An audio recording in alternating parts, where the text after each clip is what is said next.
In the year 2308 AD, Mars became the last line of defense for the people of Earth and the Moon after the alien invasion. 3 years later, everything was supposed to end, because it was precisely for this time that a general offensive against the aliens on the defensive line of Mars was planned. The stronghold of the Earth Federation was preparing for the decisive battle. So the last day arrived. All the people in the detachment took up their weapons, preparing for the fight. The commander of the Earth Federation's Bloodwolves squad, Colonel Mo Feng, stood at his post, peering into the horizon. There were fighters next to him, and one of them, Jang Wule, nicknamed Fatty, looked extremely surprised by what was happening. The enemy was advancing, aliens appeared on the horizon, and the tension reached its limit, forcing everyone to prepare for battle. Something incredible was happening in the sky, inspiring horror with its very appearance. There, above the horizon, hovered huge monsters, new waves of terrifying enemies. The squad acted in a coordinated manner and did not begin to do anything until they received an order. The sounds of explosions could be heard all around, accompanied by the terrible screams of monsters. Opening their fanged mouths, they pounced on the heroes, wanting to quickly cut them to pieces.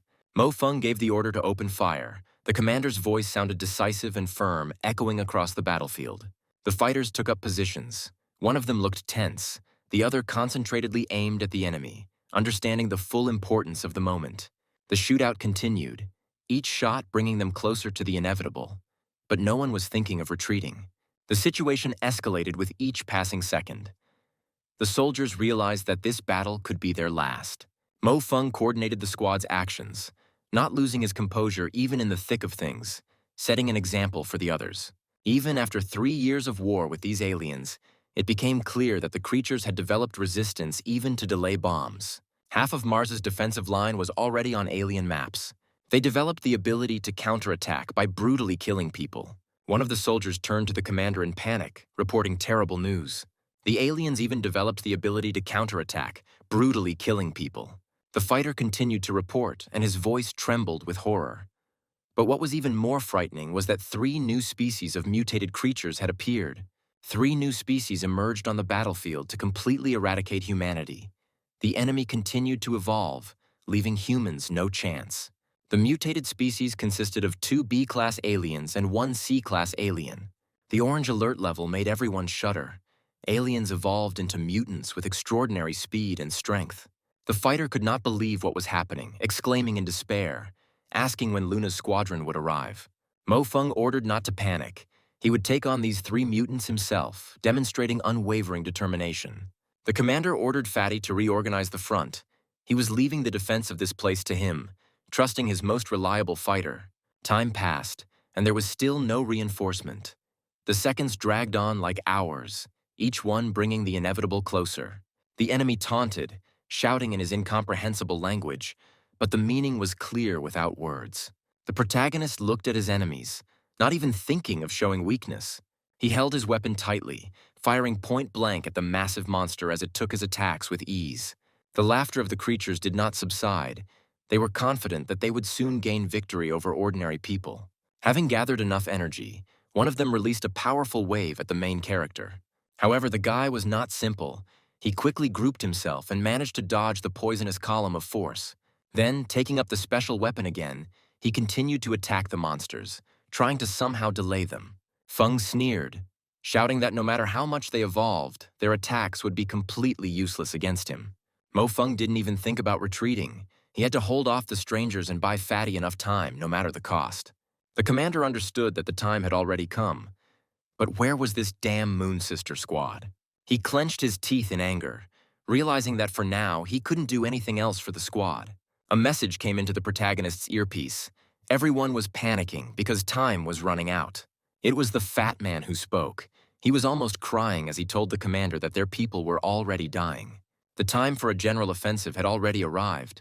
Mo Feng didn't understand why not a single ship from the lunar squadron had appeared on the horizon yet. The seconds dragged on like hours, each one bringing the inevitable closer. However, why is the sky silent, which should have exploded with volleys of reinforcement guns? The hero contacted the command center, calling them again and again, hoping to hear at least something other than the rustle of static. His fingers trembled as he pressed the call buttons, and his throat was dry from the strain. Could it be that they had been intercepted by alien troops? A terrible thought flashed through my head, causing my heart to clench with icy horror. The local command center of the General Offensive, the Lunar Federation, had to respond, because the fate of all humanity depended on it. The Blood Wolves squad leader called the command center again and again, losing track of time, hope fading with each passing second. The connection was established. The screen cleared for a moment, but all that was heard in response was a heart-rending scream. Mofeng couldn't believe what was happening. He couldn't accept this thought. It was too monstrous. Realizing the inevitability of the end, I asked for forgiveness from everyone I had been dragging back all these years. From every fighter, from every friend, from my family. His lips whispered words he had never dared to speak out loud. Words of repentance and love. Unwilling to accept reality, his screams merged with the wail of sirens and the roar of explosions, creating an eerie symphony of the apocalypse. "Dear Mom and Dad, little sister," he thought, closing his eyes. "Finally, I can be free from this pain, from this endless war. Mom, Dad, little sister," he whispered, ready to come to them. Because I felt the light getting closer, becoming brighter, warmer, and more inviting. The main character took out a bomb he had prepared in advance and simply held it in his hands for several minutes. Then he began to activate it, and a bright light poured out of it for several meters, after which a deafening sound was heard, an explosion that Feng caused, taking dozens of more monsters with him. It seemed that Mars itself suffered from this powerful blow, and the explosion began to spread even further. A couple of seconds passed, and the hero felt his soul leaving his body, flying away somewhere to another dimension. He enters and leaves this world forever, completely merging with the unknown infinity. Mofeng now felt so languid, so calm, that he didn't want to get up, didn't want to open his eyes. However, a sharp, disgusting smell hit his nose, tearing him out of this blissful state, returning him to reality with rough, unceremonious force.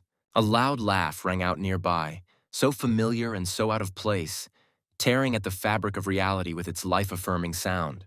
The fat man joyfully exclaimed that his invincibility proved that they were just playing, that this was not serious, that it was just a stupid joke.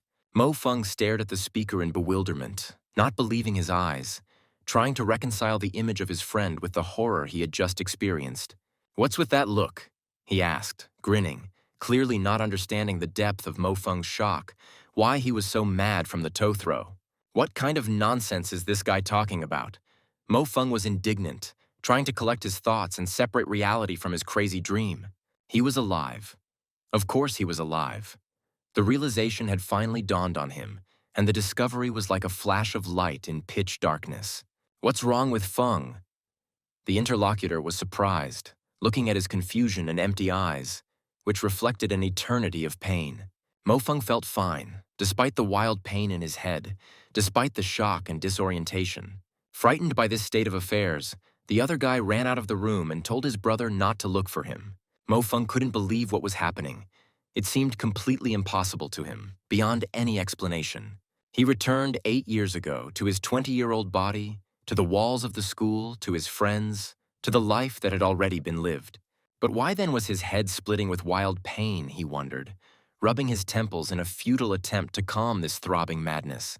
Then he remembered how someone had advised his brother not to drink so much after he had been rejected. Mofeng was surprised to realize that they were talking about him, about that very ridiculous confession that now seemed so distant and insignificant to him.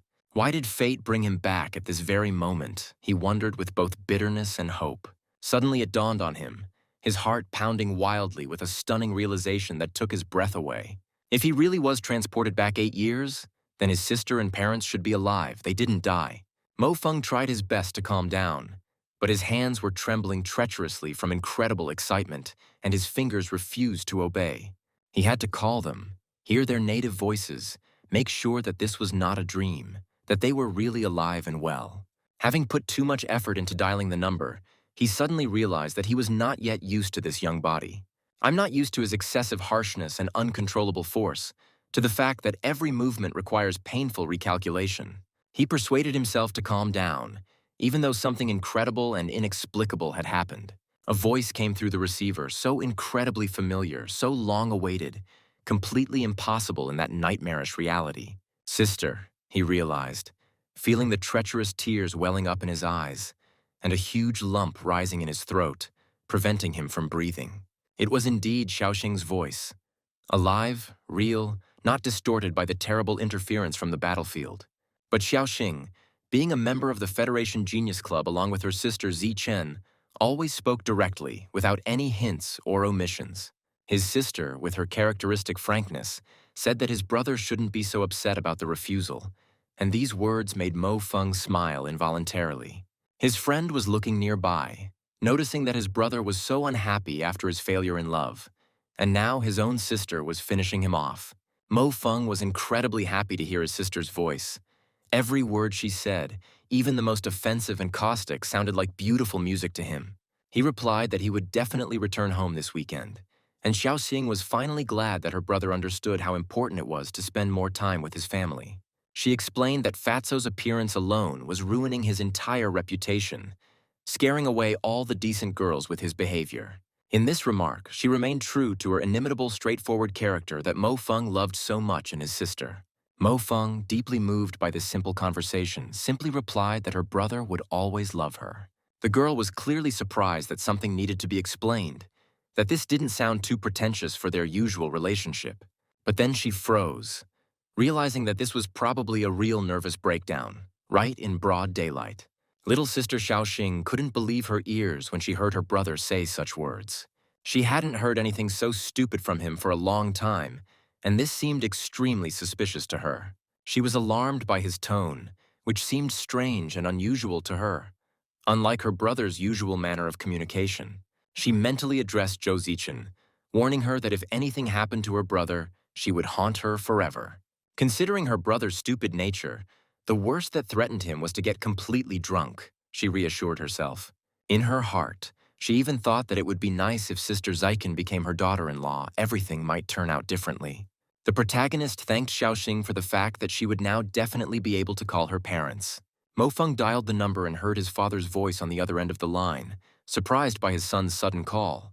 The father asked if there were any problems with his studies, since his son usually didn't call that often.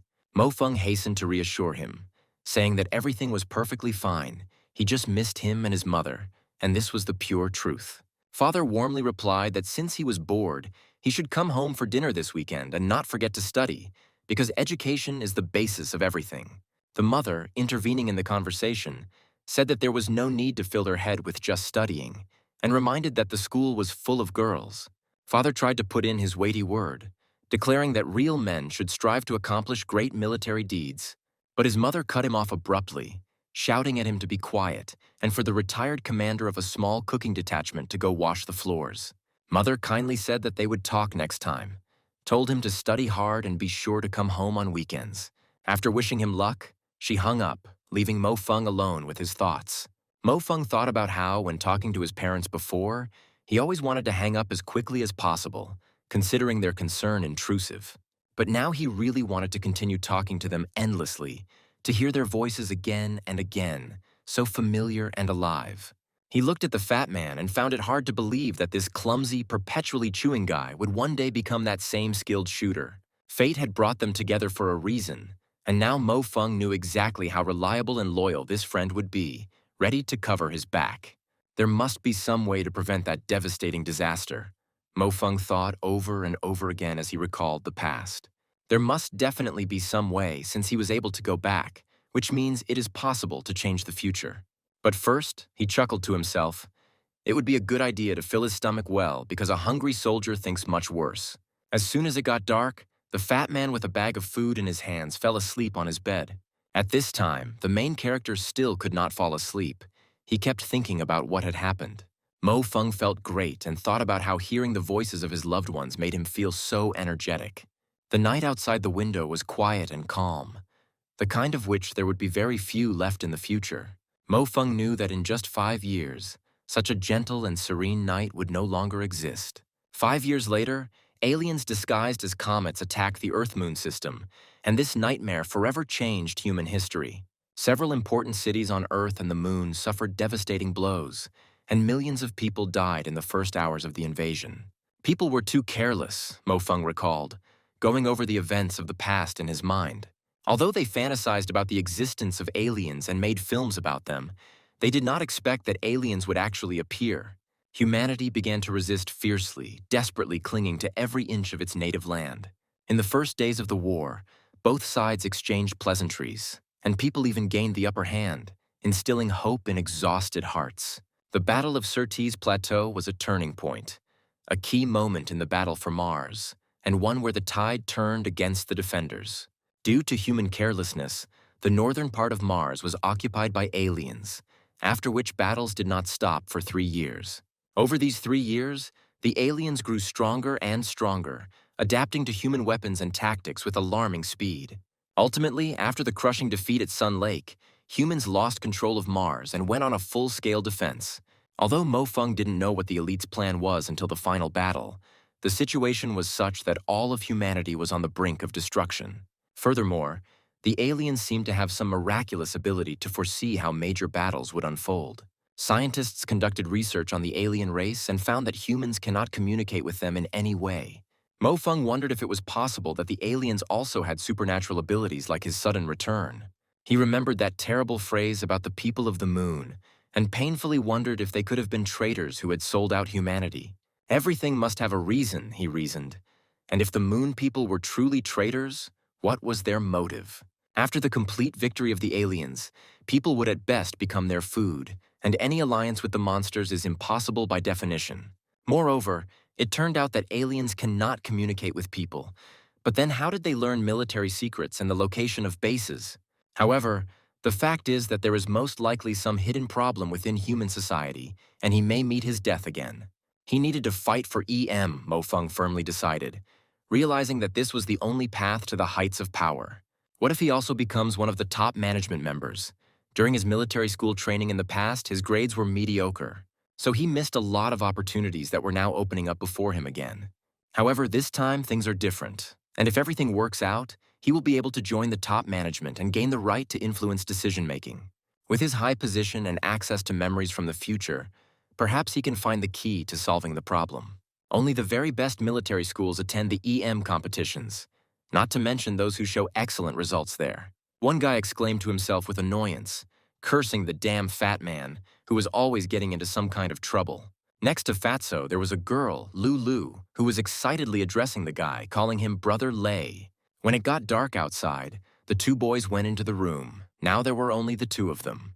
The long-haired girl begged Lay not to do this, asked him to stop when his hand began to wander over her body. An angry pair of red eyes watched all this, clearly unhappy with this picture. The next moment, loud screams were heard. A huge monster broke the window and rushed inside. The girl desperately called for help, shouting out her brother Lay's name over and over again. However, the fat man seemed completely confused and did not know what to do. The situation was getting more and more tense with every second. Lulu kept calling for help, and Lay, crying out in surprise, asked where the werewolf came from. Without wasting a second, he rushed to help, shouting to the girl not to be afraid and promising to save her. Mo Fung rushed forward with the determination of a true soldier, ordering the monster not to even think about running and to immediately return Lulu. The girl, in despair, continued to call for her brother Lay, hoping that the fat man would defeat the werewolf. The fat man froze in place when he realized that it was just a water spirit. He breathed a sigh of relief as he woke up, escaping from his nightmare. The guy looked at Mo Fung in surprise and exclaimed that Brother Fung had become a water spirit. The fat man looked at Mo Fung in horror, not believing his eyes. He asked Brother Lay in shock if he had drowned, and now his ghost had appeared to him. He exclaimed bitterly why it was necessary to do this because of some woman. Mo Fung tried to calm his frightened friend, saying that he had just had a nightmare and that he himself had simply decided to study. The fat man still couldn't get over his surprise, looking at his friend and asking if he was sure everything was okay. The protagonist philosophically noted that failure in love really seems like something serious in youth, but it becomes a memory.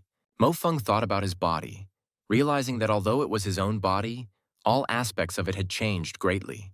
The potential of this body is actually quite good, but it will take more time to adapt, and this had to be taken into account. If you compare the use of genetic power in the conditions of Mars and here, the difference is truly like between heaven and earth. Fung was amazed. To have a better chance of surviving on the battlefield, he firmly decided he needed to work harder in training. Only people who have survived in real hell can understand this, Mo Fung thought. recalling the horrors of war that he had gone through.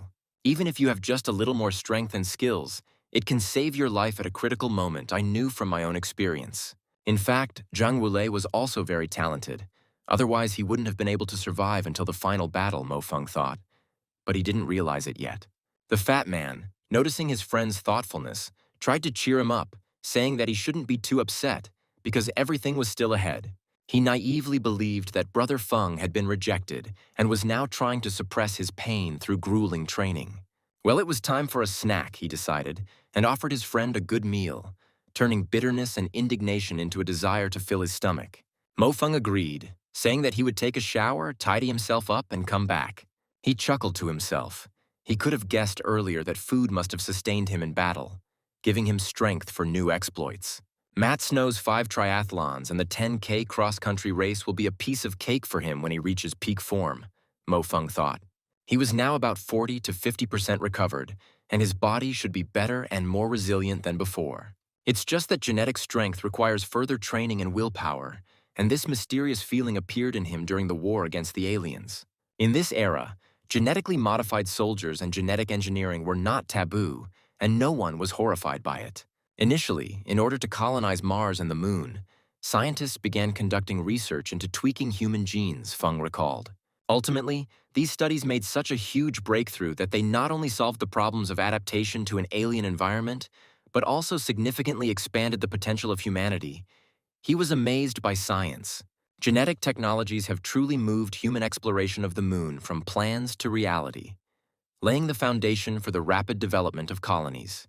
But at the same time, they also created discord between the Earth and the Moon, which in the future led to a tragedy that divided humanity.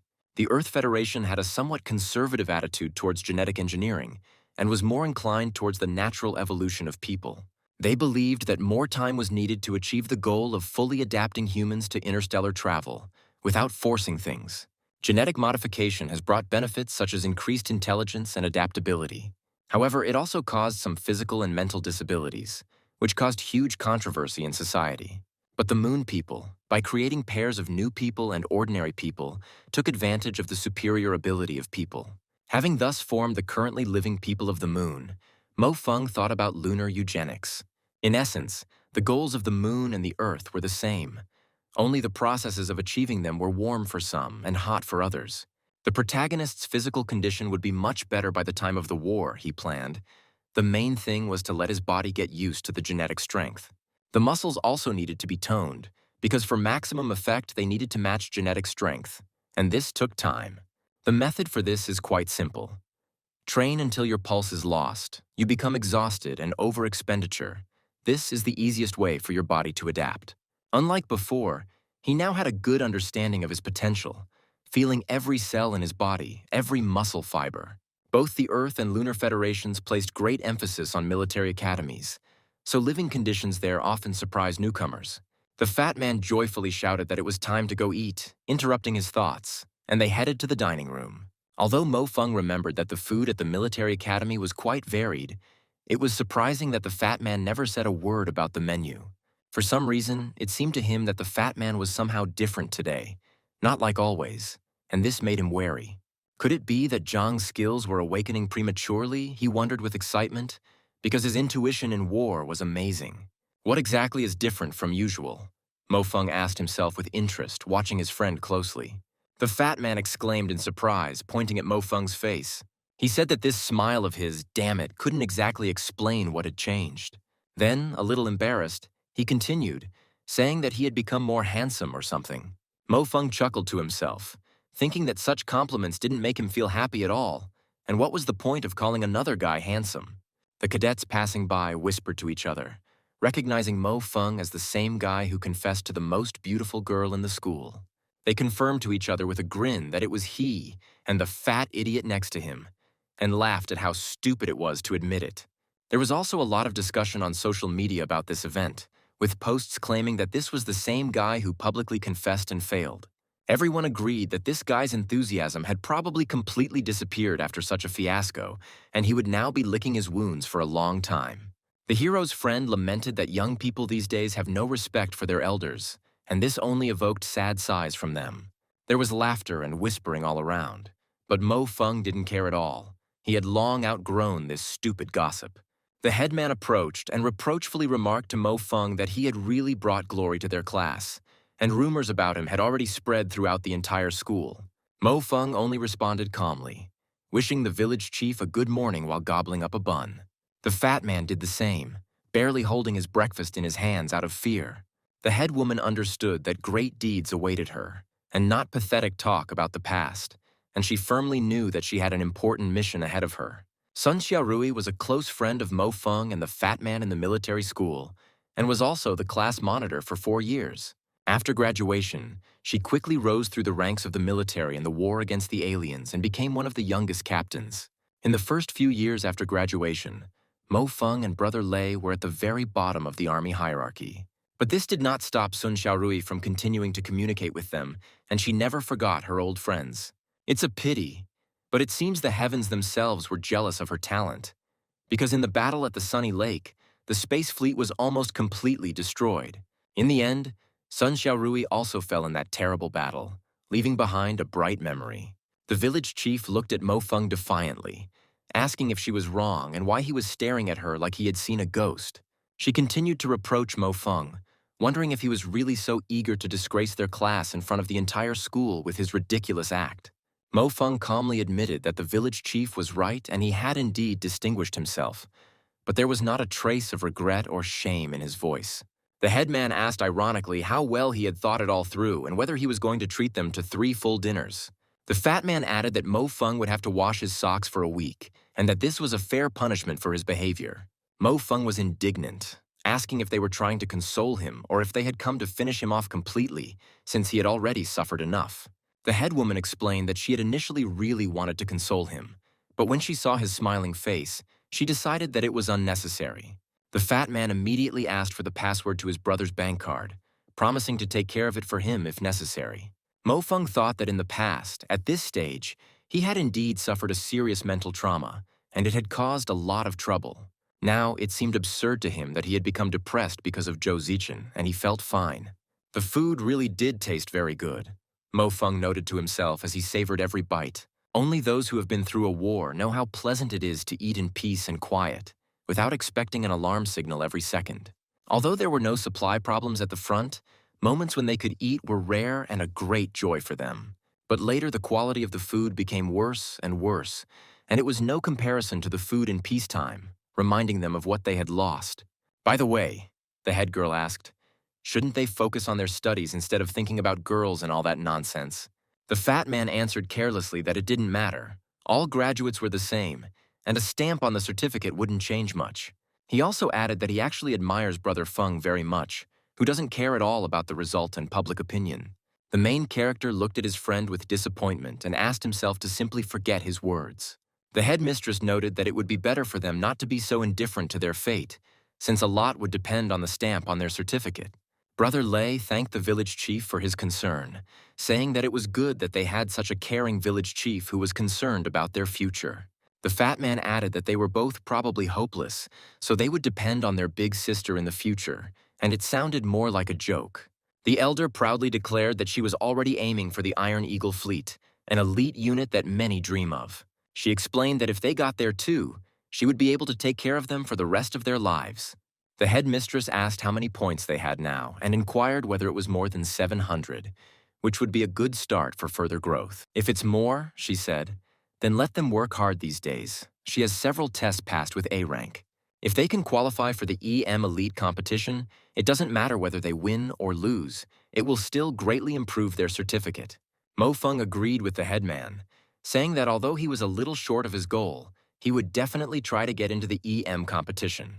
The headman approved of this attitude and asked the fat man what about him, expecting the same responsible approach from him. The fat man mumbled indistinctly that he would try, but there was no particular confidence in his voice. He asked how much time was left before the competition, hoping that there was enough time. The head woman replied that it was still more than a month, and was surprised to notice that when she had just sat down at the table, Feng's plate was full. He took the largest portion for real gluttons. There were 5 whole wheat loaves of bread, 250 grams each. Mo Feng chuckled contentedly and went to get more, explaining that high-intensity training required a large amount of calories. After all, it's not enough to just eat your fill, you also need to fill your stomach with reserves for the future. Full and contented, he remarked how good it was that there was no war, and that he could calmly enjoy his food without thinking about death. The headman looked at him in bewilderment, asking why he was looking at her like that and whether he was going to continue eating. She admitted that she was already full just watching him eat, and was amazed at how much he had already eaten and how it was possible to eat so much. The fat man noticed with horror that Brother Feng had actually turned his emotions into a desire to eat and limited himself to just eating, and that he wanted to help. The fat man tried to support his friend, telling him to hang in there, that the best was yet to come, and that he shouldn't eat away his sorrows, but that he would give him strength. The headman added that sooner or later he would have a girlfriend, and most importantly, not to lose heart, men should be strong. Mo Feng thought sadly that they had misunderstood everything, and failure in love really did lead to an increase in appetite. However, this is only a small part of what is happening to him, and he really cannot explain to them the changes caused by his return. In the girls' dormitory of the Dragon Letter School, Sun Xiao Rui sighed with satisfaction, having finally decided on the subjects. Her roommate looked at her in surprise and asked if she had taken too many courses, as it might be too difficult. Sun Xiaorui chuckled in response and explained that she took everything related to the fleet because in the future, she would be able to accept her friend. The neighbor quickly refused such a tempting offer, saying that these courses would be too difficult and incomprehensible for her. She added that she preferred the navigator courses, where she had to think rather than just follow orders. Sun Xiaorui was delighted with this turn of events, noting that her friend's chosen discipline would also be very useful to her in teamwork. She wondered what courses Mo Feng and the fat man, those two slackers, had chosen, and decided that she would have to keep a close eye on them. In the boys' dormitory of the Dragon Letter School, Mo Feng stared at his friend in shock, not believing his ears, because he had chosen to serve in the rear. Mo Feng became even more indignant, reminding him that his brother's passion should be as cool as that of his beloved goddess. He stated that he was repeating for the 100th time that they would participate in EM and that this was not up for discussion. The fat man doubted the reality of such plans, saying that Brother Feng must be joking since they were two hopeless losers. Mo Feng replied seriously that he and Fatty still had almost a whole month of time, and they could earn all the necessary points themselves.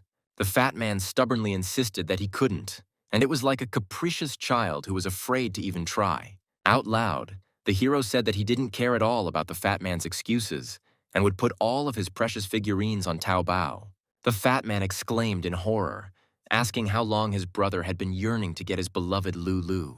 He thought sadly that it seemed that the failures in love had hit Brother Feng hard, because before he had openly despised EM. The guy, looking at his own figurines, whispered that his love, it seemed, would never hear him read a smart book. There was just over a month left until the EM registration deadline, and Mo Feng was absolutely sure that this time would be enough for him. He knew for sure that genetic power is in the body of every person, but not everyone knows how to use it and reveal it correctly. The right way of control and training is the main key to unlocking this amazing potential hidden deep within. Knowing this and having the experience of the future, he will be able to become the strongest man of this era, leaving all his peers far behind.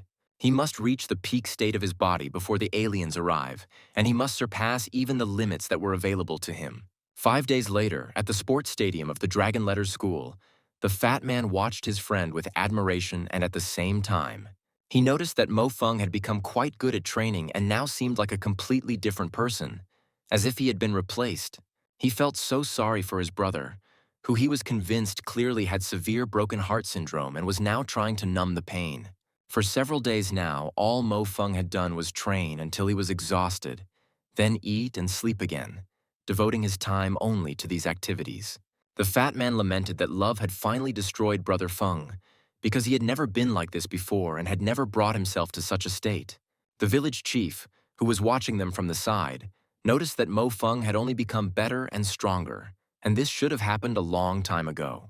Seeing the fat man calmly chewing chips while watching his friend train, she ordered him to immediately stop this outrage. The fat man protested, indignantly saying that he already had more than 700 points in EM, and why did he need this training at all? The headman did not listen to any objections and literally drove him forward to the treadmill, ordering him to move faster.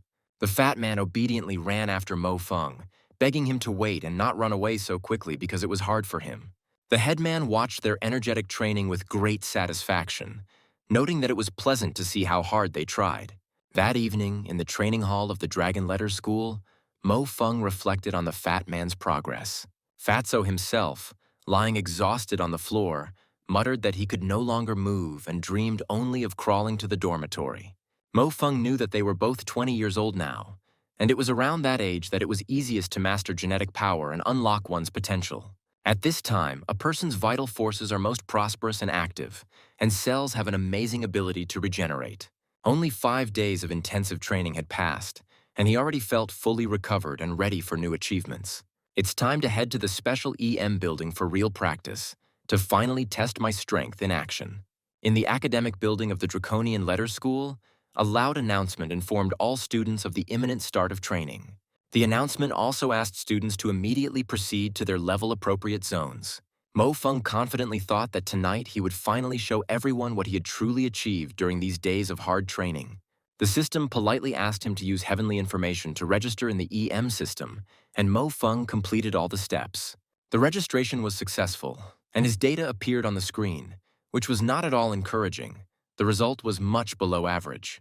At that very moment, he suddenly heard a familiar voice, which politely but persistently asked the elder to let her go and not interfere. He turned around abruptly and was extremely surprised to see Zhou Zichen, who had appeared here completely unexpectedly, in this place and at this time. The elder Li William was unwilling to let Zhou Zichen go, saying that she shouldn't be so cold and unapproachable towards him, because he had his heart set on her. The world really is a small place, each of them thought as their eyes met in this unexpected place. Mo Feng immediately recognized Senior Li William, who was among the top 5 in EM and a true star of the school. He knew full well that his father was a member of parliament and that the family had enormous assets. Mo Feng decided that it would be better for him not to linger here and not interfere in other people's squabbles. But Zhou Zichen suddenly turned to the elder. She said that she had liked Mo Feng for a long time and apologized, adding that she did not want her boyfriend to misunderstand the whole situation. The elder Li William, completely perplexed, asked again if this pathetic fool was really her boyfriend, and called it a stupid joke. He advised not to use it as a shield, because everyone already knows that he disgraced himself a few days ago with a public confession, and it is no secret. Zhou Zichen countered, saying that the elder didn't know everything about that situation, and that she hadn't rejected him at all that time. She explained that where had it ever been seen before that a guy would publicly confess instead of giving at least a modest bouquet of flowers. Mo Feng was surprised to see that Zhou Zichen actually blushed as she spoke, and he was amazed by this. He boldly addressed the elder William, firmly stating that beautiful girls do not like to be pushed too hard or be insistent. Senior Li William, noticing that there were too many unnecessary witnesses here, said with a clear threat in his voice that he would remember Mo Feng well. Then he quickly left, not wanting to continue this conversation. He only said afterward that he still believed that the girl would make the right choice. Passers-by began to disperse, with their unchanging optimism, joyfully declaring that it was time for dinner. Zhou Zichen hurriedly said that it was time to let her go, pressing her hands against the protagonist's chest. Zhou Zichen thoughtfully asked why such a talented and beautiful girl like Mo Xuqing had such a clueless older brother. Mo Feng, still under the strong impression of his incredible closeness to Zhou Zichen, inhaled the intoxicating scent of her hair. Zhou Zichen cleared her throat slightly and thanked him for helping her out of a difficult situation, hoping that he had understood everything correctly. Mo Feng interrupted her, nonchalantly saying that there was no need for any thanks. He understood everything, and it was not at all difficult to play along. He added that, at the very least, he was able to stand so close to such an incredible beauty, and hastened to leave, citing urgent matters. Returning to his important thoughts, Mo Feng remembered that this evening he still had to find out what grade the EM system would give. When that terrible war began, the EM system ceased to be used. In order to change the terrible future and prevent a catastrophe, at this stage he could only one thing: increase his EM rating. He mentally greeted the 27th level EM system, happily announcing that he had returned, and decided to first watch the tests. The system offered him fights against other classmates. Mo Feng immediately thought that if he were to fight against his peers now, it would be no different from beating up children. He recalled that the so-called basic training was something, one might say, completely inhuman in its essence and complexity. Essentially, It tested the soldiers' actual abilities by simulating various brutal military conditions that closely resembled actual combat. In his past life, this type of competition seemed completely disgusting and pointless to him. Now, having experienced the true taste of war, he decided to choose this particular test. The system greeted military school student Mo Fung and announced in a stern voice that 10 points would be deducted from him. Mo Fung chuckled to himself, thinking ironically that the future formidable commander of the Dragon Teeth battle group was so careless. The control cabin completed initialization of the simulated battlefield, and the student could enter this dangerous virtual world. The EM response was confirmed by the system and everything was ready to begin. The system was preparing to connect him to the simulated battlefield, and the hatch behind him was slowly closing, cutting off his escape route. A mechanical, emotionless voice asked if he was ready for the test, and Mo Fung mentally replied that it was time to begin. The copy's preparation dive began, and Mo Fung felt a familiar tingling sensation throughout his body. The usual evening bustle reigned in the men's dormitory of the journalism faculty of the Draconian Letters School. The students were rushing to finish their first-year homework. The professor was constantly rushing them and demanding that they submit their work on time. Someone was desperately looking for help with editing, complaining that this month's material was completely boring and ordinary, without any special features. One of the journalism students named Marco Polo sat at his desk and agonized over his creative failures. He won't be able to interview girls anymore, and his funny videos haven't been captivating viewers at all lately. Moreover, an important EM exam was coming up. Everyone was preparing diligently, which is why they looked too similar, and there was a lack of good material. He had been looking through the EM notice board for an hour now without any results. But even there, everything was too boring and predictable. Suddenly, his attention was caught by something completely unusual, standing out from the general background. The battlefield of Mars, a magnificent fireworks display. This legendary test was frozen by the system. EM basic training on the Mars battlefield, status in progress, and the most shocking thing is, an anonymous user passed this test. Marco Polo knew that this exercise was designed by the Lunar Federation using actual Martian conditions. Only the highest-ranking masters dared to try to pass it, but even such experts dropped out almost immediately, unable to withstand the stress. Meanwhile, on the battlefield itself, Mo Fung was taking a deep breath of the familiar native Martian air. The pain transfer coefficient was set to 100%, and the system launched a combat suit simulation. The suit completed its initialization, and soon Mo Fung found himself on the battlefield of Mars in a legendary location.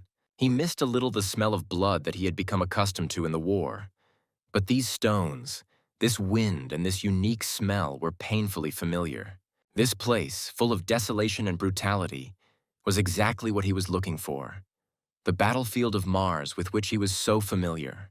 Marco Polo continued to watch what was happening on the screen, not believing his eyes. Warning and danger were written everywhere on the map, and any wrong move could cost the virtual character his life. He understood perfectly well that the difficulty of this exercise was directly related to the level of pain he felt.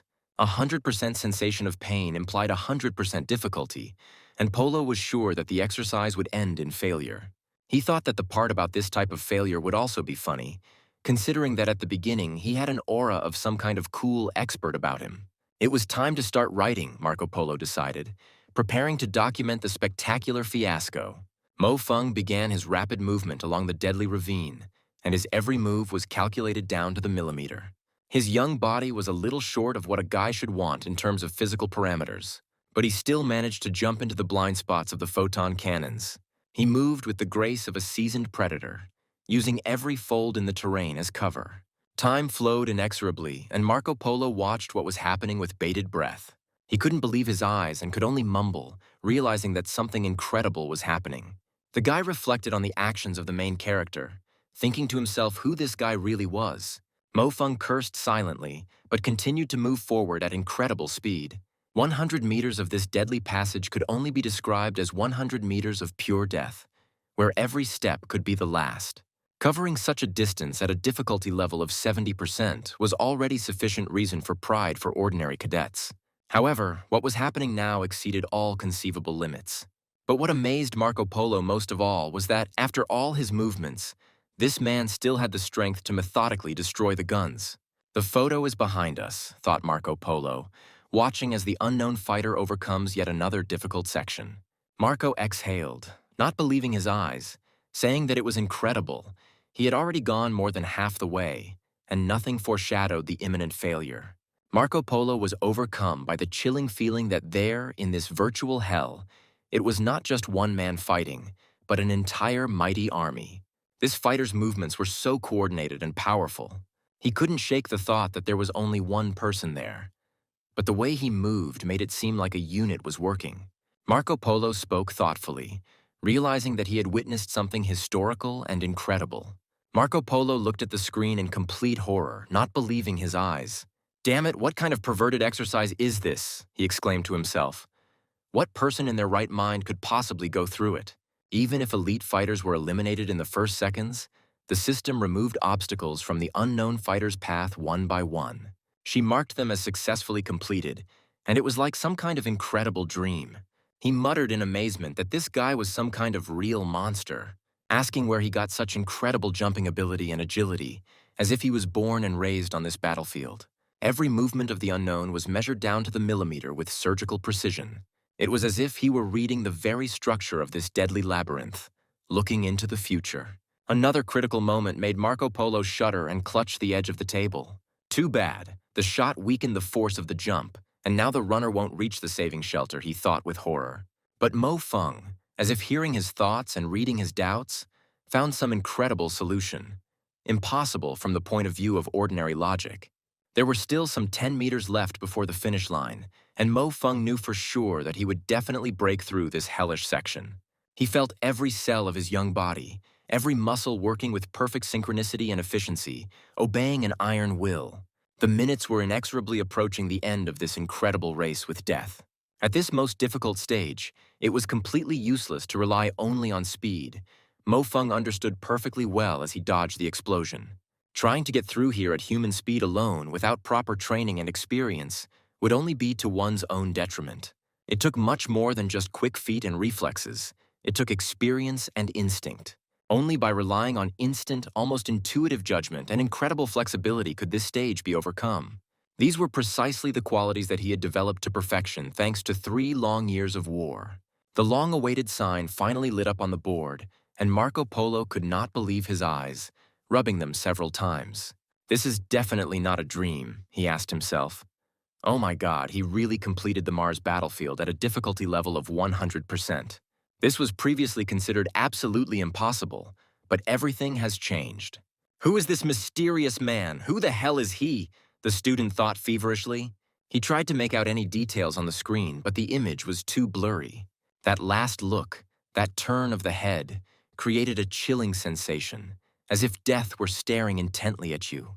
Marco Polo's whole body trembled, realizing that he had just witnessed something completely incredible. Who is he? He wondered again. But then he exclaimed in panic that the broadcast had ended, and he had not immediately noticed it. The recording appeared. Marco Polo breathed a sigh of relief, realizing that he had a real treasure in his hands. It seemed to him as if God himself, although no, not so much God as a real demon of war, walked across this battlefield. Judging by the loud voices, literally every student knew about this incredible event. Just 5 minutes after the test ended, the Earth's largest military schools were inundated with messages from students. They asked each other if they had seen this incredibly cool guy and admired his phenomenal skill. Meanwhile, Mo Feng was analyzing the game he had just completed, noting that he still had many problems in battle. He was well aware that he had most likely not received the highest grade due to 2 big and rather stupid mistakes. The library of the Dragon Letter School was in an unprecedented state of excitement and chaos. Someone actually managed to break this damn record, the students whispered excitedly. It's simply unbelievable. Some skeptical students loudly declared that this mysterious man was probably cheating. The official announcement from the EM competition appeared on all screens, confirming that an anonymous student from Earth had broken the record. Although the EM systems of the Lunar and Earth Federations are constantly linked through a single network, the evaluation of the tests is carried out separately. The gold content and difficulty level at EM 2000 on the Moon is significantly higher, which is especially pronounced at the higher levels. Zhou Zichen, who tried to pass the magnificent fireworks display by 80%, felt only one thing: utter despair. Now it's finally clear who's really the best, some said triumphantly. I'd like to see the faces of the assholes with my own eyes now.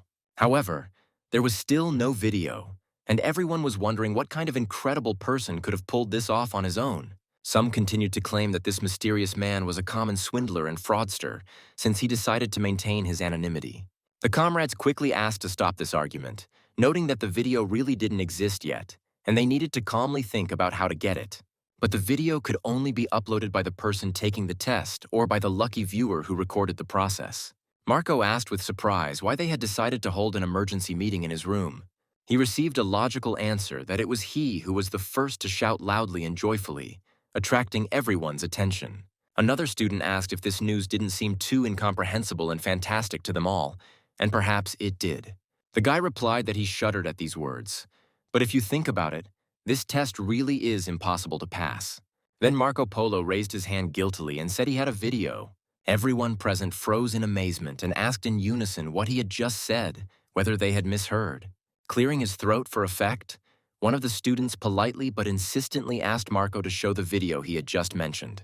Immediately, everyone pounced on him from all sides, indignantly asking what he was doing and unceremoniously demanding that he immediately show the priceless recording. Someone offered to exchange it for some treasure of theirs. Another simply insisted on letting them look at it to check if it was real.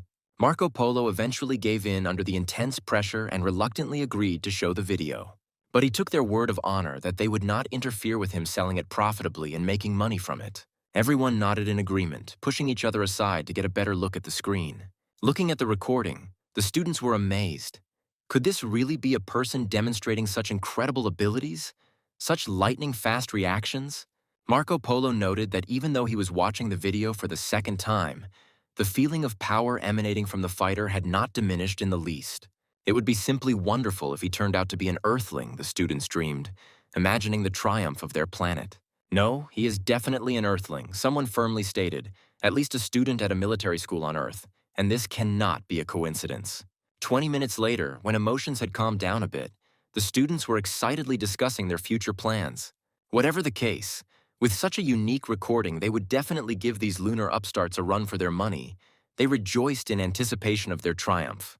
Marco Polo was indignant, what other kind, because he personally recorded this video, and all the laurels belong only to him. The corridors of the dormitories and academic buildings echoed with excited cries of students sharing the news with each other. A video of the Mars battlefield was released. They shouted joyfully, attracting the attention of everyone around.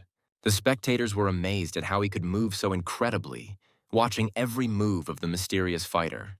In the girls' dormitory of the Dragon Letter School, there was real madness and chaos. What is all this monstrous noise about? The headmistress was indignant. How is she supposed to take notes in such an unbearable environment? One of her friends calmed her down and promised to show her something really interesting and exciting. The headwoman responded skeptically that she and her friend had completely different interests. The headwoman stubbornly insisted that she would not watch anything and waste her precious time on it. Her friend persistently persuaded her, saying that she just needed to look and then she would see for herself what a motivating person this was. The headmistress replied that she knew about this notorious S-grade test, but its anonymity did not inspire confidence and made her doubt. My friend didn't let up and exclaimed that the S-rated walkthrough of the Mars battlefield was currently live and the most interesting part was about to begin.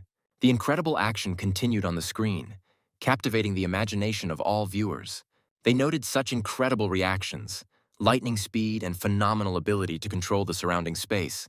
In addition, they were amazed by their amazing endurance despite the 100% sensation of pain. It was also noted that the fighter showed almost no hesitation when receiving serious injuries. Some speculated that he might simply have had his pain nerves amputated. Moreover, this is his last challenge, a gaze directed into the distance, full of heartless calm and at the same time enormous desire. The audience had the feeling that no matter who went against him, no one would be able to stop him on the way to his goal. One of the spectators shuddered and thought that she could only hope that she would not run into him at the very beginning of the EM competition. "What a handsome man, a real man," she said dreamily, looking at the screen. She felt as if every cell in her entire body was ready to submit to him, and he truly was the perfect man in every way. An incredible sensation was also noticed on the campus of the American college. There was a real crush in Marco's dorm room. His comrades running in joyfully informed him that this video had spread to all the major schools. The next day, the fat man was in a state of euphoria and slight absent-mindedness. Because of all the incredible noise with the mysterious expert, he was unable to calmly enjoy watching the space beauties. An anonymous expert, he thought dreamily. I wonder if he could have a figure as beautiful as Christina's. This is not good. He pulled himself up. He must immediately abstract himself from such thoughts and focus on what is important. After all, today is the fat man's great day, the day he has been waiting for 2 whole months. Mo Feng watched his friend thoughtfully, thinking that it had started again, and maybe he should invite him to dinner tonight. He remembered that the fat man used to love coming to his house for dinner and always happily agreed. Then Fatty began to follow Mo Feng relentlessly wherever he went, and this continued until he entered the army. Mo Feng asked again if he was busy that evening and wanted to go to a family dinner. The fat man was surprised and answered, "Does he look like a person who has any plans for the evening?" He firmly stated that today was the fat man's big day. He had been waiting for it for 2 whole months and would not miss it for anything. Mo Feng asked understandingly if he was going to meet his goddess again. He advised his friend that he should do as he did and finally confess. Even if he was rejected, at least it would be a useful experience. Mo Feng advised him as he was leaving. He was returning home for dinner. He needed to try to control himself and not drool in front of the goddess. Already near his house, the conversation he had with his friend no longer came into his head. Mo Feng could already smell the familiar aroma as soon as he stepped into the house. He thought how good it smelled. The aroma of stewed fish that he had loved so much since childhood, and his heart filled with warmth. His father greeted him with a smile and said that he had a good eye, and that this girl and his mother in their youth even looked alike in some ways. Mo Feng was surprised. Mom really put on makeup. What was so special that she decided to get pretty today? The father hurried to the kitchen, saying that he would go cook. Otherwise, his wife would be angry that he was lounging around there. Mo Feng looked around in surprise, noticing that they had guests. He turned around and saw a familiar figure. The sister pointed happily towards the living room, attracting her brother's attention. A familiar voice rang out, saying good evening to student Mo Feng, and Mo Feng froze in amazement. Mo Feng wondered why Zhou Zichen came to us, casting a questioning glance at his sister. Mo Xueqing replied with a sly smile that this was obviously his doing, and he himself should know the reason. Mo Feng thought about the fact that Zhou Zichen had never been to their home in the past, which meant that his actions had already been able to change something. Although Mo Xueqing and Zhou Zichen were in different years, they were both members of the Dragon Script School's Genius Club. Somehow, they had become good friends recently, and thanks to this friendship, Mo Feng was also able to get to know Zichen better. The mother immediately intervened in the conversation, ordering her son to stop acting frivolously and to wash his hands before starting to set the table. She watched her son in surprise, not understanding what exactly had changed in this boy, but sensing something completely alien in him. Mo Feng enthusiastically volunteered to help in the kitchen, offering his father the chance to show off his culinary skills. Mo Xueqing immediately cut him off, sarcastically remarking that her brother shouldn't embarrass himself. His inept skill would only make Sister Zichen laugh. Mo Xueqing, with a childish resentment, turned to her mother, complaining that her brother was constantly bullying her and wouldn't give her a break. The kitchen was bustling with activity. Mo Feng confidently declared that he would go into the kitchen and leave everything to him. The rest of them better not get in the way. The sister shook her head doubtfully, muttering that it was unlikely that her brother would succeed. Mo Feng began cooking with the confidence of an experienced chef, and soon offered his father a taste of the result of his labors. My father was surprised to note that it was very tasty, and in fact even close to his own level of skill, which was the highest praise. It seemed that his training at the military school had not been in vain, and his son had finally become an independent and skilled person. The father rejoiced. Mo Feng noted to himself that the opportunity to cook for his family was a great rarity for him. Father suggested having a drink later during dinner, but for now, Mo Feng invited everyone to the table. He joyfully announced that all the dishes were ready and handed out chopsticks to those present, wishing everyone a bon appetit. The sister noted to herself that being polite and keeping her distance was a pretty clever communication technique. Has my brother really grown up and changed so much in just a few days? Mo Feng thoughtfully offered to take more, noting that one piece would clearly not be enough. The father proudly confirmed that his son had started to cook much better than before, and this could not but please. Zhou Zichen politely asked Mo Feng to teach her how to cook some dishes if possible, and he happily agreed. The main character offered the girls an apple. His sister replied that she needed to study, so she would go to her room. Meanwhile, Mo Feng was pondering his true feelings and goals. He understood very well that Zhou Zichen should not become his soulmate in this life, despite all her beauty. Although she was so beautiful and was now so close, which made her seem even more outstanding and attractive. Now he had to concentrate on the main thing, to change the terrible future and prevent the alien invasion at any cost. Zhou Zichen thanked him for the treats and watched him with interest. She asked if it was okay that she had come so suddenly without an invitation. She was surprised to see how he behaved in front of her, confused and stupid. It felt like he was a completely different person now. Completely different from the previous Mo Feng, she thought to herself. Mo Feng reassured her, saying that everything was fine. She was Xu Qing's close friend after all, so it was perfectly normal for her to come visit them. Although it seems that the parents misunderstood something and are already making some plans, he will definitely explain everything to them later. Zhou Zichen smiled and noticed that her uncle and aunt were very nice people, and she liked them very much at first sight for their simplicity and kindness. Mo Feng laughed in response, noticing that she was not embarrassed by anything and felt like a fish in water. Zhou Zichen noticed his method of peeling the fruit, noting to herself that the thickness of the peeled skin was the same everywhere. This cannot be achieved with just ordinary skills. It requires constant practice and a steady hand. Mo Feng thought to himself that the taste was really good, and he nostalgically recalled the time he spent several years on Mars. Zhou Zichen finally decided to say that she actually came today to ask him for a favor. Mo Feng, with a sly smile, suggested that she might want him to take a part-time job as her shield from annoying admirers. Zhou Zichen was a little embarrassed, but she confirmed that she was Xu Xing's friend and they studied together. So, why not? Mo Feng, after some hesitation, then offered to hire him permanently in this capacity. The girl exclaimed in surprise, What? And looked at him in surprise, not believing her ears. Zhou Zichen replied to Mo Feng with a slight smile that she couldn't promise such a thing. But who knew what would happen in the future? She noticed that she had slipped up a bit in her conversation today, and it felt as if she was completely out of step with the rhythm of their conversation. Mo Feng laughed in response, saying that for him it was a trivial matter, and in the future he would only be happy to do something noble and useful. Zhou Zichen happily agreed to these conditions, shaking hands, and suddenly felt like having a little fun. Mo Feng thought about how, after experiencing all the ups and downs in his previous life, he was able to see Zhou Zichen again. He had long since lost the youthful stupidity and impulsiveness that were characteristic of his age. Meanwhile, Mo Xuqing listened anxiously to what was happening in the living room, noting that it was too quiet. She knew this was such a rare opportunity, and if he ruined it with his awkwardness, there might not be another chance. Deciding not to delay, she quietly left her room to at least take a peek at what was happening. Peeking around the corner, she was surprised to find her brother and Zhou Zichen seriously discussing some strategic analysis of their club's affairs. She froze in shock, not believing her eyes, and thought that it was all over, because their course of study was much more difficult than her brother's. She even wanted to turn away so as not to see this shame, but something made her continue watching. To her great surprise, contrary to all her expectations, her brother actually understood the curriculum of their genius club. He identified key points and found clues to solve the entire strategic matter so quickly that it seemed incredible. Zhou Zichen thought that since her younger sister had such talent, he too must not be deprived by nature. What's the matter? Is he wrong, or is the girl thinking about something else, something more important? The guy asked. That's right, she finally realized.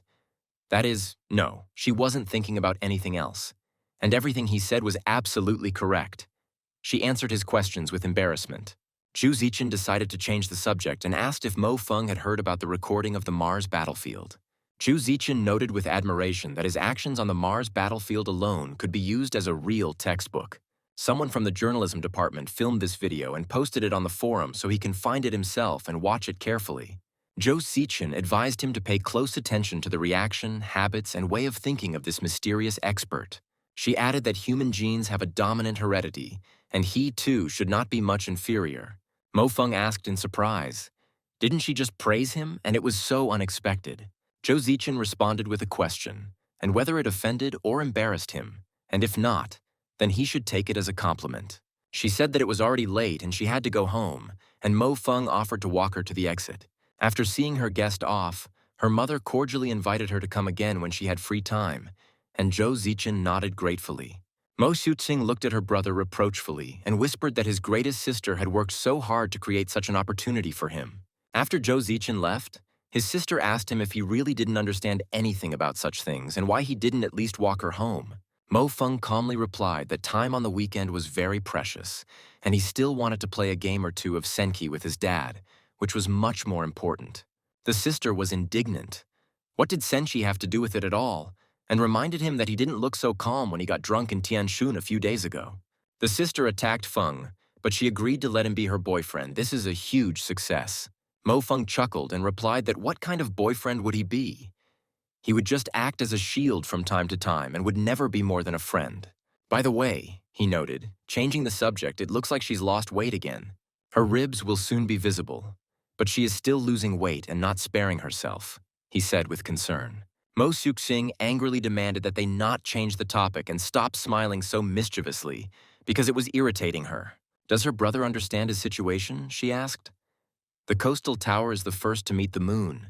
Such is common sense and your unique chance.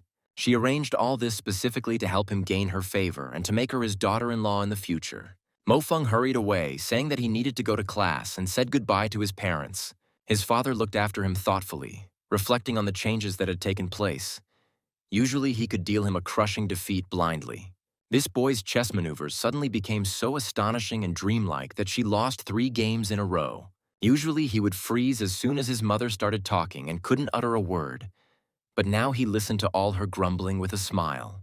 Previously, 2 or 3 spoken words were enough to frighten my brother so that he could not answer anything. But today, it was as if he was possessed by the god of war. Now he destroys the source even before the war begins with just a couple of unsalted, insipid phrases, forcing her to shut up first. This sudden change in him was definitely due to love, the parents decided. But weren't these changes too great for a simple feeling? During a lecture on observation at a military school, Professor Cabrillo showed students an image of a badly damaged destroyer. One of the students exclaimed in surprise, recognizing it as the destroyer Iron Eagle, one of the newest models in the Navy. Professor Cabrillo confirmed the student's guess and explained that this was indeed the Iron Eagle, which had taken off on its first flight. Seeing the bewilderment on the students' faces regarding the severe damage to the ship, he continued his story. The destroyer was one of those sent 6 months ago to explore the surroundings of Pluto.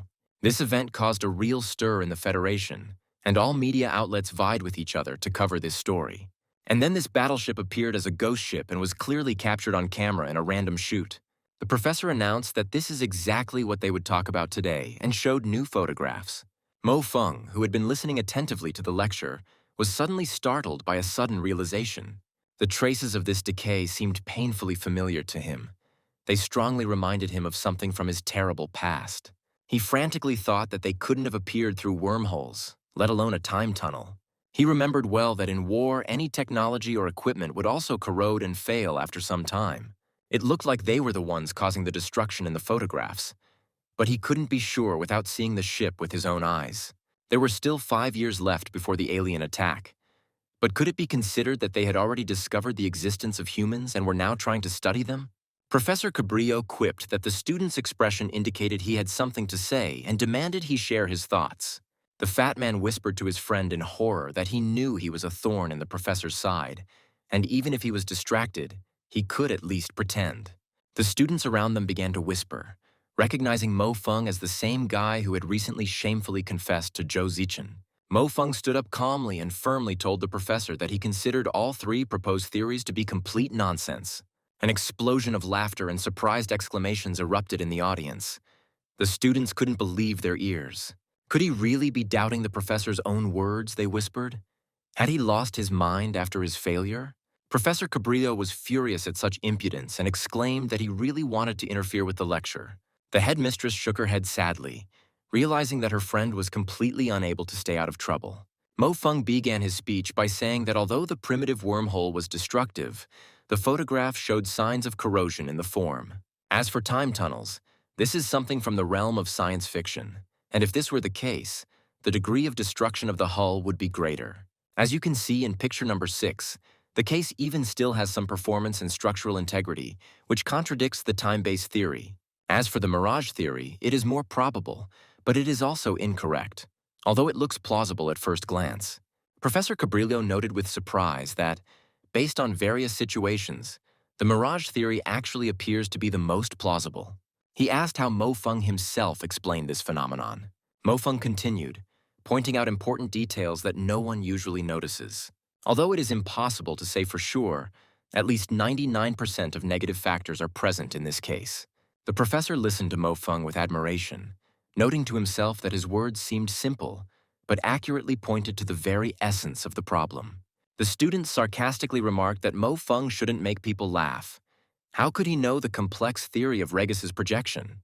The professor announced that he would return to this issue later, but now there is little time left, so it is time to move on to the next topic of the lecture. After the lecture, Professor Cabrillo approached Mo Feng and asked where he heard what he had just said in front of the entire audience. Mo Feng, in turn, asked the professor if he thought that some unknown creature lived on this ship. The professor responded irritably that the boy had only just begun to show his abilities and was again returning to empty fantasies. Mo Feng replied seriously that perhaps that was exactly how it was, but the professor advised him not to bother his head with these thoughts. Mo Feng looked thoughtfully after the professor, thinking that it was quite difficult for people to imagine an alien invasion. It is unknown where exactly the aliens came from in his timeline. Perhaps they created wormholes leading directly to the solar system. Is it possible that a greeting sent by humans to the universe once helped aliens determine the exact coordinates of the Earth and begin an invasion? The headman distracted him from his thoughts, telling him to calm down and not bother the professor with his theories. In the student dining hall of the Dragon Letters School, Fatso watched in amazement as his friend devoured enormous portions of food. He asked if his brother was still eating away his sorrows and warned that he could go broke on food.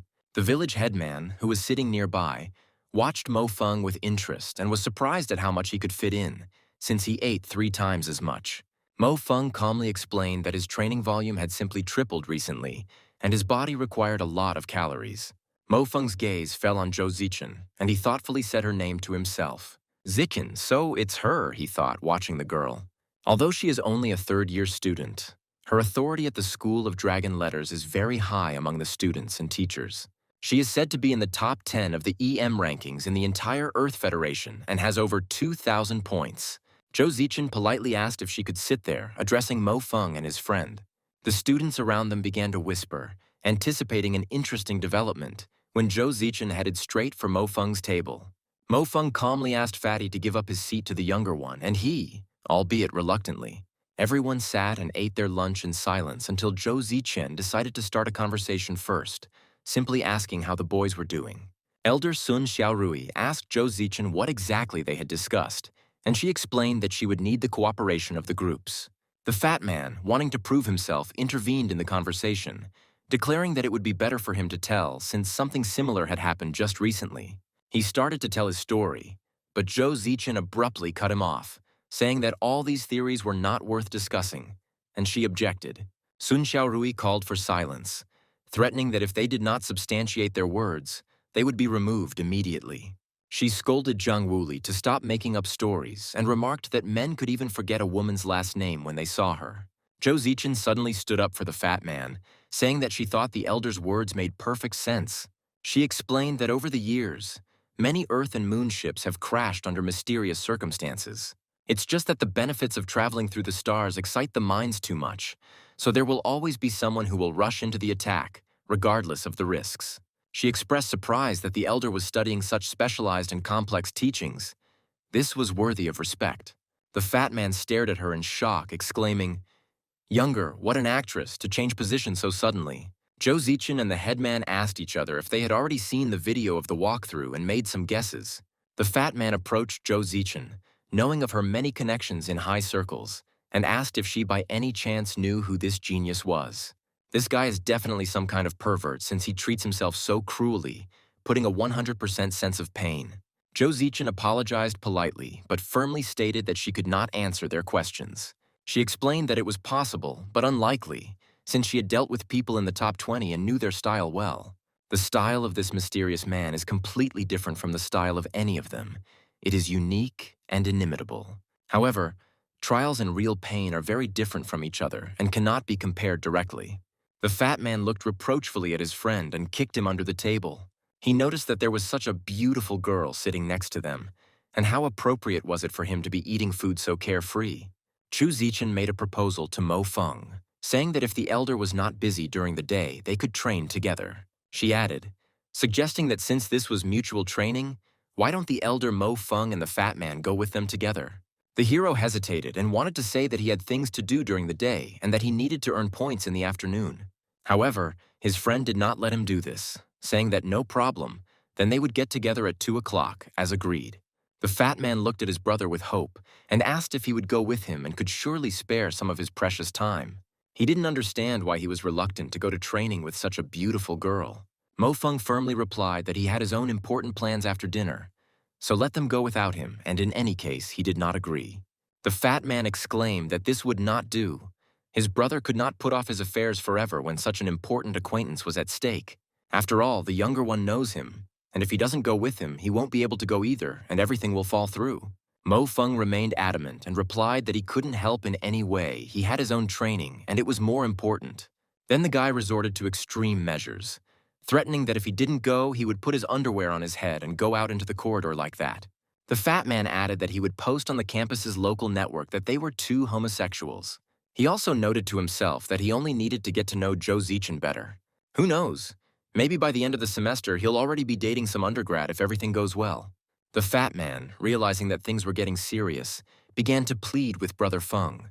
Mo Feng gave in to his friend's pressure and said that he was taken, but he should just stop this nonsense. The fat man joyfully exclaimed that he knew his friend would not abandon him, to which Mo Feng ordered him to leave him alone and keep at least a meter away.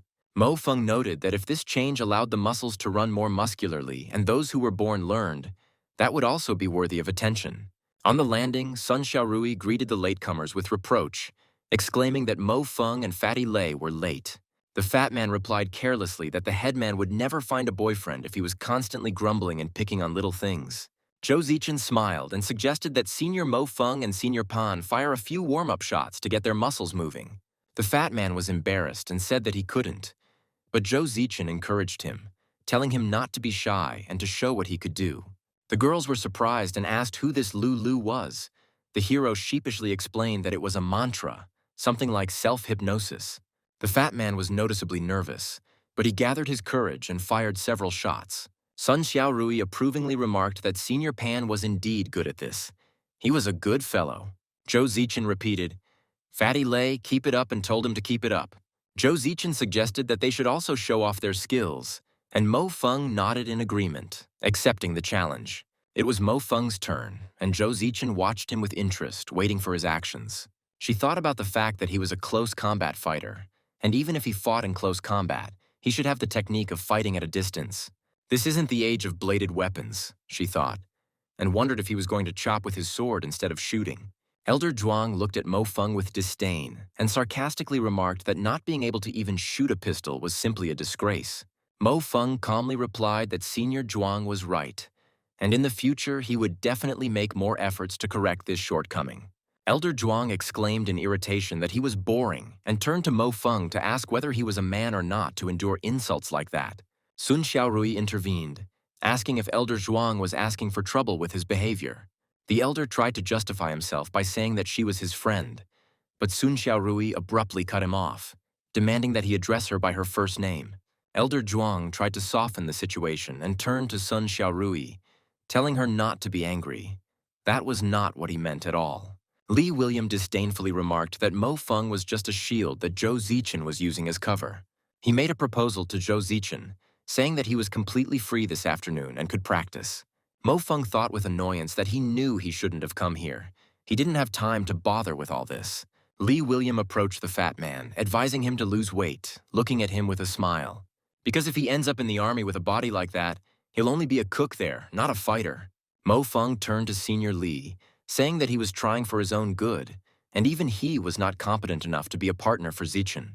He explained that there was no need to force her, because if he was not at least on the same level as her, he would only drag her down, preventing her from developing. Li William was indignant, asking if Mo Feng wanted to say that he was not good enough, and since when did he become so boastful? The surrounding students whispered disapprovingly, discussing Mo Feng's behavior. They said that he was a real show-off, and that he had forgotten all about it, since the elder William had scored 1,900 points. Mo Feng will be able to collect at least half of this to have the right to vote. Sun Xiaorui exclaimed anxiously that this test was the most difficult one here and warned him to be careful. The observers looked at the frozen Mo Feng in bewilderment, wondering why he had frozen and not fired. They urged him to hurry and not waste time. Lee William watched the proceedings with disdain and smirked, telling him to relax. The main character himself did not listen to anyone. He was confident in his own strength. Closing his eyes, he asked himself to calm down, assuring himself that this would be enough. The people around looked at each other in surprise, asking what was going on, because this was Level A, the most difficult shooting exercise. When Mo Feng finished shooting, everyone was shocked.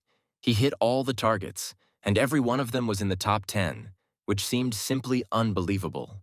Mo Feng modestly remarked that he was not yet very skilled in this and needed more time to observe. Lee William, hiding his irritation, muttered through his teeth that he was an accurate shooter and that he should continue to try. He turned to Zikin, saying that he had some business to attend to and needed to return, promising to contact her later, and then hastily retreated. Mo Feng thanked everyone for their support with a slight smile, saying that he would remember this praise for the rest of his life, no matter what it took. The village headman looked at Zikin with confusion, who smiled at everything the protagonist said. The fat man exclaimed with delight that now he would be his real brother, to which Mo Feng asked ironically, "Who was he before?" The fat man honestly admitted that before he was just a man older than him, at whose expense one could treat oneself in the canteen. The fat man turned to his friend with hope, asking him if he didn't think he was completely stupid to teach him to shoot as well as he did. Mo Feng philosophically remarked that even if he was stupid, there would be very few people in this world who could be considered smart. He explained that this pinpoint shooting from an incorrect position and special effects was originally invented by the fat man himself. In the girls' dormitory of the Dragon Letter School, Zhou Zichen reflected on what had happened. At first, Mo Feng seemed like a frivolous and constantly worried person to her, especially in front of her, which caused irritation. But lately he has become so reserved and self-confident that it could not help but surprise. Mo Xiaoxing had previously complained to her about her brother's incompetence, but today's shooting showed something completely different. It was really because of his great hidden talent, she wondered. Although according to Mo Xiaoxing, he shouldn't be that good. His pistol shooting style today was unusually beautiful and elegant, as if he had been doing this all his life. Perhaps he really could join Zhou Zichen and become a worthy training partner, the headmistress admitted. Mo Feng approached Sun Xiaorui with an unusual request. Well, he had to come up with such a stupid reason, he chuckled to himself. The main character asked for a vacation because he had a stomach ache. Sun Xiaorui asked ironically if he had the same problem every month as the girl. Mo Feng remembered how at the Battle of Sun Lake, Sun Xiaorui's battleship was responsible for supporting the troops, but it was lost. Mo Feng bitterly realized that Sun Xiaorui had died in that terrible battle because of him. If the past him had not been so lazy, untalented, and willful, wasting time on trifles instead of training, everything could have turned out differently.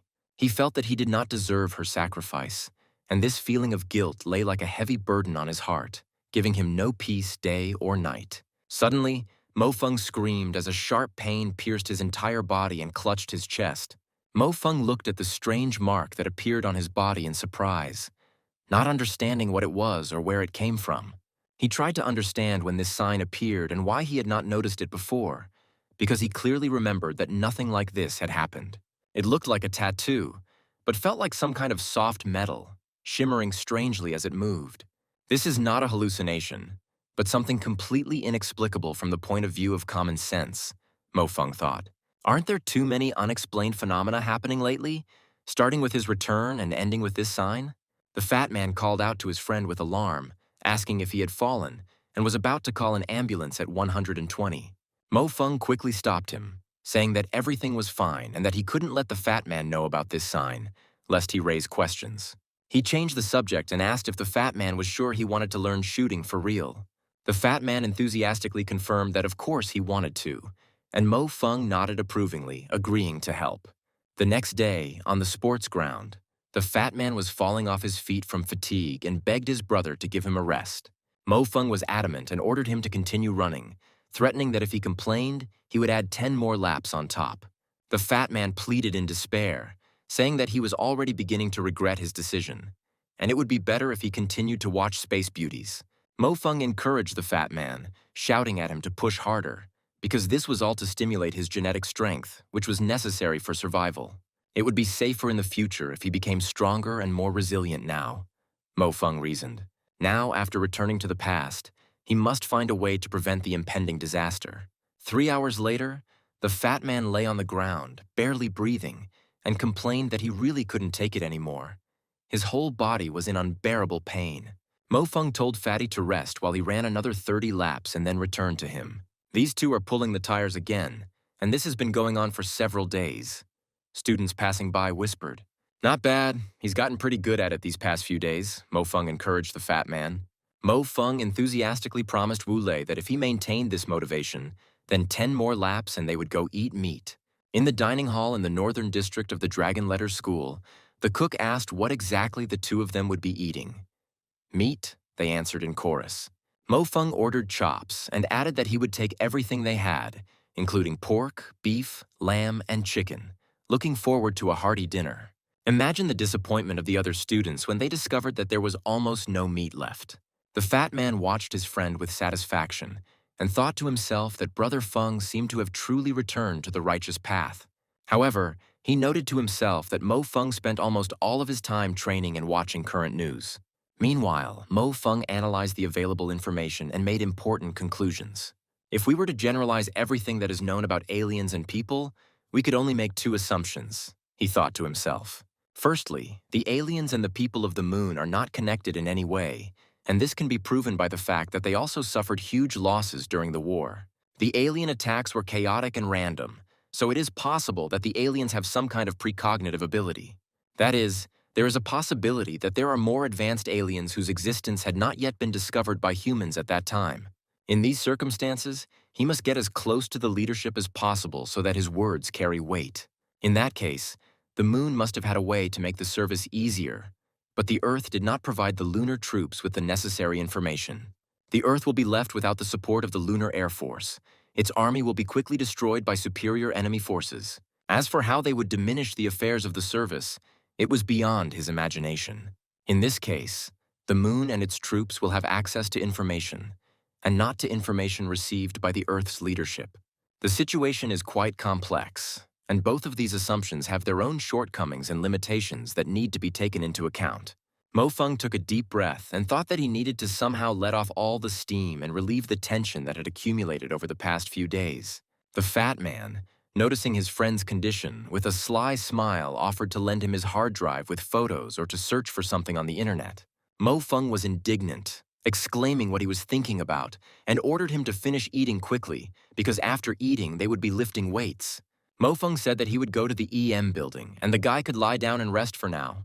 The fat man groaned that he really couldn't take it anymore. He already had 458 points, Mo Feng thought as he headed towards the building. But he still needed to work hard to reach his goal. It was a voluntarily lively evening, he noted to himself as he entered the EM building and looked at his smartphone. In the EM battle simulator, a thrilling duel took place on the virtual battlefield in the city of Zhou Zichen. She was up against Andrew from the Pacific Military Academy, who was ranked 9th. The system announced the start of the EM total battle, and the fighters prepared for the fight. The shootout in the city was escalating with renewed vigor, and both participants were acknowledged gun experts. Zhou Zichen was strong in her sniping, and her surprise attacks could catch the enemy off guard at any moment. As for her opponent, Andrew, he was an excellent wielder of 2 pistols at the same time, creating a barrage of fire. As a true fan of North American cowboys, he chose a 9th-generation Eagle Promboy with impressive firepower. Despite its apparent simplicity, the Promboy Eagle had more significant firepower than the Hoban. It was the most popular pistol in North America and could even be called legendary among amateurs. Although Zhou Zichen was ranked higher than Andrew, the matches could not be determined solely by ranking. It was necessary to pay attention to the condition of the people, the situation during the battle, and a number of other situational factors. His pistols had too high a rate of fire, and Zhou Zichen knew that her situation could be extremely unfavorable. She frantically searched for a way out of the situation, realizing that something needed to change. At the critical moment, Zhou Zichen was annoyed to discover that she had run out of ammo and was defenseless against the enemy.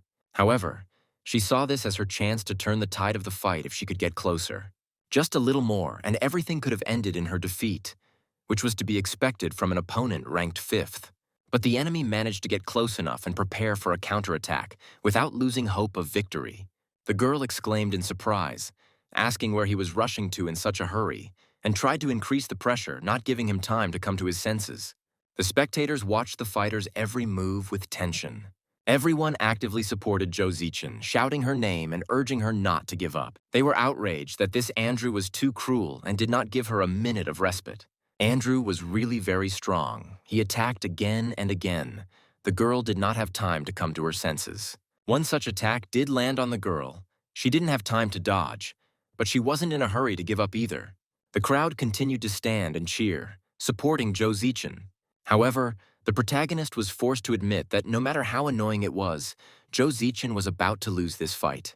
Zhou Zichen did have some good swordsmanship skills in close combat, but she was facing Andrew, a true master of combat. At first glance, it might seem that he is not a fan of recognizing any particular weapon, but in fact, it is the opposite. With such skilled hands, it is much easier to focus on the weapon's features and take advantage of its advantages. It was obvious that he was unfamiliar with Zhou Zichen's sword technique. Most likely, he had studied and analyzed it well before the battle. Recently, the protagonist needed a textbook to teach Wule how to shoot, and he decided to use battle footage as visual aid. In fact, he himself had learned some techniques from Wule, but there were still some differences in their styles, and this had to be taken into account. He wondered, looking at the inscription, how the level designers came up with such a strange name. While each level has its own unique features, this name is certainly not flattering and even frightening. An atmosphere of intense work reigned in the dormitory of the journalism faculty of the Draconian Letters School. Marco Polo observed the coordinated actions of his comrades. The 12th group was resting, while the 13th was taking over. All these commands were carried out without delay, as if during a military exercise. According to Marco Polo's analysis, the mysterious man was bound to appear again, and he had no doubt in his conclusions. He reasoned that if this guy just wanted to become famous, he would have announced his achievement on every possible platform long ago. Since he didn't do this, it means that he either doesn't care about fame at all, or he is deliberately hiding his true powers. It is for this reason that Marco Polo organized constant surveillance of all popular areas and exercises. He explained to his comrades that as soon as someone entered one of these exercises, their observation points immediately began recording. Suddenly, a familiar name appeared on the screen: dizziness. Marco Polo wondered if this wasn't the same low-level exercise that only beginners taking their first steps were interested in. Why is this student taking it anonymously if there is nothing to hide? Although there were plenty of anonymous students with a similar build, so one could not be 100% sure. Paired Hubens, he read the name of the pistols the hero had chosen. What kind of drug addiction was he planning this time? Marco Polo was surprised. This guy had compacted the Hubens so much that it was beyond normal logic. Meanwhile, Mo Feng was calmly thinking about his weapon tuning. He felt that the tuning of the normal version of the Huben was too weak. It doesn't produce the required power, so he tightened the parameters to achieve the desired effect. This way, he could deal damage continuously without wasting precious time reloading, he explained to himself. Observers in the studio commented with horror that the recoil would be so monstrous that the shooter would be thrown back immediately after the first shot. It can't be. His tuning method is not at all ordinary. Marco Polo was surprised, watching what was happening on the screen. Of course, for an expert this is a common thing, but you still need to reach this level of skill and have the appropriate training. Marco Polo made an important request to the teacher Saipan to start a live broadcast to the school. Marco Polo began to fervently convince his teacher that he simply did not trust his professional intuition, but that he was absolutely confident in himself. Teacher Saipan agreed to give him a chance, but sternly warned that if the broadcast was boring and uninteresting, he would give him a C-. The live broadcast began, and the presenter solemnly announced that a spectacular battle from a student was now on air. However, seeing that something boring and dizzying was being broadcast, viewers were outraged, asking what the hell was this. The audience thought they would be watching a fight between some famous stars. But this was apparently just a bad joke, they commented with disappointment. This guy even pretends that the writer is tuning his instruments, a real show-off. They laughed at Marco Polo. Judging by his tuning method, he was quite experienced, the girls admitted, noticing Mo Feng's confident and polished movements. The mentor was furious that the stranger had chosen to go through dizziness and mentally cursed him. The broadcast had already begun, and there was absolutely nowhere to retreat, no matter how much he regretted his rash decision. Viewers began to leave the show one by one, believing that it was just boring basics and that they would rather go watch an interesting film in the dorm. Cho Zichin regretfully thought that their views were too superficial. They don't see the full depth of what's happening, and therefore won't appreciate his brilliant plan. Time was flying by, and the numbers on the phone screen were flashing, counting down the last seconds until the real action began. The audience continued to yawn and complain of boredom, claiming that nothing unusual was happening. Marco Polo was terrified that his dream of an A+ would be shattered by this failure, and everything was not going according to plan. At this moment, Jo Zichin, who was watching the broadcast with her friend, suddenly spoke to her excitedly. She asked if her friend felt the same way, because this person and his experience of dizziness was completely different from other people's. With excitement in her voice, she pointed to the screen. What was happening there was completely different from the usual way this exercise was played. New frames flashed on the screen, and attentive viewers noticed something unusual. Judging by the fighter's movements, he was already a first-class marksman, and this was becoming obvious even to newcomers. Meanwhile, Mo Feng was carefully analyzing the situation at the level. Chu Zichin noted to herself that at 100% difficulty, there should only be 2 shooters here, and there shouldn't be any camouflage effect. The appearance of camouflaged shooters greatly irritated the hero, but he understood that he could not waste time on them now. Everyone understood that they needed to focus on the main goal of the passage. Time was running out, and the audience gradually began to show interest in what was happening. Some were already rejoicing, noting the fighter's rather accurate and confident shooting. But the enemy was no slouch either. His laser beams also hit the target right on target. However, for those who were expecting a truly spectacular spectacle, it still wasn't impressive enough. No matter how much they checked the system settings, it became obvious that this was definitely not ordinary dizziness, but something else. Although the level's name matched the standard one, even experienced observers noted that the difficulty of what was happening seemed terrifying. It wasn't just about accurate shooting and high precision. This fighter managed to maintain a frightening hit rate despite having to constantly adjust to speed. Suddenly, a new obstacle appeared on the screen. The hostage was a figure that could not be attacked under any circumstances. Jo Zichin, watching the scene unfold, admitted to herself that she might have been able to react properly, but her pace would have slowed down. This situation was a real headache, since even stopping for a rest led to a dead end. Someone from the audience noticed that this guy was quite lively and had high shooting accuracy. Another viewer noticed that Sun Xiaorui and Jo Zichin were also watching the proceedings with particular interest. A dash of 6 or 7 meters should have given him the opportunity to rest and catch his breath. But this man had no intention of stopping. The next wave of enemies is already approaching, and he's not even out of breath. Jo Zichin was amazed by his incredible endurance and wondered if he even had a human body and whether he needed rest. Something happened then that made everyone freeze in complete amazement. Someone in the audience exclaimed in shock, not believing their eyes, recognizing the weapon that appeared on the screen. The guy left it for the very end so as not to use it immediately in vain. He decided to run away at a distance so as not to shoot his powerful weapon at point-blank range. The girls, who were watching the main character the whole time, could not understand what kind of shooting technique this was. It was an 8-barrel, high-explosive fragmentation large-caliber machine gun, the Patu Raptor. It possessed the highest firepower in the entire Earth Federation. Only elite special forces units use such weapons. Something so incredible unfolded on the screen that the audience was completely speechless. One of them exclaimed in complete amazement that this was definitely not just simple dizziness, but some kind of hellish meat grinder created for torture. An ordinary person could never pass such a test. It is simply not meant for mortals. Under such intense barrage fire, even a small team of elite fighters would be destroyed, let alone a lone shooter. Finally, something truly interesting was starting to happen. The audience noted with enthusiasm, forgetting about their recent boredom. The system has already started counting down the time until the test is completed. Frisbee flying targets fell from the sky, and if they were not hit before they hit the ground, the test was immediately counted as failed. Someone in the audience realized with horror that this seemed to be the end. As soon as the flying targets touched the ground, the test was immediately stopped. And what could be done here, they wondered. Chu Zichin wondered if it was possible to break through all this barrage of barrage fire and still manage to hit all the targets. This was definitely a failure, they thought in despair, seeing no possibility of a successful conclusion. Mo Feng, meanwhile, noticed a temporary blind spot in the defense and realized that he had made it just in time. He decided it was time to end this protracted test and move on to the final phase. Time continued to tick away inexorably when something unusual happened. One of the attentive observers noticed that the bullet fired by Mo Feng changed direction strangely in flight. It flew in an arc around the gun mount and hit the gunner directly in the back, causing a chain reaction. This trick reminded the audience of a scene from a famous movie, and they immediately understood where this technique came from.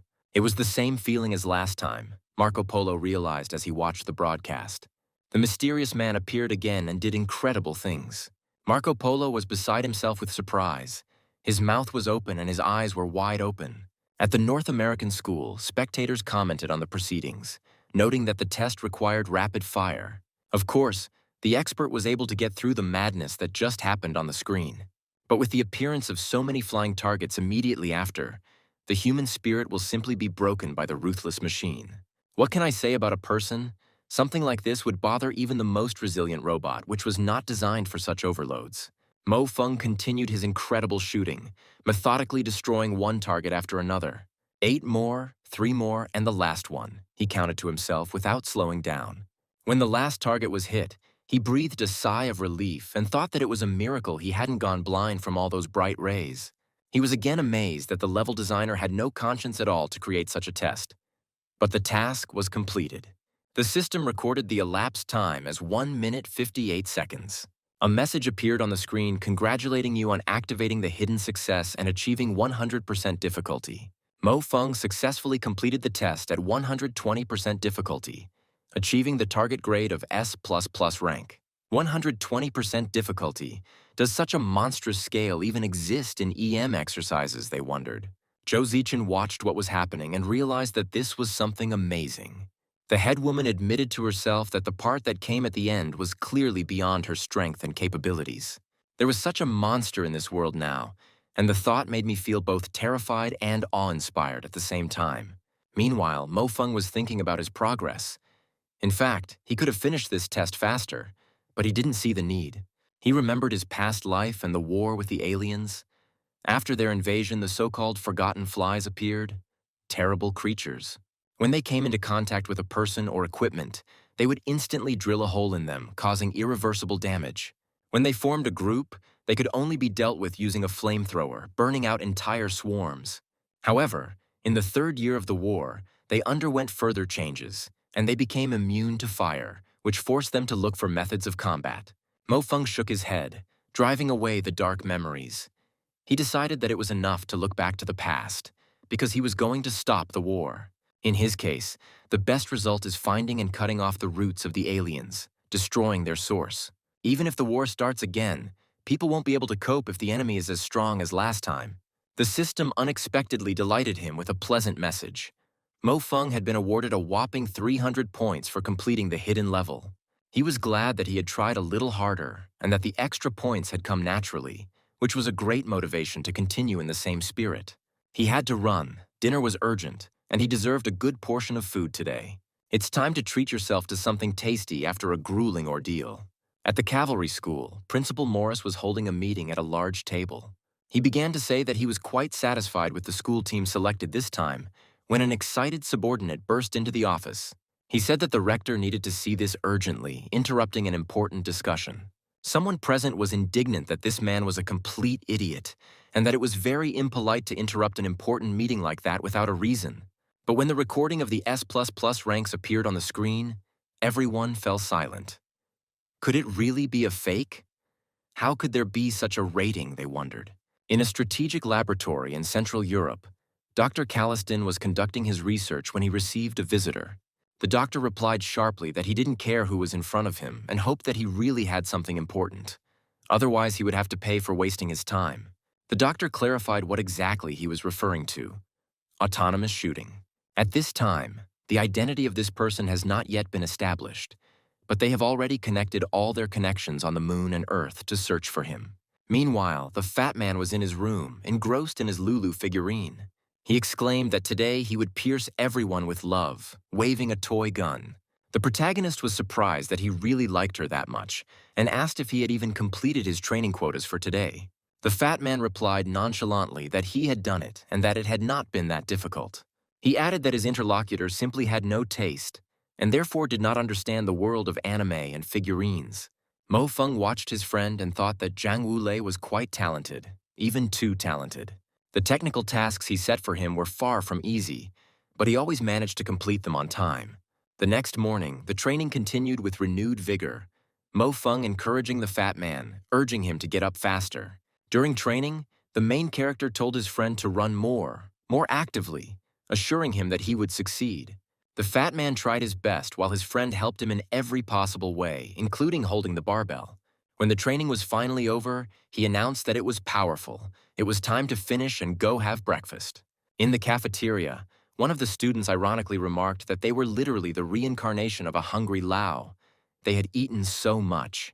Mo Feng turned to the fat man, noticing that he had already fully adapted to the previous volume of training, so it was time to increase it. The fat man asked in horror if his brother was joking, propping his chin up with his hand. The protagonist confirmed that they were indeed going to participate in the EM competition. Sun Xiaorui, who had come over, intervened in the conversation, saying that Fatty was simply too lazy, but that this could be corrected. The guy tried to laugh it off, saying that the headmistress was indeed a person with a big heart, but that he just shouldn't pay attention to her. The EM system has its own gradations, and the first starts with 500 points, the second with 800. The next distinction is at 1,600, and then comes the truly highest class, which includes their youngest, Sun Xiaorui. Sun Xiaorui promised Fatty that if he participated in the next EM competition, she would give him a Lulu figurine. The fat man gasped when he learned about the Galaxy series, which was released in a print run of only 99 copies worldwide. He couldn't believe that Sun Xiaorui could get his hands on such a rare item. The fat man's expression immediately changed, and he fervently assured the headman that the headman could be sure that the task would be completed at any cost. The girl said to hurry up and eat because Professor Zhou Yuge's tactical analysis class was about to start, and she couldn't be late. There was an unusual excitement in the auditorium of the Draconian Letters Military School. The professor was surprised to notice that 2 students were again in the back rows, apparently trying to take a nap during the lecture. However, today, quite a lot of people came to class, which was rare for an ordinary day. The fat man explained that the teacher was telling quite interesting things today, so it had become difficult to even fall asleep during his lectures. The students looked at each other in bewilderment, noticing the professor's unusual behavior. The professor enthusiastically announced that yesterday a real god had appeared in EM, and this event had shaken the entire system. He enthusiastically informed the students that in today's lesson they would be analyzing yesterday's performance of this god. Laughter and exclamations of disbelief erupted in the audience, and students asked what kind of god this was. The professor was surprised by their ignorance and explained that yesterday at EM they received an S++ grade, which everyone was talking about. The students were outraged at how they could even get an S++ grade and assumed it was a prank or someone's stupid joke. The professor noted that some students might have already seen this and had been unable to sleep well the previous night due to the impressions. But if someone hasn't seen it yet, that's okay. They'll watch it again together. A recording appeared on the screen and the professor continued his commentary. Even after watching the footage many times, he still experiences horrific shock from what he saw. The professor asked Sun Xiaorui what she thought about this. Sun Xiaorui replied that she was in the EM building yesterday and saw the live broadcast with her own eyes. But there were some things she couldn't explain. The professor approached Zhuangzhi with the same question.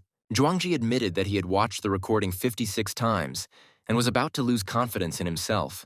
The fighter seemed so incredible to him. The professor noticed that the 2 students he had just interviewed had more than 1,600 points in EM. There were gasps of surprise in the audience. The students couldn't believe that people with such results existed. The professor announced that he would now allow himself to analyze everything from God's point of view and asked the students to listen carefully. The professor began a detailed analysis of shooting techniques. An accurate assessment of suppression occurs before the object moves.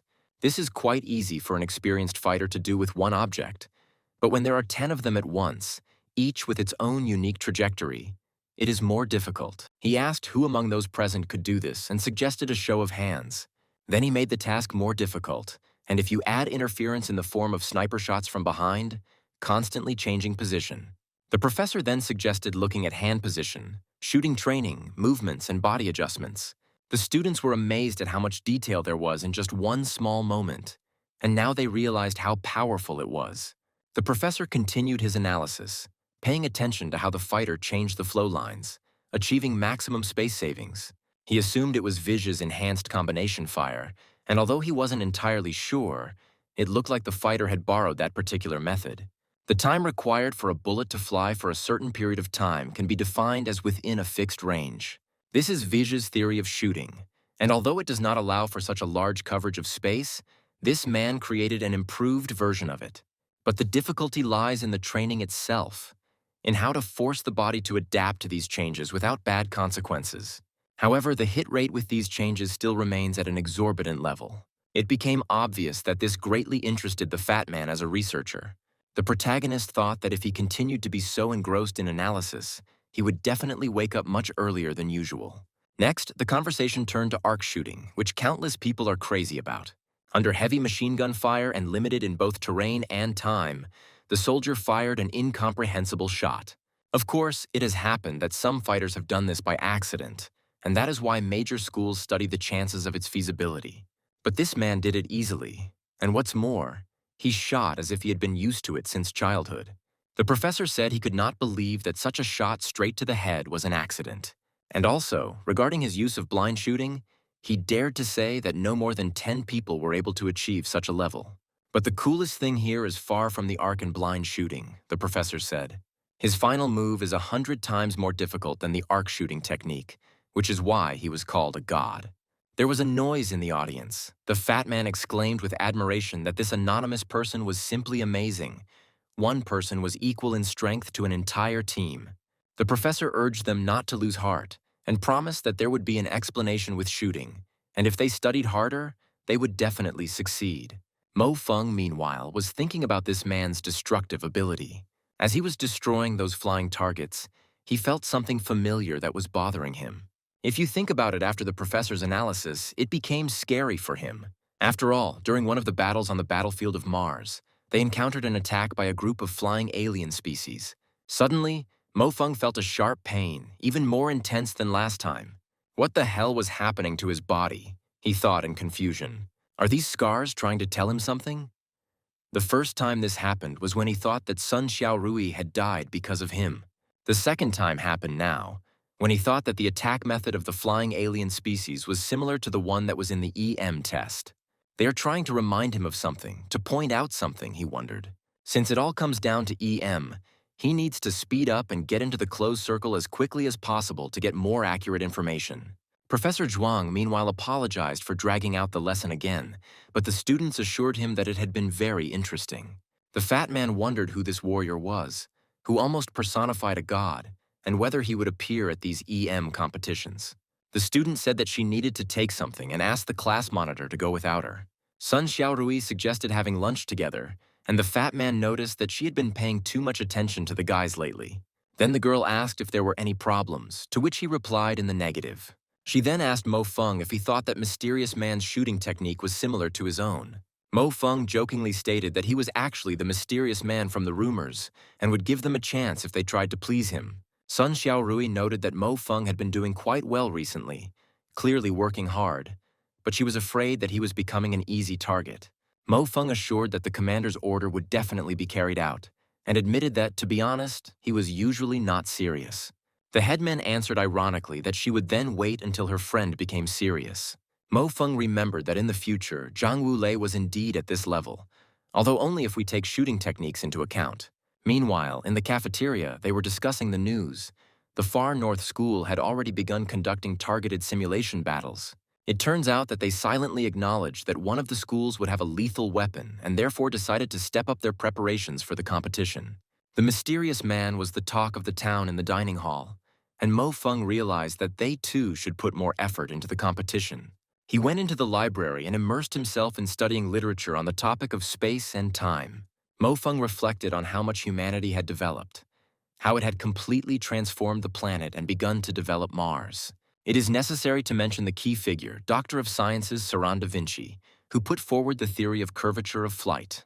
Over the past 2 centuries, their line has produced many talented individuals, all of whom have been leaders in the politics, economics, and military of the moon.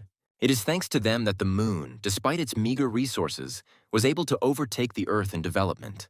In the relationship between the moon and the Earth, she occupied a dominant position. By the way, the great scientist devoted the last 20 years of his life to the study of space and time. Mo Feng delved into the theory. It was impossible to create an environment suitable for this with the existing technology. But space had already given a hint. Everything inside disintegrates and regenerates, so when you get there, the body will be destroyed, but the spirit will continue to exist. Only with the presence of a particularly strong, extremely large spirit is it possible to move in an instant. During this period, stability of movement capabilities becomes practically meaningless. Although all this seemed reasonable, Mo Feng understood that there were still unresolved issues. For example, he had not contacted the black hole. Could the power of a nuclear explosion have created the possibility for him to return to his current self? At that time, he was very shocked by his failure in love, so everything here is logical. What has disappeared cannot appear again. Let's say he died in that time and space, so he was not resurrected.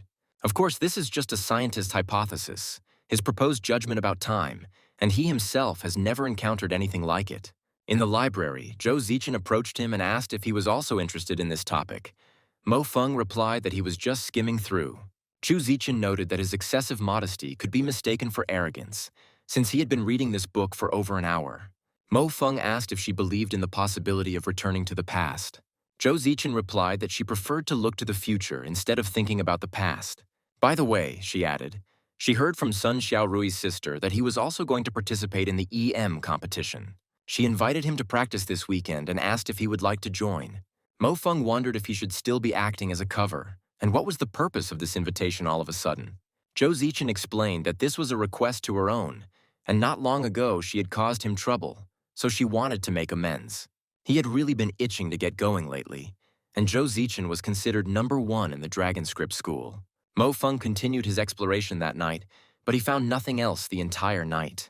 It seemed to him more and more that the defeat from the aliens was connected with the betrayal of people.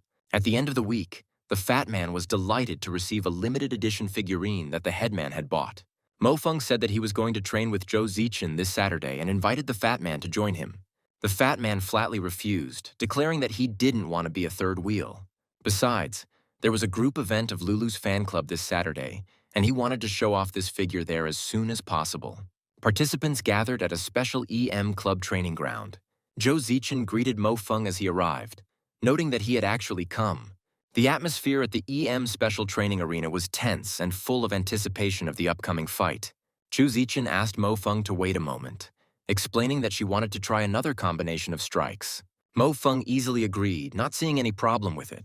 Zhou Zichen was surprised to see that she didn't think he would come here so early, to which Mo Feng replied that it was a given. After all, it was necessary to prepare for sparring with her. The system announced the start of the projection of models, and both fighters took their positions in the arena. Mo Feng carefully watched Zhou Zichen's movements, noting to himself that she was truly an outstanding student representative. Zhou Zichen's genetic power had already reached a fairly good level, and her control was excellent.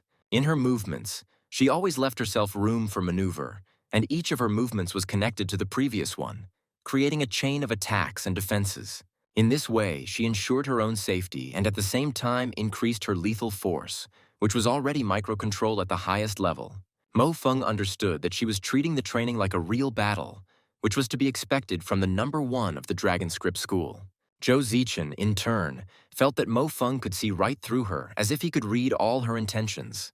She noticed that he was pretending to be a pig to eat the tiger. In other words, he deliberately behaved stupidly in order to confuse the enemy and achieve victory. Mo Xueqing was right when she said that it was impossible for her brother to be so careless. Mo Feng asked in response whether it was bad and asked her opinion.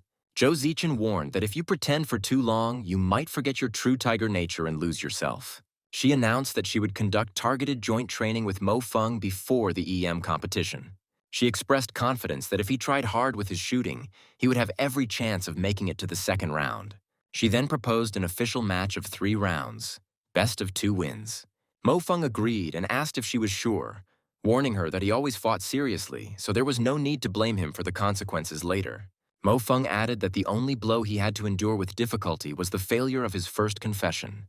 He offered a small bet that if he won, she would come to their house for dinner the next day, adding that his mother had been pestering him since her last visit. Zhou Zichen was surprised that that was all, and asked ironically if she was planning to become his girlfriend if he won. She replied that she wouldn't mind trying her uncle's cooking again and would make an allowance. If Mo Feng wins at least one round, he'll be considered a winner. But if he loses all three, he'll continue to be her shield for a while. In the arena, Zhou Zichen offered Mo Feng any weapon he wanted, stating that she didn't care. Mo Feng thought about the fact that the training weapons were not sharpened, but even so, they could still pose a significant danger. It's still better not to take a weapon, even if it's blunt. Since he was easy to get into trouble with, the protagonist thought it was the right decision. However, despite the decision he had made, the guy hesitated for a while, wondering if he was doing the right thing by fighting the girl. However, he still thought it over and announced that he would fight with his bare hands. Zhu Zichen defiantly replied that she understood and heard him. The girl was already ready to see where he got such confidence and arrogance from. She looked at her opponent today with a look full of hatred and severity. While the main character simply stood there, a powerful heat emanated from the girl. The fight began with a swift attack from Zhou Zichen. She used her signature technique, trying to seize the initiative from the first seconds and suppress her opponent with a series of quick strikes. Mo Feng, however, dodged her attacks with astonishing ease. He moved as if he knew her every move in advance, even though she made sharp turns. Zhou Zichen was surprised to find that her attacks were ineffective, while Mo Feng's counterattacks were becoming increasingly dangerous. The first round ended with Mo Feng winning. Zhou Zichen couldn't believe she lost so quickly, but she pulled herself together. She knew that Mo Feng was truly strong, and her previous suspicions were confirmed. He was hiding his true abilities. The second round began with even more aggressive attacks from Zhou Zichen. She decided not to leave Mo Feng a second to think, attacking with a continuous stream of blows. Mo Feng, however, remained calm and collected, as if he was not in the heat of battle, but on a stroll. He used minimal movements to dodge, conserving energy and waiting for the right moment to counterattack. The score was now 2-0 in Mo Feng's favor, and Zhou Zichen rose from the floor, feeling a mixture of disappointment and respect for her opponent.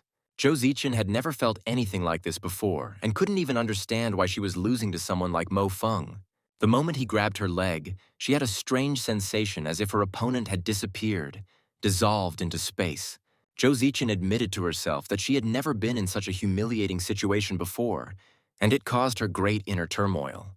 But she couldn't help but admit the obvious fact that Mo Feng was currently better than her in actual combat, and it was hard to dispute that. She replied that Elder Mo Feng had hidden his true abilities well all this time, pretending to be a simpleton. And now she had lost. Mo Feng noticed that the fight was not over yet, and since they had agreed on 3 rounds, no matter what the outcome, it needed to be finished. Zhou Zichen agreed to continue, but on one condition. This time she would use a weapon to even the odds. The atmosphere on the court instantly changed. Zhou Zichen brought her state of mind back into order in one short moment, taking control of her emotions. Mo Feng noted to himself that being able to consciously bring himself to such a calm state was truly a rarity. This was to be expected from Zhou Zichen, who was rightfully considered the best fighter in the school. Zhou Zichen asked her opponent for advice and to continue the fight, putting all her determination into these words. She was ready for a new round, armed and dangerous. The fight resumed with renewed vigor. Zhou Zichen completely blocked the direction of movement, giving Mo Feng no opportunity. However, until she could get into it, all her efforts remained in vain. Mo Feng dodged her attacks with astonishing ease, and the girl realized with annoyance that she still didn't have enough speed to reach him. She noticed the moment he landed after another jump and decided that this was her chance to deliver the decisive blow. This forward movement turned out to be fatal for her. She thought about it carefully. The onlookers whispered that the goddess had indeed trained her ultimate move, but Mo Feng was ready for it. The hero used 100 cuts on the acrylic coil, completely disorienting the opponent. Time was running out and the fight was coming to an end. Mo Feng, seeing Zhou Zichen's attempts to use her signature move, advised her not to practice this technique anymore. He explained that it would lead to nothing but death on a real battlefield, and that in a real fight, such pretentious techniques only get in the way. This advice sounded like a death sentence, especially when the protagonist knocked the weapon out of his rival's hands. This sentence instantly insulted her and her beloved technique, and she tried to strike again. Zhou Zichen felt that there was a deep truth in his words, based on the experience of real battles. The match ended with a score of 3-0 in favor of Mo Feng. He felt a little awkward that he might have gone a little overboard in the end, and he mentally apologized to the girl. Zhou Zichen was completely confused. She saw that the guy was feeling awkward. She had mastered the ultimate skill with such difficulty, and he had so easily and effortlessly repelled her signature move without even breaking a sweat. Although Zhou Zichen's hand-to-hand combat skills were not among the top 10 in the school, her overall rating was around 2,000 points.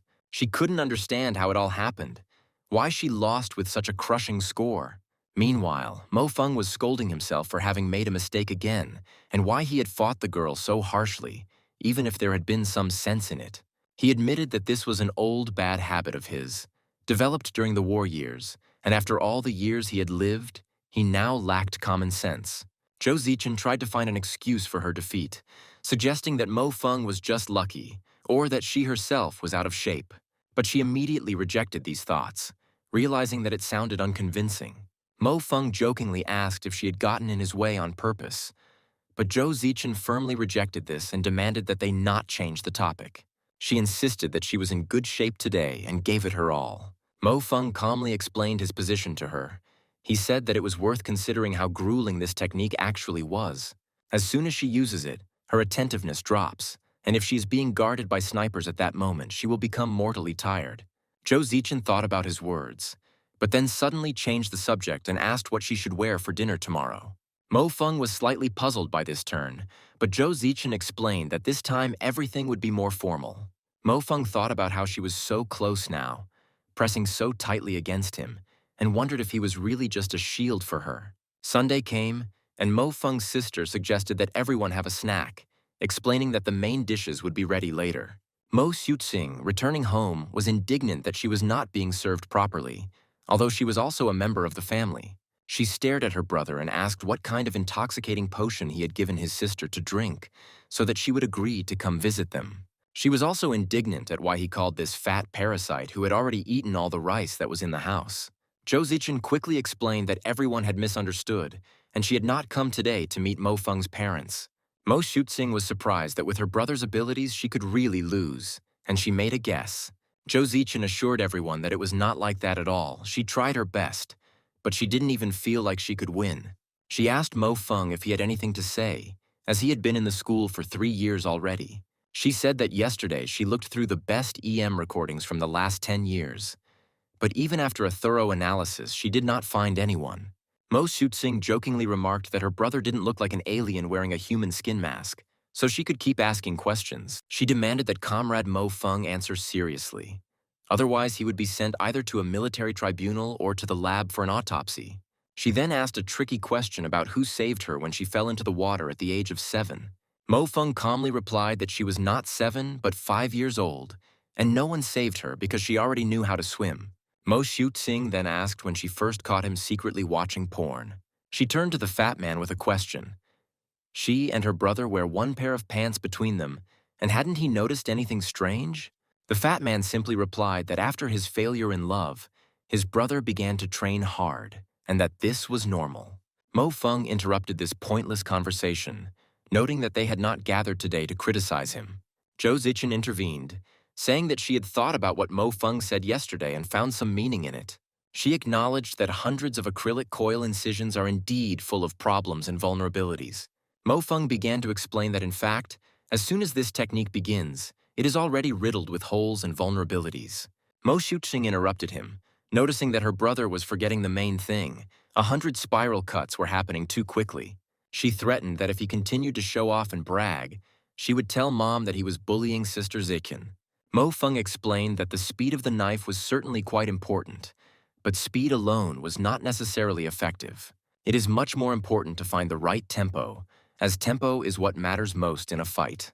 In cutting techniques, the swing is important, but in 100 spiral cuts it is too large, resulting in ordinary chopping strikes. However, in real battles, it is not so much brute force that is important, but rather technology and its details. And sometimes slowness and waiting help to achieve better results than mindless haste. Zhou Zichen looked at his demonstration with confusion, trying to understand what was happening with this speed. The fat man counted and got 48 cuts, 10 of which seemed to be interrupted, but in fact were not. Mo Xiuqing stated that she now doubted again that Mo Feng was her brother. Mo Feng calmly replied that she shouldn't doubt him. He was her brother. But in fact, he had returned from the future. Mo Shuxing was indignant and demanded that he stop talking nonsense, kicking the guy. The mother intervened and suggested that everyone should eat first and then calmly talk about anything. Mo Feng's mother treated Zhou Zichen hospitably, telling her not to be shy and to eat as much as she could. She served her guests stewed chicken with chestnuts, stewed sea cucumbers with leeks, praising the freshness of the rock bass. Zhou Zichen sheepishly thanked her for the treat, and her mother asked the girl with interest what such a good girl saw in their son.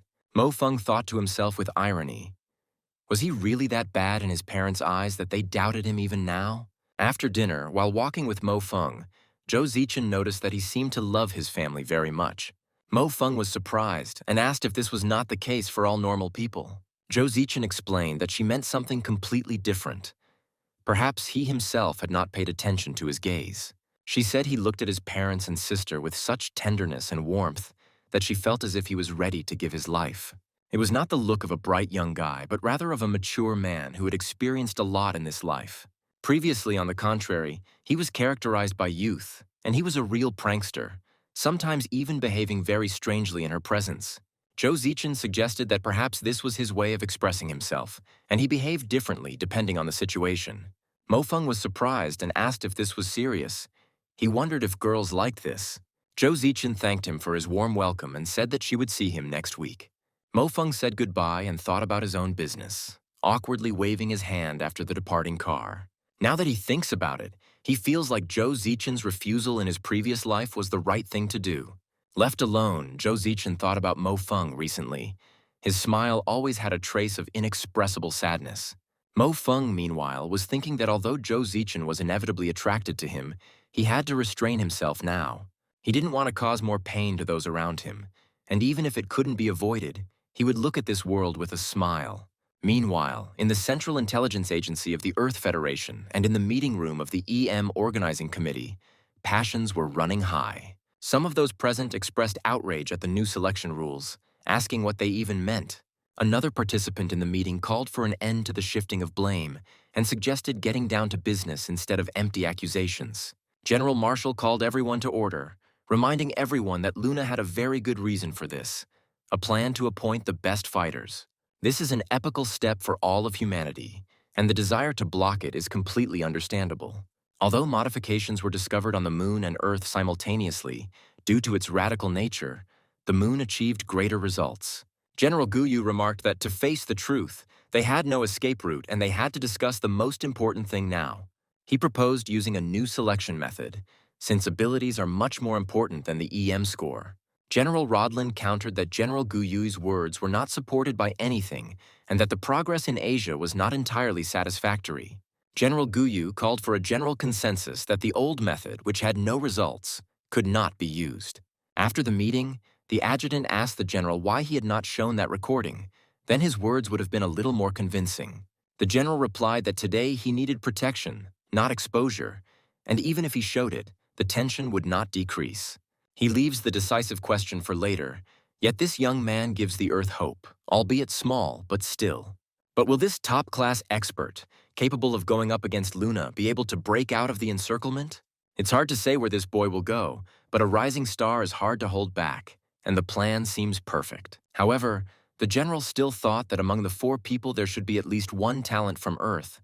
This was a problem that needed to be solved. A new week has begun, and the details of the EM competition have been announced. God was about to pull back the curtain, and this year's finale was held on the Moon. 128 of the best fighters from the 2 federations were to gather in the capital of the Moon, Casablanca, to fight for their honor. Today, the number of places in the EM competition was officially announced. The Earth Federation, 58, and the Lunar Federation, 70 places. In the Earth Federation, there are more than 10,000 students in total who have achieved a score of 800 EM points. If the quota of candidates is not filled after this, the second stage of selection will begin, the qualifying competition. Fighters with an EM above 1,600 points or who received an A rating in the trials will participate there. 1,600 EM points or an A grade, the students were surprised. Previously, Mo Feng didn't see the point of this new selection. But now he understood that the selection didn't just guarantee basic combat effectiveness.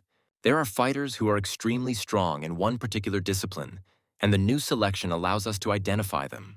The school cafeteria was filled with a lively atmosphere, and Zhou Zichen happily waved her hand at Mo Feng, inviting him to sit next to her. Sun Xiaorui was surprised to see that Mo Feng could eat and joked that it was the only thing he was really good at. The fat man philosophically remarked that without food there would be no strength, and added that he had recently been working so hard with Brother Feng that he was completely starving. Sun Xiaorui reprimanded him, asking him to be more clear and not to hint at any strange things, but to simply say that he had been training. The conversation turned to the upcoming EM competition, and she suggested that Zhou Zichen would directly qualify for the finals. She mentioned that she herself had scored over 1,800 points and had A-level grades, so she should be eligible to participate. Sun Xiaorui suggested that it was unlikely that there would be more than 3 people with special recommendations. The protagonist, who was sitting nearby, tried to console the headman, advising him not to worry and to eat calmly. Mo Feng remembered that in his previous life, Sun Xiaorui had performed brilliantly in the EM competition, breaking through all the obstacles. The girl noticed Mo Feng's strange look, as if he was looking at her as if she was dying, and asked her not to be upset. She consoled her friend by saying that although she might not be able to qualify this time, she was able to achieve high scores and realize her potential. Zhou Zichen supported her, noting that Sister Xiaorui's words made sense, and with Mo Feng's strength, he would definitely have a chance. Zhou Zichen explained that they had sparred over the weekend, and that Elder Mo Feng had extraordinary close combat skills. Mo Feng suddenly announced that he was actually planning to become the winner of the EM competition. Some student became indignant, asking if he would die if he didn't brag, and she noticed. She advised Xiaorui to just forget about him because this guy should take care of himself. Wu Yiming turned to Sun Xiaorui, begging her to pay attention to him before he committed suicide out of grief. Sun Xiaorui urged everyone to stop causing trouble and turned to Wu Yiming, saying that she was giving him a chance. If he can get to the finals, she will become his girlfriend. Wu Yiming exclaimed that he stopped at 1,560 points. He admitted that he didn't deserve Sun Xiaorui, but he couldn't accept that Mo Feng was much worse than him. He listed Mo Feng's shortcomings. He is not as handsome as Wu Yiming. He has poor academic performance, he is unpopular, and besides, he is fat. His friends supported him, confirming that this was indeed the case, and advising his sister-in-law to accept Brother Ming's feelings. Mo Feng watched Wu Yiming carefully, recalling his fate in his past life. This guy fought bravely as a captain of one of the squads during the battle on Mars. Wu Yiming noticed Mo Feng's strange look and aggressively addressed him, asking what he was staring at and offering to go one-on-one. During an important battle, he could have retreated, but because all his team members were killed, he did not want to return alone. He activated a small nuclear bomb, blowing himself up along with the aliens. Mo Feng remembered that from the beginning to the end, Wu Yiming had a special attraction to Sun Xiaorui, and this feeling led to his death. He promised to fight with one hand, and if Mo Feng lost, he would never approach Xiaorui again. Wu Yiming thought that the guy's gaze was strange from the very beginning. It did not reflect anger or cowardice, but rather looked more like sympathy. Zhou Zichen intervened in the conversation, saying that Wu Yiming had misunderstood something. She said that the elder Mo Feng was her boyfriend. Wu Yiming's friends guessed that Mo Feng had used some low-class tricks to charm Zhou Zichen. They suggested that if that was the case, she just had to say the word and they would break all 3 of his legs. Li William made the remark that this was the dining room. He supported Wu Yiming and addressed Zhou Zichen, saying that there was no need for this game. He understands that now all her energy is directed at him. He suggested waiting until the end of the final and then have a good talk about the future. Wu Yiming could not resist and made a sarcastic remark, asking Li William who he was, Chairman Li, General Li, or Ship Commander Li.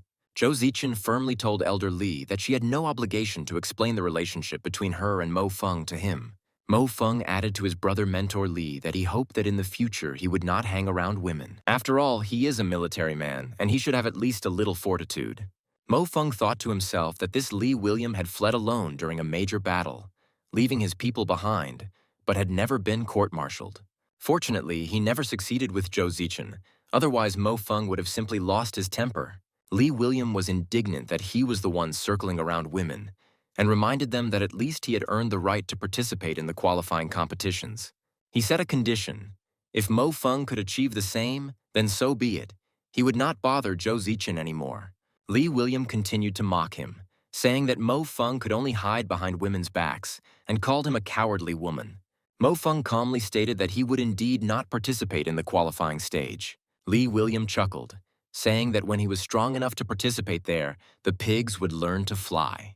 Mo Feng objected that he didn't know about the pig, but he had plans to participate in the finals. These words caused shock among those present.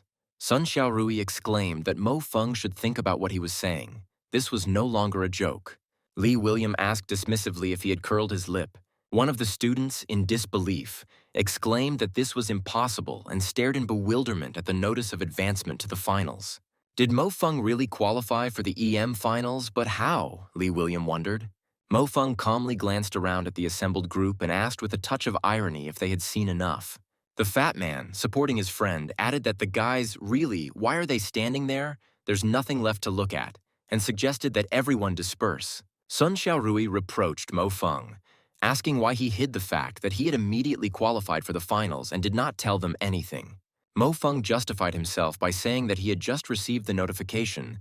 Zhou Zichen congratulated the elder, noting that they would fight together. She thought that Mo Feng was clearly not at the top of the EM, even though she had experienced his strength in close combat that day.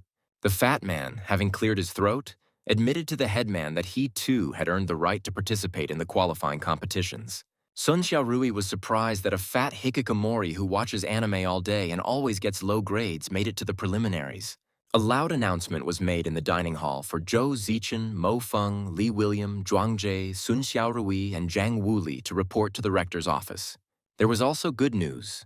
Students Zhou Zichen and Mo Feng directly qualified for the finals, while the rest are participating in the qualifiers. Someone watching the group of friends exclaimed that everything turned out as he thought. A solemn atmosphere reigned in the rector's office, and Rector Wang Zhenyang looked around at the assembled students with satisfaction. He noted to himself that he thought there were only 2 promising talents in the school, but who would have thought that such a surprise awaited him?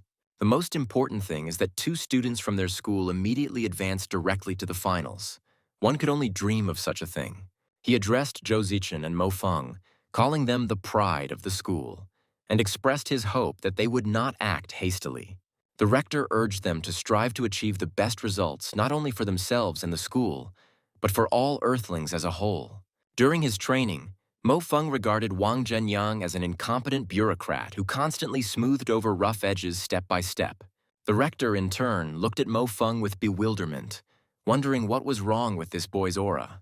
He immediately pulled himself together, deciding that he had already started to go crazy because he had been sitting in his office for too long.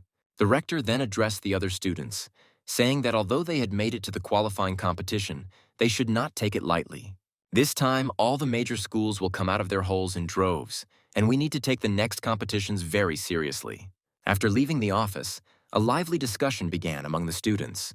Mo Xiuqing turned to her brother with delight, saying that she finally began to feel like he was her own. Mo Feng was indignant, asking if that was how one should talk to one's brother, and why she even thought that he might not be her biological brother. Mo Xiuqing retorted that there was no doubt about it given his abilities. Mo Feng turned to the fat man, urging him not to be cowardly either and to make sure to pass the qualifying competition. The fat man doubted it, saying that it was impossible and that getting into the qualifiers was his limit. Mo Feng countered, reminding him that the fat man was capable of getting an A+ grade for his shooting, and there was no way he wouldn't have a chance of passing the qualifiers. There were still a few days left before the official start of the group competition, and Mo Feng promised to train him. The fat man asked in horror if he would really have to get up early again. Mo Feng replied that he would not only get up early, but would also start living by training. The fat man reflected on the fact that he was able to achieve an A+ grade thanks to the recording of that mysterious man. In the Northern Library, Mo Feng immersed himself in studying the materials. He recalled that the first wave of strikes during the alien invasion was directed at major cities on the Moon and Earth. He didn't know anything about it, but he couldn't believe that it was an accident. Judging by the materials that were currently available, he found out practically nothing. Mo Feng decided that he had enough for today. It was already late. He was about to leave, but suddenly noticed that someone was following him. He turned around abruptly, and the one who was following him lost sight of him. Then he quietly crept up to the guy and asked if they were looking for him. Marco Polo hesitated and replied that no, he simply suddenly had to pee.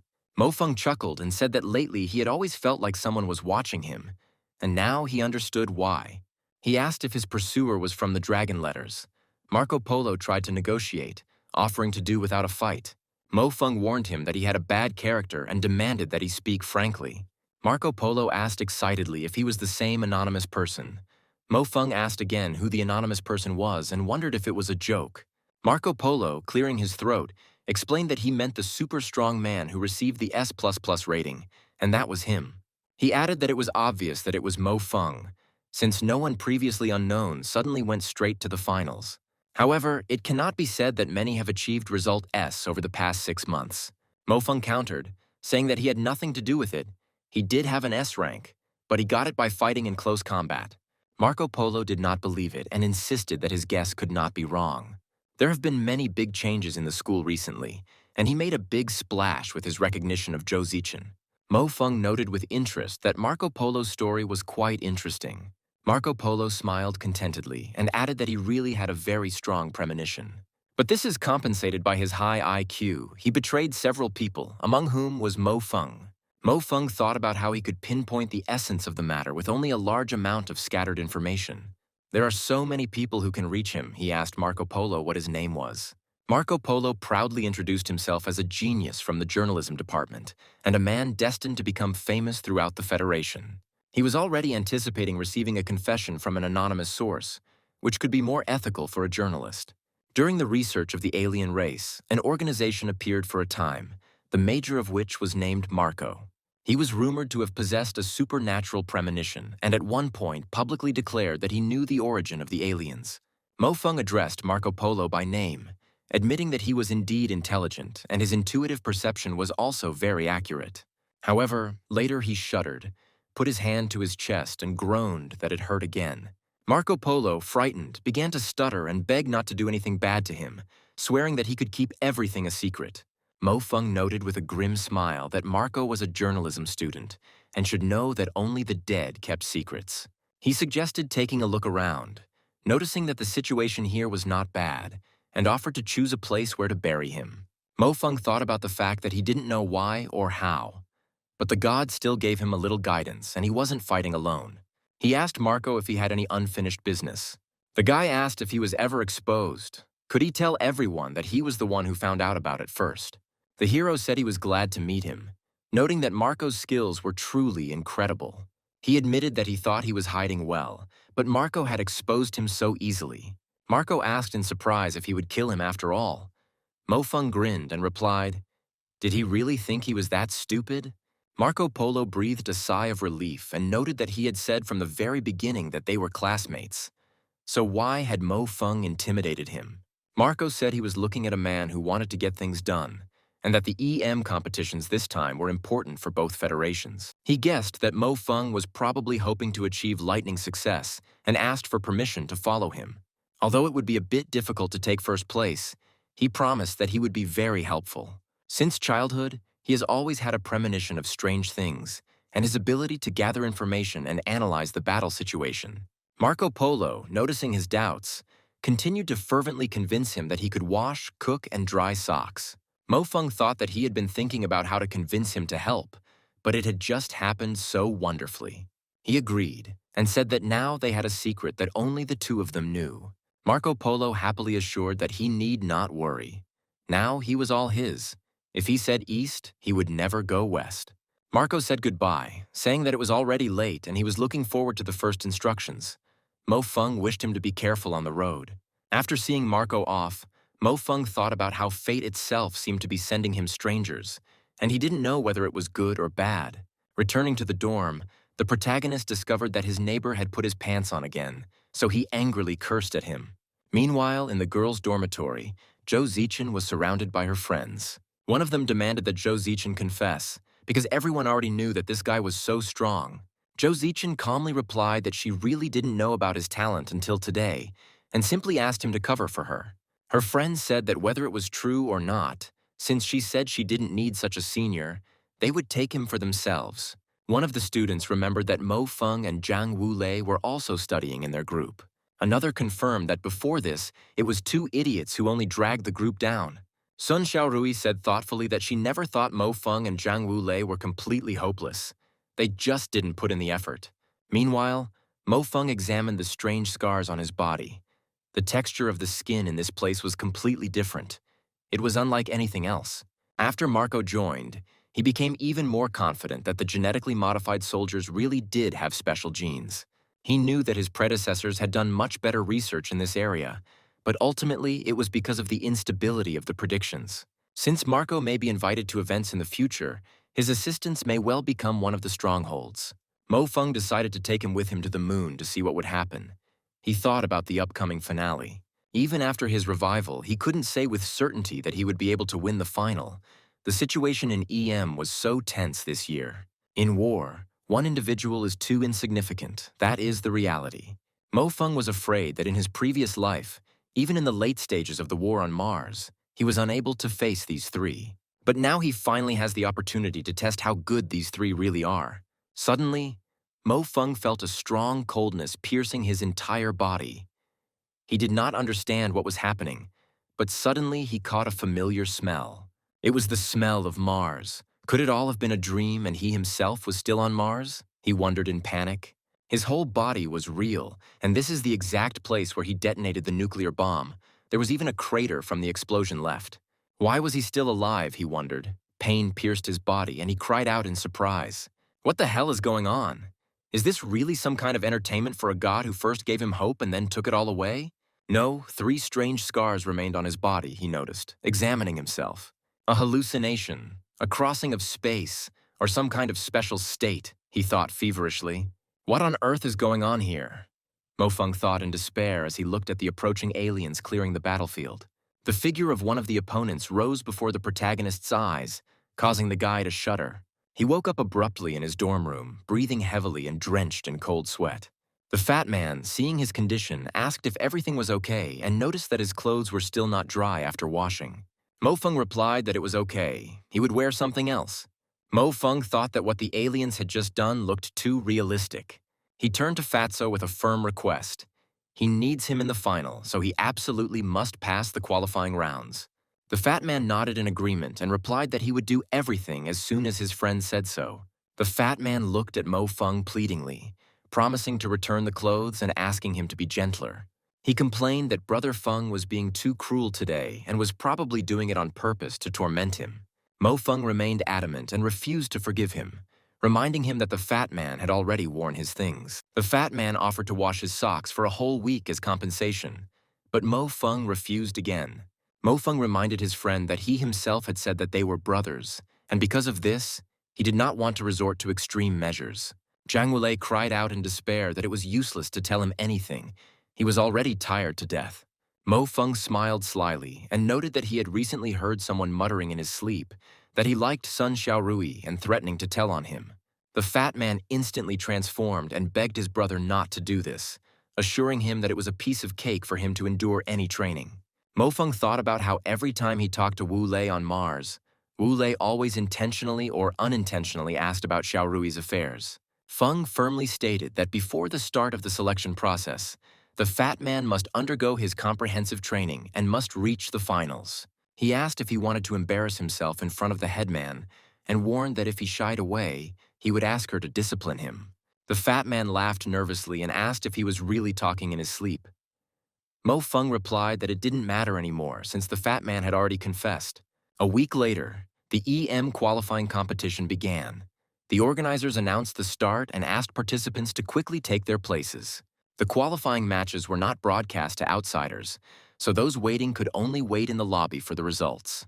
Zhu Zichen noticed that she hadn't seen Mo Feng for a whole week, and although she thought that he would start to act more actively, this did not happen. Meanwhile, Mo Feng was thinking about how that strange dream hadn't appeared again this week, and it was becoming more and more convenient to use this body. He understood that he could not yet devote much time to communicating with his family and had to concentrate on the future. Zhu Zichen noted to herself that they hadn't been in contact for a whole week since joining the special training group. At first glance, the group hasn't changed at all this week, but in fact, there have been changes, and they are significant. Only these changes were not in appearance, but in character, as if they were reborn after getting into battle. Although Zhou Zichen had heard that success made a man shine, she felt that his shine was too intense. Half an hour later, the first results appeared. Someone dropped out in the first round, admitting that in terms of pure strength, he definitely wasn't losing. An hour later, news came about the second round. Lee William was eliminated, and almost at the very beginning of the second round. He was indignant that he had come across an opponent from South America who was as ferocious as some kind of barbarian, and who simply dodged his attack. Lee William insisted that it was obvious that there was no significant difference in strength between them. It was just a matter of self-hypnosis. Zhuangze had also dropped out. Sun Xiaorui and the Fat Man had not yet come out, and this was causing concern. Lee William realized with bitterness that with this defeat he could say he had failed the last stage of his final year at college. The start of the third round of the qualifying round was announced, and the protagonist and his companion awaited the next steps. Meanwhile, the Fat Man fought in the virtual arena, his fighting style, borrowed from anime, looking relatively pathetic. Although he had originally planned to lose on purpose, Brother Feng had threatened him with the headman, so it didn't matter what kind of devilry would come out in the end. The virtual battlefield for the qualifying round has completed loading, and the third round has been declared to have begun. Fatso's opponent turned out to be Chris Thompson, a renowned expert from the Alpha Military School in North America. He was ranked top 59 in EM and was also a close combat expert. Chris Thompson was surprised that a man with just over 800 points was able to reach the third round and would be fighting against him. He certainly couldn't have gotten here by luck alone, Chris thought. He looks pathetic because of his fat, but apparently he has a special individual ability. You need to be careful with him. Chris decided not to let him get close, but was amazed at the speed of his hands. He was surprised by the accuracy of this damn Fat Man's shooting, which was really very rare.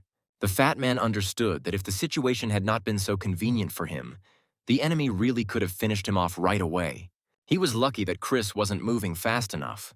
He threw knives, trying to reach his opponent, but Chris dodged and shouted where he was throwing them.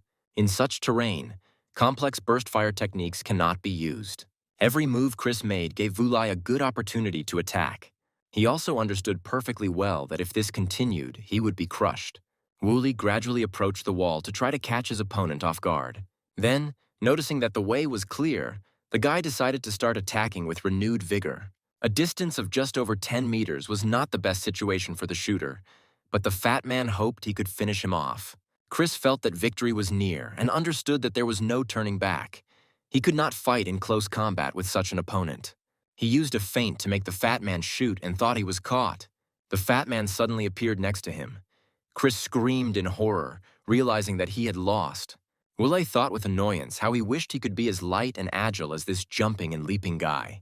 He frantically searched for where he had disappeared to, realizing that there was nowhere left to retreat.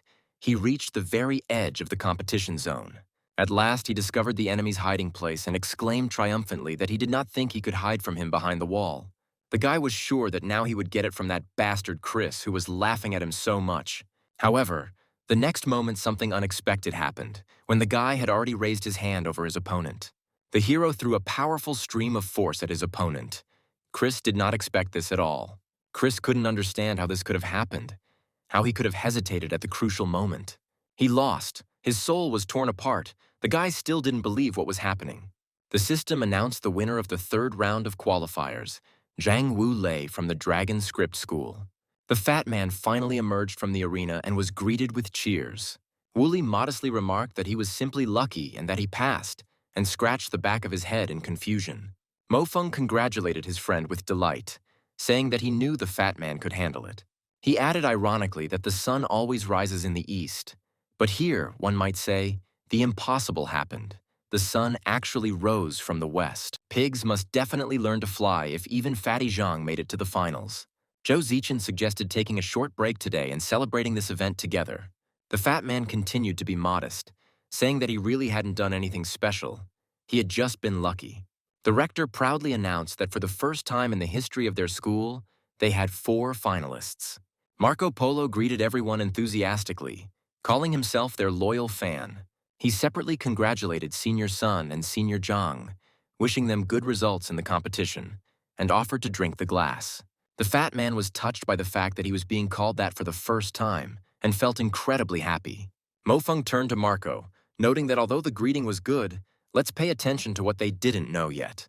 Marco replied with a sly smile that the boss need not worry. As soon as he takes on a task, he immediately rushes into the biggest one. This time, in addition to its traditional significance, the EM competition has another special significance. Zhou Zichen was surprised and asked if he was sure it wasn't just gossip. Otherwise, why hadn't she heard anything about it? The main character explained that everyone here is his own, so he will speak directly. Although classmate Zichen has quite good information channels, there are things that are restricted at the government level. Zhou Zichen realized that he knew her capabilities. As a financial group, the Zhou family pays attention to all aspects of the news. Mo Feng chuckled thoughtfully. Although in his past life the news hadn't given any specifics as to why, he asked Marco to get to the main point. Marco continued that this time both they and Luna are quite energetic. The federations are doing everything possible. According to the latest data, both sides are strengthening their strongest cards. It goes without saying, but Luna's overall level is much higher, and in previous EMs they were leaders and took all the top 4 places. Zhou Zichen explained that it was about the swordsman in the novel and chided the fat man for watching too much anime. Luckily, there are only people here who are well known to us. If strangers heard this, they would probably doubt the level of EM. Marco continued the story of the 3 leaders of the moon, a man engaged in the arts, Alan Doyle, 21 years old. The holy celestial Chrissy da Vinci and the heavenly light Floys, in fact, little is known about them on Earth and even on the moon itself. Many people suspect that Alan is the same mysterious person who made a recording of a walkthrough on S++ some time ago. Jang Wule asked who would win, Alan or Floys. Zichen replied that at that level of strength, victory or defeat was a matter of probability. But if we were to simply compare, Floys was stronger. Mo Feng wondered if he could be called a god, hoping to meet him to confirm it. Marco introduced another popular person, the generally recognized first beauty of the moon. One could even say the princess of the moon. They say that photographs and videos simply cannot convey all of her beauty, and anyone who knows her character cannot resist her. The fat man was sure that the younger Zichen and their headman were more beautiful than her, and these lunatics always loved to brag. The headman put the fat man in his place, advising him to think before insulting someone. She spoke sternly to Mo Feng, telling him not to think that he would be able to fly after reaching the finals, and to behave decently. Marco continued his analysis. These 3 are essentially the strongest and are on a completely different level from the others. The style of fighting on the moon is not like on Earth. There they fight not for points, but for the sake of the battles themselves. The use of any established tactics is not typical for the people of the moon. They make their choice in the battle itself. Sun Xiaorui asked anxiously if Marco meant to say that they had no chance at all against them. Marco bitterly admitted that although these words were unpleasant to hear, that was the reality, and she thought that their top EMs understood this anyway. They had extensive combat experience, and their fighting style was very different from the academic one. Sun Xiaorui bitterly admitted that although these words were unpleasant to hear, this was the reality. However, to be honest, extensive combat experience did not necessarily translate into high strength in one-on-one combat. It was hardly such a secret. Luna most likely just didn't pay attention to it since she was sure. If it was necessary to put as much pressure on the Earth as possible, then nothing better than competitions could be invented. Although the overall level of the Earth left much to be desired, he truly did not believe that they had no worthy experts at all. In fact, during the battles on Mars, many powerful soldiers emerged from the Earth army. Zhou Zichen remarked that her classmates should know better since she was well acquainted with the top 10 EMs. The moon people were quite curious in themselves, and these 3 strongest definitely wanted to know who was the best among them. The girl added that there are several people on their side who have every chance of making it into the top 8. Iron Man, Robotech Sybil, Blademaster Li Xin, they represented their hopes of reaching the top 8. Marco Polo remarked that he actually thought that there were still hidden experts on Earth, and who knows, maybe they would work a miracle. This time, the selection process was optimized, but warriors who are only good at one thing will definitely not be able to make it into the top 8. Luna's tactical system is much better. She has already seen how experts were given only tactics, without even a chance to take a place.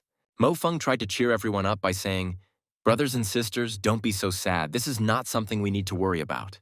In their case, they just have to enjoy these EM, and now let's celebrate their victory. The fat man happily supported him, noting that yes, Mo Feng had finally said something sensible, and he wouldn't be afraid to fall for the sake of their rosy dreams. Sun Xiaorui raised a toast, saying that if there is wine today, drink it today until you are drunk, live while you can. General Gu Yu announced that the school's ship for landing on the moon was already ready, and these EMs were assigned the mission of accompanying their team. One of the escorts asked if Mo Feng had remembered what souvenirs to bring them and advised him to learn time management. He noted that in the special department of the store there should be a visa. Just run a lap or two and you're done. Mo Feng asked again in bewilderment, tobacco and cosmetics, but he was actually flying to the competition. He thought that since he was participating in the EM competition for the first time, they would feel at ease, and in the end, they would even be calmer than me. The girl gave her brother some advice, telling him to simply show everything he's capable of and to remember that the most important thing is participation. The hero raised his finger up and smiled to show that he understood everything. There was a great deal of excitement on the Earth-Moon space station Delia Hao. A group of students from the School of Dragon Letters finally reached the transfer point. The fat man joyfully exclaimed that they were already here and greeted the headman. Zhou Zichen smiled faintly, noting that the Zhou family's charter was enviable, and suggested that the escorts return. Zhou Zichen watched the scene thoughtfully and noted to herself that her parents were being too tense. She had never heard of Chrissy having bodyguards with her when she went out. After all, she came to participate in EM, so we can turn a blind eye to this excessive care. In the waiting area, Mo Feng's gaze fell on a certain person, and he immediately recognized him as the #1 expert in Asia, Blade Master Li Xian. The fat man, meanwhile, discovered that everything here was free and enthusiastically began to devour food in incredible quantities. The overseer looked sternly at Fatso and said that she didn't know how he got there, but that he should remember his position. The fat man calmly replied that he would like to grab something else and continued to devour the treats. The protagonist stated that shame or not will only be decided on the battlefield. Only people with low self-esteem pay attention to such things. Another student named Ango, while admitting it was unpleasant to hear, agreed that Fatso had used arc fire. He introduced himself and said that they were now all one group representing the Asian region. Feng noticed that she was acting like a child, and it was no wonder that there had been no high grades on Earth for the past few years. Zhou Zichen intervened and said that Li Xian represented the hope of the dragon script this time, and wished him good luck.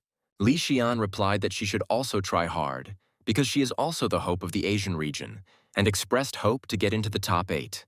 The headman watched the fat man with bewilderment, wondering whether they had come to take part in the competition or just to eat. The announcement alerted everyone that passengers heading to Casablanca on the moon would be leaving in 10 minutes. Mo Feng calmed the fat man down, saying, "Be patient, we'll get there soon." He regretfully noted that he wanted to eat more and asked if there would be another opportunity to eat for free. 3 hours later, as they approached the moon, Mo Feng tried to wake up the sleeping fat man, but he only muttered in his sleep that he couldn't. Mo Feng ordered him to quickly stand up and stop talking nonsense, adding that they were already in Casablanca and his Lulu was already waiting for him here. At the Casablanca city dock, the students were met by representatives of the Milky Way Military School. They welcomed those who arrived at the EM competition and invited them to follow them. The fat man looked around with admiration, noting that Casablanca was truly impressive in its size. He was acting too loudly and spontaneously, to which Zhou Zichen remarked that this fat man could certainly be strong. One of the local students, hearing Fatso's vulgar remarks, remarked with disdain that there were few special goods here. Meanwhile, Mo Feng assessed the surrounding situation. He noted that the environment on the moon was even better than on Earth, and this was due to the Lunar Federation. He had a strange feeling, the same one he had experienced in his past life when he first flew to the moon. He realized that this was clearly not an accident, and this trip to the moon would be fruitful. These thoughts prompted him to other thoughts, which were now filling his entire head. The fat man hurried him, shouting at him to get on the ship quickly. They were just waiting for him. On the ship, he treated everyone to some delicious food and dreamed of seeing Lulu's live concert here, noting that the atmosphere here was 10 times better. Li Xian, who was sitting at a distance from everyone, thought that this was not related to the EM competition. Mo Feng thought that when he had come here for the first time last time, the war was in full swing and its consequences were very noticeable. He wondered if the war with the aliens was connected to the people of the moon. Who was the madman who was willing to give up the developmental environment? The headman asked if an ordinary person was capable of this. It was difficult to cope with emotions. There were still some differences. The main character decided to find out what people live for, he asked himself. He expressed joy, hoping that they would be welcomed, to which others responded that he was being showy.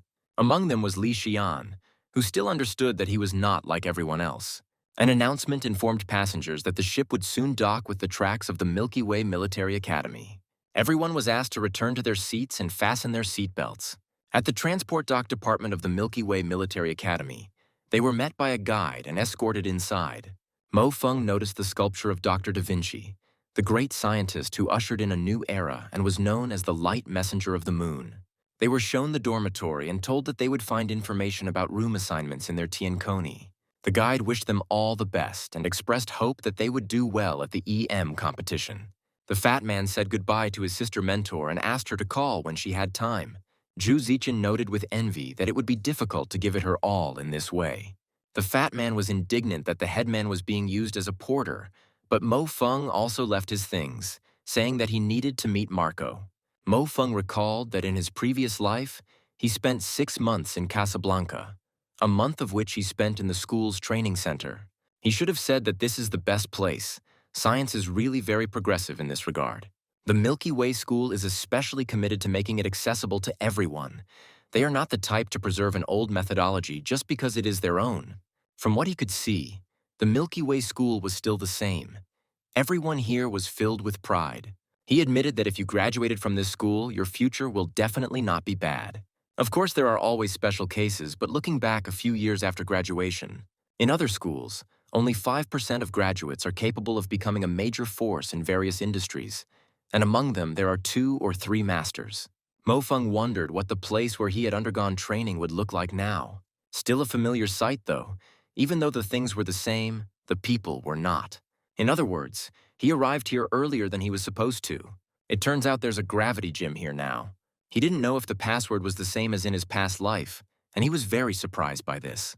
To his surprise, the password worked, and he chuckled, thinking that the people of the moon were completely unfamiliar with changing passwords. He decided to stretch a little, since the environmental conditions in the gravity chamber were not comparable to the conditions outside. Such a hall requires a stable level of gravity, and at the same time it must be equipped with comprehensive safety controls. The latter is much more difficult to provide, which is why some military schools do not provide such halls at all. Mo Feng felt his body's cells become excited, his soul become more and more alive, and his brain become more and more aware. This incomprehensible state usually appears only in real combat, but it also began to awaken under the pressure of this gravity. In the gravity training hall of the Milky Way School, Mo Feng was continuing his training when he suddenly noticed a person approaching. He wondered with surprise if the level at Milky Way School had really reached such a high level. There was also a girl in the gym who trained without sparing herself at all. She used her various skills, apparently wanting to acquire new ones. The hero thought that if even ordinary students here had such power, then Earth could really return home immediately. Mo Feng became wary and mentally asked who the hell it could be. The stranger felt someone's gaze on her, so she immediately turned around. She addressed Mo Feng as a classmate and asked if he was lost. He noted with surprise that it was an Earthling and wondered how he had ended up here. Mo Feng apologized for interrupting someone's training and clarified that this was a training hall. The stranger explained that this was a special training ground, closed to ordinary students. Mo Feng hurriedly said that he would leave right away then. The stranger pointed out that the exit was actually behind him, and that there was a locker room there. Mo Feng cleared his throat in embarrassment and noticed that the doors were completely indistinguishable here.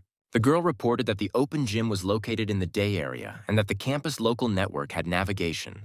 Mo Feng thanked him and, slightly embarrassed, said that his interlocutor had a great body but immediately recovered.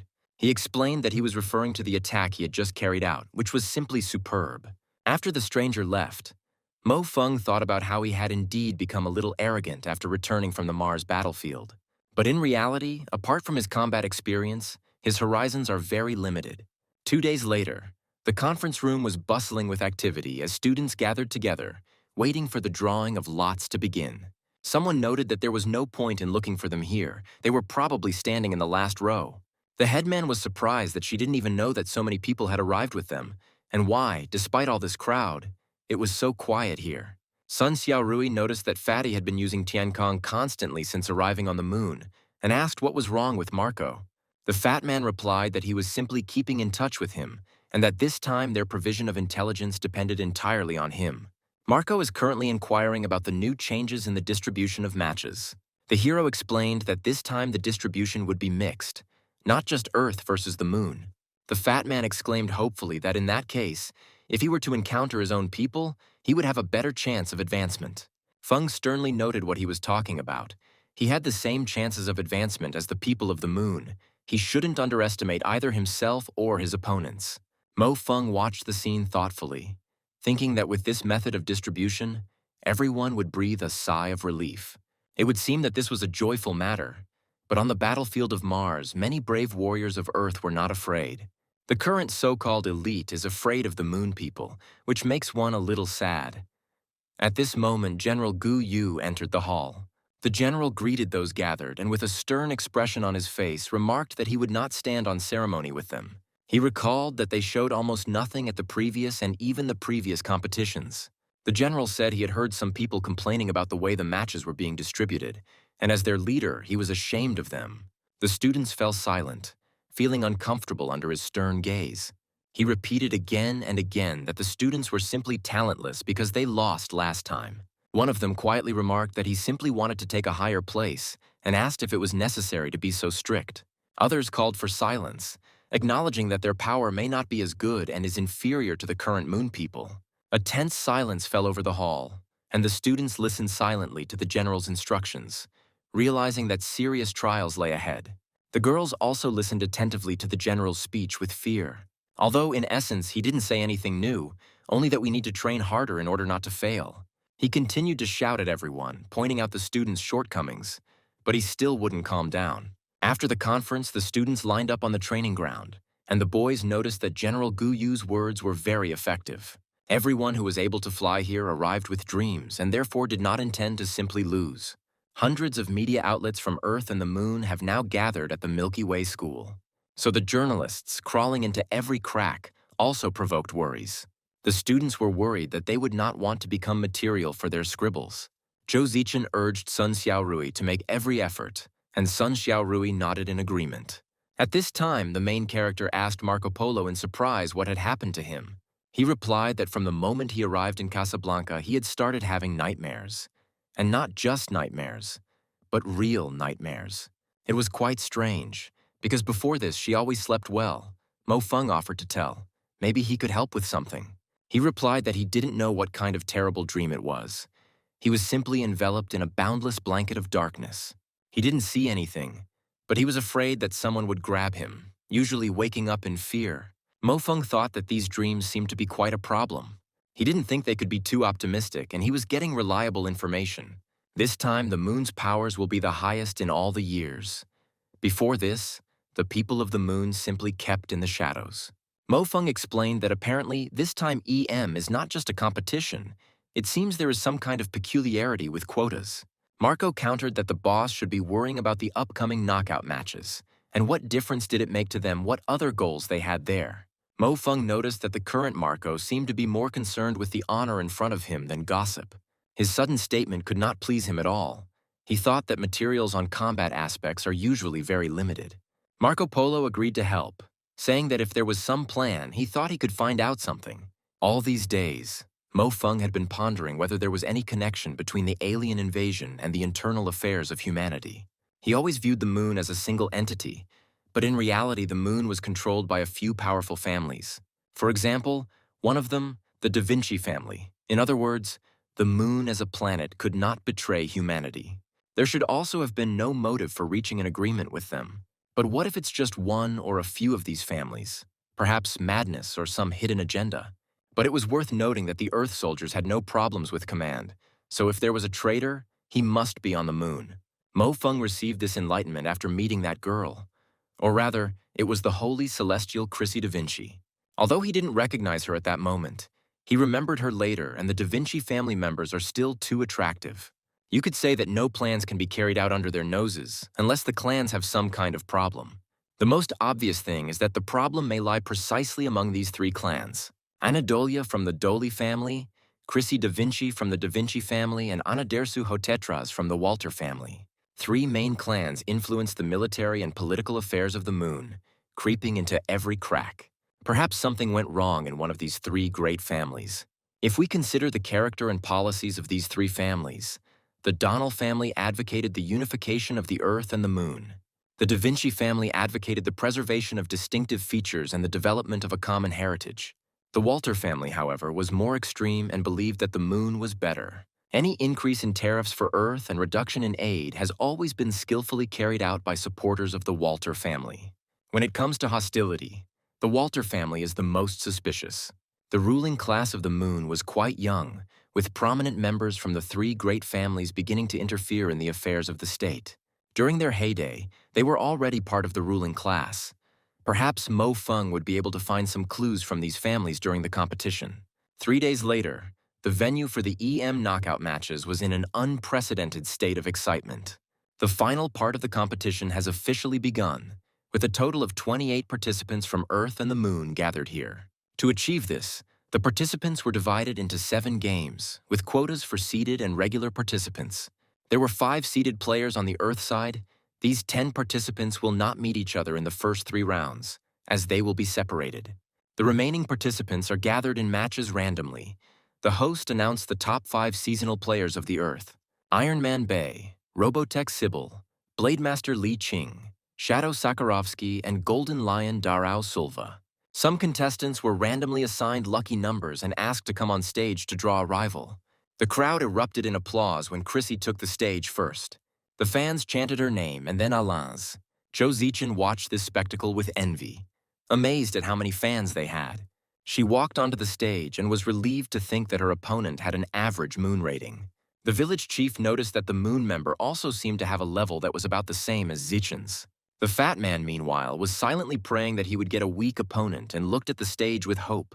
At the draw ceremony, E.M. Fatty recognized his opponent with horror. This guy, even though he was from the moon, loved to visit the noobs in the battle areas of Earth. Whenever 2 regions merged, he was always there, constantly causing one massacre after another. The fat man turned to the headman in despair, asking who the hell this Dulan Al-Su was, and whether it wouldn't be better for him to surrender immediately. He explained that this guy really loved to mock and humiliate his opponents. The village headman chuckled and reminded him that in that case, General Gu Yu would send him to Mars to cultivate the lands where even birds didn't defecate. She looked at him straight and asked what he was afraid of. Let him just fight him. The fat man cried out in panic, "Who should fight? And how should he do it?" and regretted that he had even come here. The crowd of spectators erupted in surprise at the fact that 4 people at once had passed from the dragon letters this time. Skeptical comments immediately followed, saying that the problem was that they were simply taking up 4 seats and would most likely be sent home straight away. All 3 of them exclaimed in unison with hope, "Let Mo Feng get the weakest opponent." Mo Feng noticed that Fatty had a good opponent and expressed hope that they would choose someone interesting for him too.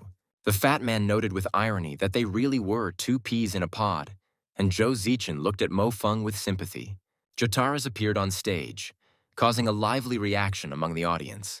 The crowd began to shout that this was a Wu Shun practitioner, known for his brutal fights.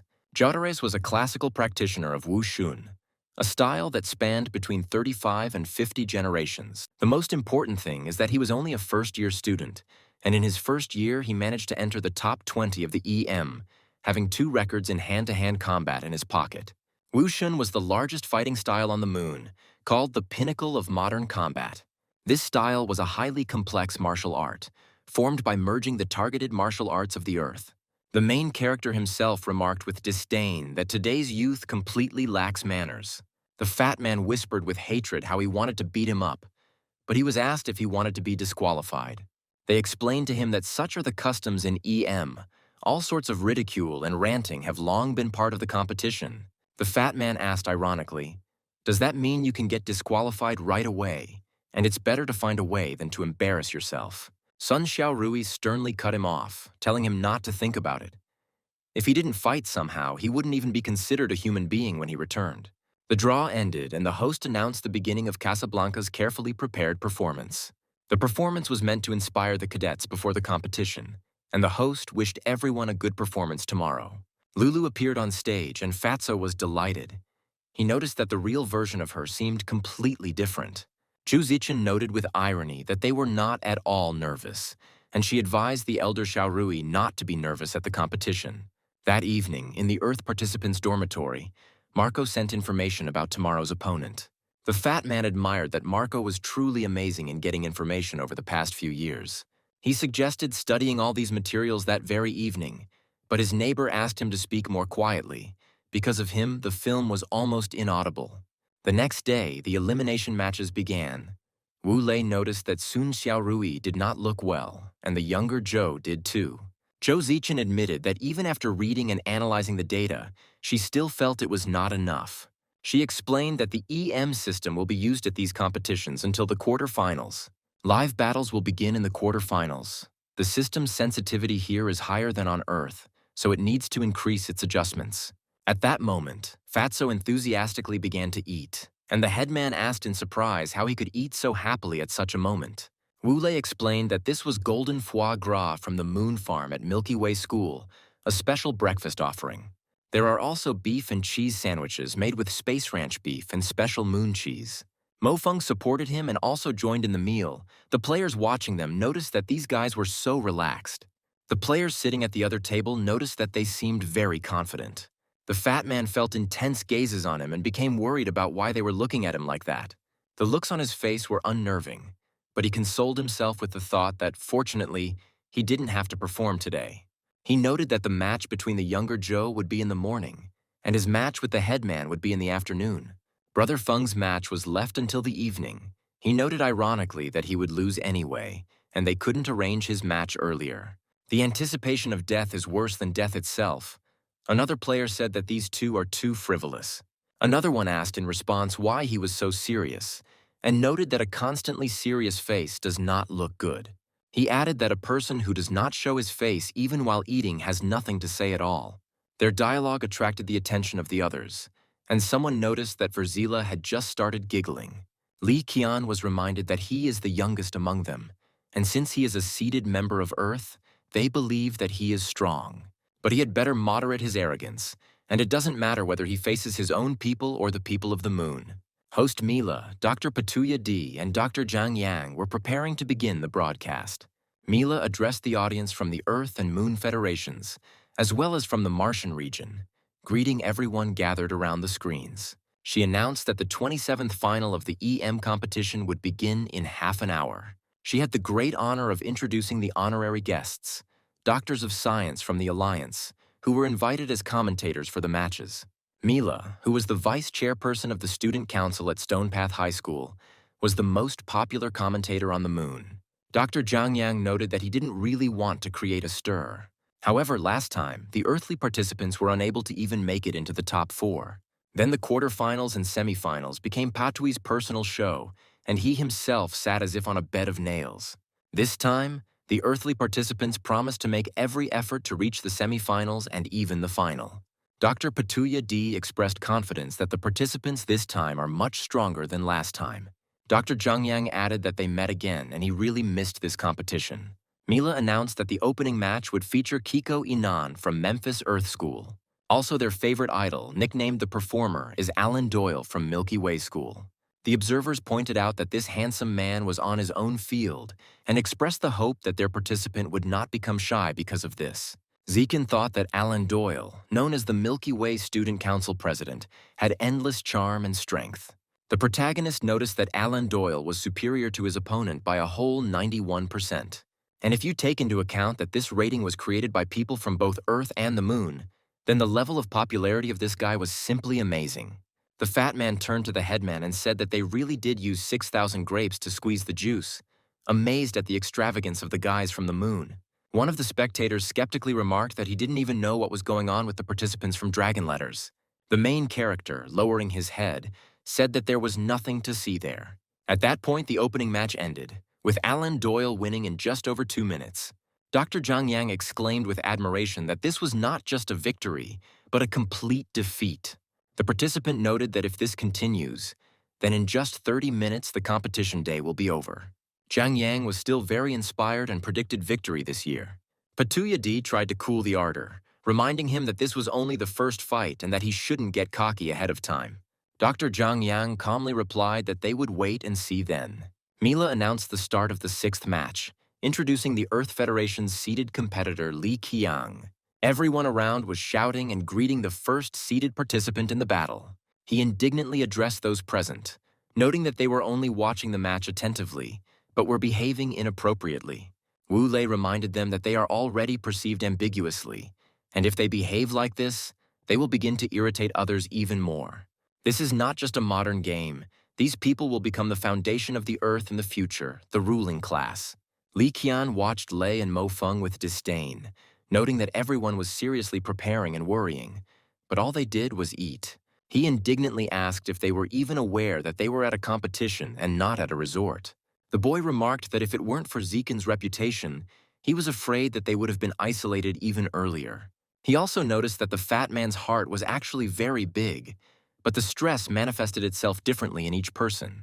Meanwhile, the fat man calmly carried out Mo Feng's request, who asked him to bring 2 glasses of grape juice. Mo Feng noticed that there was no point in trying to convince them with words now. In order to prove everything to them, they could only show their strength. The presenter meanwhile noted that Li Qiang has a high chance of winning.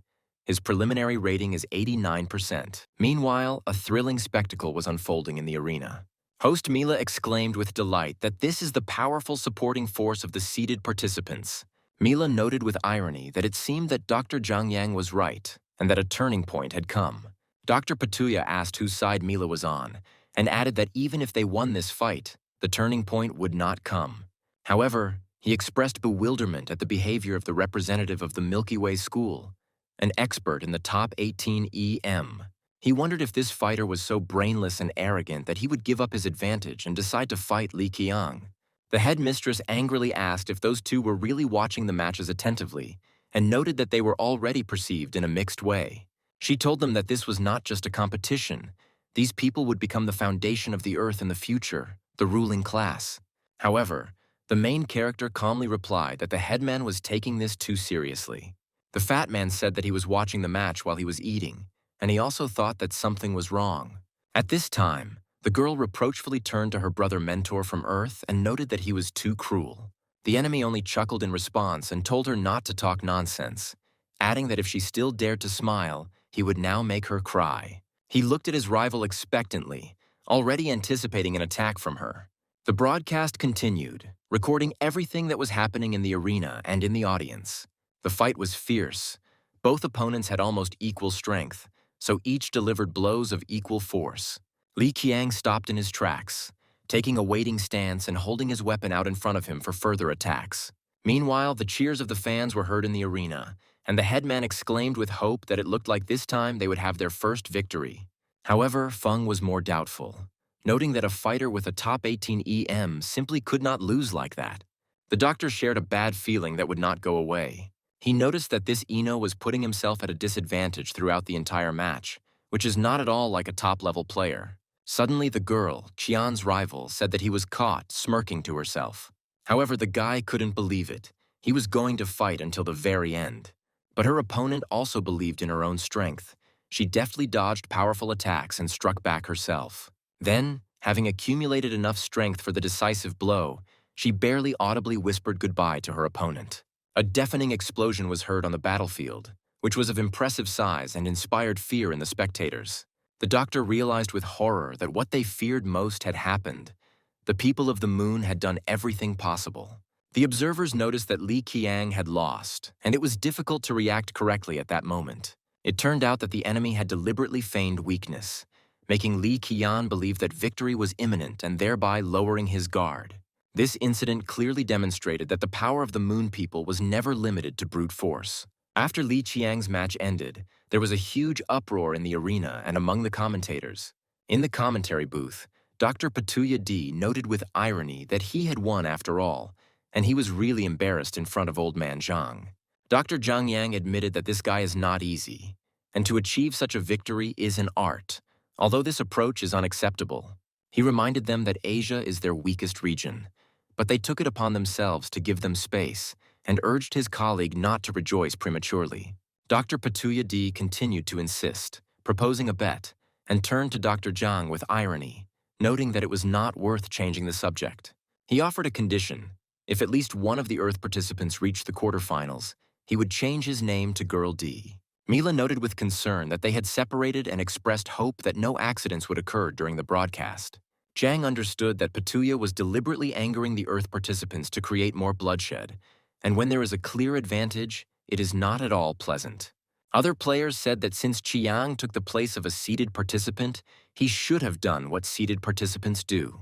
He trained diligently for countless days and nights, all for this day. But in the end, he not only lost, but also became a negative example for others. Someone shouted at the guy again to control his emotions and stop embarrassing himself here. Li Qiang's opponents took the opportunity to mock him, calling him Mr. Shame of Asia and reminding him that he had been talking nonsense. The guy tried to silence the main character while he was expressing his opinion about the fight. The guy noticed that he always felt like something was wrong here, and it turned out that these two were ruining the atmosphere here. He pointed out that while everyone is carefully preparing, all they do is constantly rubbing, and you only have to look at this. The fat man responded by accusing her of running away from responsibility like a woman. If he had been even a little sensible, he would not have lost. Chiang retorted that although he had lost, these two losers were even more hopeless. Someone in the audience noted with irony that these lamers from the Asian region are really funny in their own way. Zikin tried to calm the raging passions, reminding them that they were all representatives of the Earth and must stick together. She noted with concern that the situation had gotten out of control and that if it continued, big problems could arise. The village chief understood that Li Qiang was trying to calm everyone down in the current situation, but no one expected Mo Feng to respond so harshly. Incomprehensible shouts were heard in the hall. Someone was shouting strange phrases in broken language, trying to attract attention to what was happening. The spectators looked at each other in bewilderment, not understanding what was happening and why this fight was causing such confusion. The headman pulled the protagonist to follow her, saying that he could finish reading later. However, he still stayed and noted to himself that Marco and his family still remained one of the most likely traitors. The family must have already accepted him as a full member, entrusting him with important matters. The girl thought that, having placed such a bet on Marco, he could still laugh and hope for the best. She was no longer sure whether this was the same Mo Feng she knew so well. Mo Feng fell into a restless sleep again. The same nightmarish picture as before unfolded before his eyes. Everything around was shrouded in darkness, and he felt something terrible approaching. He found himself back on Mars, in the very place where he detonated the nuclear bomb. All around lay a scorched wasteland, and the familiar smell of death and destruction hung in the air. Mo Feng was surprised to realize that this was not just a dream. This was a real place where everything happened. Suddenly he realized that this whole disaster, this whole catastrophe, really happened due to the fault of some people. These were not strangers. These were people, traitors from among humanity. In desperation, Mo Feng screamed at the invisible traitor, asking who the hell he was and why he had to do all this. Why did all this happen? He cried out to the unknown enemy, demanding answers. The voice trembled with rage and incomprehension as its owner shouted questions about who this man was. He asked why it was necessary to arrange all this. The guy tried to shout to him. Why did all this happen exactly like this? He asked in despair, unable to accept the reality of what was happening. Suddenly, the main character felt a sharp pain in his chest and grabbed it with his hand. Mo Feng woke up in a cold sweat, breathing heavily. He saw this nightmare again, and each time it became more real and more terrible. The traitor existed, and he was somewhere nearby, perhaps among those Mo Feng knew. This thought did not give him any peace. When he went into the shower, all his thoughts were occupied only with this. Mo Feng stood all alone, deep in thought. His face showed tension as he replayed the recent events in his mind, which seemed all too real to him. He was sure that this feature must be connected with his movement into the past. The coming disaster must surely be somehow connected to his return, and there is a traitor among humanity. Mo Feng came to the conclusion that this traitor could be identified simply by analyzing who benefited from the current state of affairs. It seems that this traitor's position among the aliens is quite high. He would even say dominant. This also suggests that the alien attacks on the largest cities on Earth and the Moon were not random. He was right when he thought that the organizations at the top of the whole society were involved in all of this. Some families must have enough resources, a budget so large that it would be enough to destroy all of humanity. It is said that the EM was organized only to determine 4 winners who would go on a space expedition. The hall was filled with tense anticipation before the start of the new fight. At this time, the main character thought that if he wanted to know the truth, he needed to be in that very four. Mo Feng then sympathetically noted that Wu Lei seemed to have not gotten enough sleep and was having a hard time before an important battle. Wu Lei himself thought with horror that running around naked was too humiliating, and he would be disgraced in front of the entire school if this happened. He was afraid that his friends from the orphanage, who already had a hard time accepting his passion for anime, wouldn't understand him. Zichen thoughtfully noted that Mo Feng had excellent skills that could ensure his passage to the second round of the competition. Xiaoran urged everyone to put aside their differences for a while and just show the best they can, urging them to do so. The crowd erupted in indignant cries that dark days had come for Earthlings. Some demanded that military schools be disbanded, calling it a waste of taxpayers' money. More dire predictions stated that defeat in this tournament would only be a prologue to the beginning of the moon's dominance in the solar system. After this event, the Earth will gradually become a simple appendage of the moon. At that moment, the hall exploded with shouts. Chrissy, Chrissy, welcoming the appearance of the Holy Celestial, Chrissy da Vinci. Mo Feng remembered that he had actually met Chrissy da Vinci at the training ground back then. It was time for the next match, and the host announced Zhou Zichen's entrance. Zhou Zichen felt like a mountain was pressing down on her, but she gathered her strength and stepped forward. The protagonist encouraged her, saying that this was her chance to prove herself. She promised everyone to simply watch her win her fight and vowed to let her power be recognized by all of humanity. The arena was filled with tense anticipation as Zhou Zichen was already rushing towards the arena. Zhou Zichen's opponent beckoned her with a dismissive hand. She mockingly invited me to come closer, calling me her sister from Earth. Her self-assured tone and relaxed posture betrayed complete confidence in her victory. She shouted at her rival not to be afraid and to come even closer to her. Suddenly, the opponent rushed into the attack, shouting that it was time for the dugout to die. Zhou Zichen stood opposite, collected and calm. She remembered all of Mo Feng's instructions well and was prepared for any development of events. Her gaze was steady and her breathing even, despite the pressure from the stands. Her body moved with perfect synchronicity, every movement measured down to the millimeter. She acted exactly as Mo Feng had warned her, using her opponent's overconfidence against her. The spectators in the stands froze in amazement, not believing their eyes. The opponent, having received a blow to the jaw, exclaimed in shock that this girl was an Earthling. How could she be so strong? A mocking voice came from next to him, asking if she still had the strength to open her mouth after what she had seen. Meanwhile, Zhou Zichen continued her attack, using 100 cuts of acrylic spiral.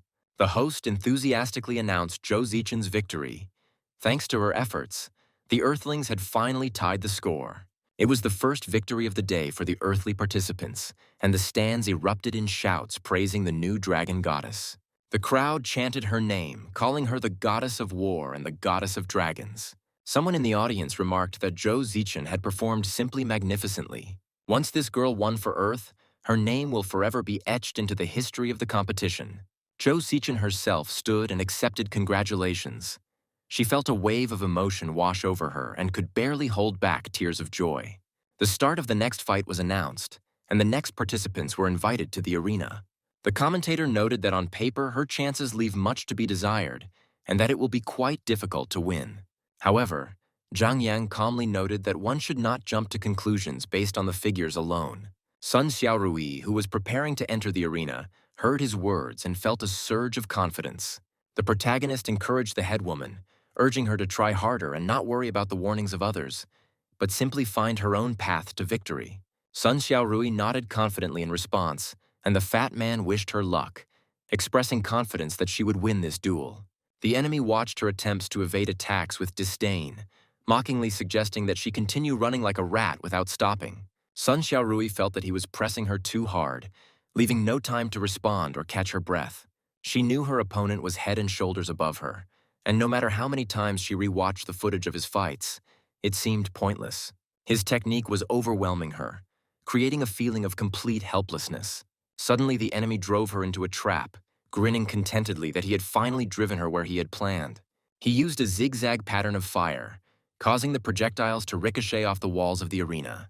Sun Xiaorui watched in horror as the projectile's impact power only increased with each ricochet. She tried to take cover, but the wall of her shelter could not withstand a direct hit. The spectators watched the events with regret, realizing that another defeat awaited them. The difference in strength was too great. The guys noticed that this moon fighter deserved to be in the top 10 and refused to look at humiliation. Mo Feng noticed that this man's shooting skills were affected by the infusion, causing him to frequently lower the barrel of his gun. If you watch him, you can confidently say that his mental aim can be very sharp. Xiao Rui knew that this vulnerable window prevented him from using his mask all the time. It is this window between skill uses that can create her chance to win. The problem was that due to her first instincts to react to a shot, she would dodge. But if she misses his weak shot, he can change position and use his skill again. The onlookers watched the unfolding events with fear. Sun Xiaorui frantically thought about what to do when the enemy announced that he had almost destroyed the shelter, and the next shot would destroy her. In desperation, she noticed that he had lowered his weapon, preparing for another attack. At that moment, time seemed to stand still. She remembered Mo Feng's words and realized that this was her only chance. The enemy, confident of his victory, announced that the time had come for her defeat. But just as he was about to deliver the decisive blow, Sun Xiaorui moved with lightning speed, appearing right in front of him. His face and the faces of the spectators reflected complete amazement when they saw this. Everyone understood that something incredible had happened. She used his own tactics against him, forcing him to lower his weapon at the most inopportune moment. Silence fell over the arena as the system confirmed the death of the Luna representative. There was incredible excitement in the arena and in the audience after Sun Xiaorui's victory. Sun Xiaorui's comrades joyfully shouted that the village chief was too good. Someone in the audience excitedly announced that another hidden dragon had appeared at this competition. Meanwhile, commentators and analysts carefully analyzed the past fight. They noted that the problem was the posture Sun Xiaorui used to hide from the gunshot. To counterattack from this position, she would have to leave herself completely exposed, literally allowing her opponent to shoot at her. Her way of avoiding a lot of damage from her opponent's shot was very inventive. However, by dodging in this way, she limited her area. Only a master of his craft could have shot at such an angle. However, no matter how she dodged, it would be impossible to avoid fatal damage from the next shot. Analysts have concluded that there is only one way to understand the reason for her victory in this fight. She waited for the moment when her opponent used his skill to counterattack. Apparently, this girl had excellent observation skills and noticed a pattern. After his shots, the barrel of his gun goes down. One commentator noted that it seemed like the opponent also had some capable people on his side. Another countered by asking whether he thought it was only Sun Xiaorui's doing. The village headman looked at the main character and noted to herself that this guy, Mo Feng, was truly amazing. Mo Feng, who was watching what was happening, attracted the attention of the fat man, who addressed him with admiration, calling him big brother and even boss. Mo Feng looked at the fat man carefully and asked if he knew that he was the best marksman in history. The fat man was taken aback by such a statement. He thought that the hero was trying to hypnotize him. Mo Feng continued, explaining that in fact, his strength far exceeded even the most insane notions of strength. All he has to do is awaken his hidden power and destroy the enemy. Meanwhile, the boys from the orphanage gathered around the fat man, shouting that they believed in his victory and asking him to bring them tasty food. The headmistress of the orphanage, who was watching them, lamented that she had asked these boys 5 times to cheer up the fat boy, but they still did not listen to her. Wu Lei hoped that the headmistress would not allow the boys to watch his fight so as not to distract him. The headmistress addressed Fatso, saying that there was no need to downplay his achievements, and that they were very proud that he could stand on stage. She noticed that he had already become an idol for his little friends from the orphanage. Boys and girls, saying goodbye to Brother Zhang, shouted that he was the best. The fat man returned to his comrades, who were already getting ready to go look for him, since his duel was supposed to be next. Qinyan noted with irony that he had already thought that the cowardly chicken had wet its pants. Xiaorui thought with annoyance as to why this man spoke up right before the duel. She asked Mo Feng what he told him before he ran off to get ready. Mo Feng calmly replied that he had told him that for his victory, he would receive a reward of 100,000 yuan from the military council. The girls were perplexed by this statement. They thought it was really abnormal. Another one asked ironically if this was a joke, and whether a reward of 100,000 yuan was worth the humiliation he would have to endure if he lost. Meanwhile, in the fat man's head, already preparing to enter the arena, numbers echoed. 1,000, 10,000, 100,000 yuan.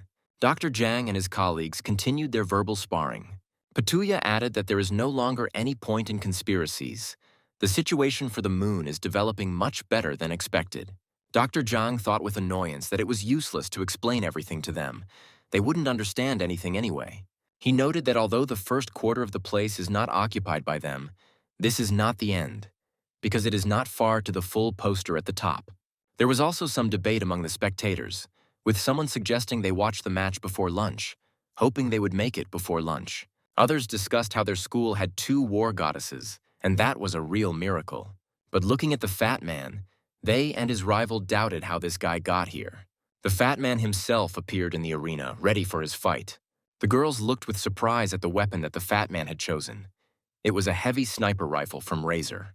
The guy from the team noticed that the fat man seemed even more confused by the weight of his heavy rifle. Li Qingyang noted that on a narrow path, the brave wins, and the longer the battle goes on, the more difficult it will be for him to fight for his life. The headman immediately pounced on him, saying how dare he speak like that. As soon as the fat man returns, they will get what they deserve. Meanwhile, Wule's opponent looked at him with disdain and mockingly remarked that this was all the Earthling could do. He advised the fat man not to be nervous. It was clear from his expression that he was indeed tense.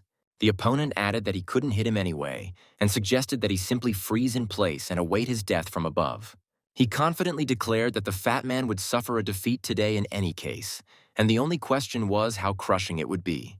The fat man stood still and said that he was absolutely relaxed. One of the observers wondered if his eyes were deceiving him, because the fat man was about to suffocate. Another spectator asked in bewilderment how this guy got there and suggested that he give up immediately to avoid embarrassment. At this moment, the fat man remembered the 100,000 yuan that Mo Feng had promised. He mentally encouraged himself, reminding himself that if he was so nervous, the 100,000 yuan would simply slip away.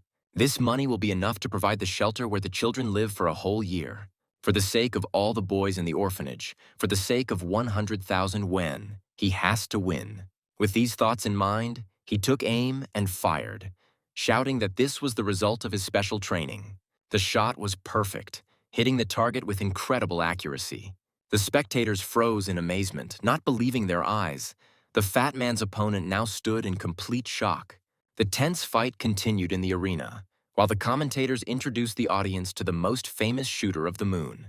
They explained that in the conditions of modern warfare, the physical performance of shooters must be at the highest level. When a person reaches this level, he gains an absolute advantage on the battlefield. To achieve this, all 5 senses must be developed to their maximum. When a fighter achieves this, he develops a 6th sense that can help him predict danger. Meanwhile, the fat man continued to amaze the audience with his incredible dodges. Someone shouted to let them tear the enemy apart, promising that after his victory, all that would remain was to tuck their tail between their legs and run away like a coward. Wule asked in confusion, "What kind of skill is this? Perfect evasion. He must die for their 100,000 yuan." The opponent was surprised to note that a shooter who could not remain cool would never be able to become a good sniper. However, he was forced to admit that the fat man was still a little better than he expected. He noted with irony that it turns out that there really are people who are not afraid of losing face before the eyes of all humanity. He also said that this was the first time he had encountered such an individual. The observer felt the difference between him and his opponents becoming more and more noticeable. Another bitterly understood that it was time for this farce to end. The opponent's voice mockingly ordered him to run without stopping and warned him that it was not worth stirring up the anthill. The same voice advised him not to think too much, otherwise he would quickly lose his life. The fat man tried to resist, but the present was becoming more and more realistic and frightening. The same voice, full of sadistic pleasure, commented on what was happening, noting that he shouldn't have turned his head like that. After all, he had no intention of shooting at the eyes. The guy raised his head and, not knowing what to do, simply looked at his opponent. It was then that he received the decisive blow to the head, which actually narrowly missed his eye. Wule clutched his bloody head, his mind clouded, but he tried to stay on his feet. The enemy called for an end to delaying the inevitable, already anticipating victory and smiling to himself. He looked at the fat man and was no longer just grinning, but laughing in his face. The guy exclaimed in despair, "What kind of crap is this, and is this really what he wanted to achieve?" Suddenly, he heard familiar voices supporting him. The guys were shouting at him to cheer up. It was not time to give up yet. However, their opponent interrupted them, and he warned that in subsequent fights this would happen to every insignificant Earthling. The enemy exclaimed triumphantly that it was time to return to his wretched orphanage. The fat man, hearing these words, changed his face. He firmly declared that he would never allow him to insult the orphanage. With these words, he pounced on the offender, calling him a moon freak with crooked teeth, and continued the fight with redoubled energy. The children screamed indignantly, not understanding what kind of nonsense this lunar representative was talking about. They urged him to get up quickly and show the offender where the crayfish hibernate. Even though the EM matches were held virtually, the injury felt very real. Wule was indeed in severe pain, but he found the strength to stand up. The fat man's opponent mockingly asked if he had finally given up and was ready to accept his death. The guy pointed his weapon at this infuriating opponent. Even with such an injury, he was ready to fight on. The opponent knew his capabilities, but underestimated the fat man, so he relaxed a little. He continued to shoot at Wule, not noticing that it was not causing him any damage. The children cried, covered their eyes with their hands, unable to watch their brother suffer. They anxiously asked the headmistress if everything was okay with Brother Jang. The enemy himself exclaimed in despair that he could not hit with a single shot, and did not understand what was happening. He couldn't understand how the guy could dodge his attacks with such speed. He noted with surprise that this simply could not be. A team member suggested that the guy might have awakened his dormant powers in a similar situation. Another voice asked doubtfully, "Did this son of a bitch really have such an ace up his sleeve?" Mo Feng, who was watching this, was relieved to see that Jang Wule had finally awakened. In the past, it took place in 2 stages. He was able to awaken the first half of his hidden powers while fighting an alien scourge. He experienced his second awakening when he learned of Sun Xiaorui's death. This guy's gift could be called heavenly, and the chance of meeting a person with such abilities is about 1 in a million. Only such a battle could awaken the dragon sleeping within him. The fat man, feeling a surge of new strength, realized that he could now easily cross the enemy's suppressive fire. Mo Feng saw Jang Wule awaken with his own eyes for the first time in his 2 lives, and couldn't help but be amazed. Fatso's opponent, completely out of his mind, shouted that he hadn't come here to play games with such a sucker. He demanded that he stop pretending to be tough, but he himself was already on the verge of failure. The fat man, driven by new strength, continued to strike, and soon the fierce battle ended in favor of the team. The system finally confirmed the death of the moon representative, and the host solemnly announced the winner. Fatty Jang Wule had just achieved his victory and was now finding it hard to believe what was happening. He joyfully exclaimed that he had indeed won and that 100,000 yuan now belonged to him. This money seemed to him something incredible, almost a spell. The host confirmed that the Ministry of Defense would award the winners of the first round 100,000 yuan. The fat man's friends happily congratulated him. Someone shouted that he was amazing. The fat man himself, despite his joy, felt severe pain, because in this combat simulator, pain transmission was set to 100%. At this time, his opponent felt as if his body was about to fall apart due to this simulation. Wule worriedly asked Mo Feng if he would be able to get his 100,000 coins, and if the prize would be taken away later if he lost. Mo Feng smiled and said that he should catch his breath first. The fat man noted that there was no need to be so serious and reminded them that they were just joking then. Canyan pointed to his unbuttoned buttons and urged him not to forget his name, since he was, after all, a representative of Earth.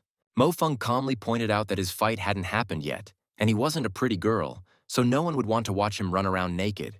The crowd erupted in cheers, urging him to put on a great finish and fuck his opponents to death. The audience admired the students from Dragon Letters, noting that they were truly amazing.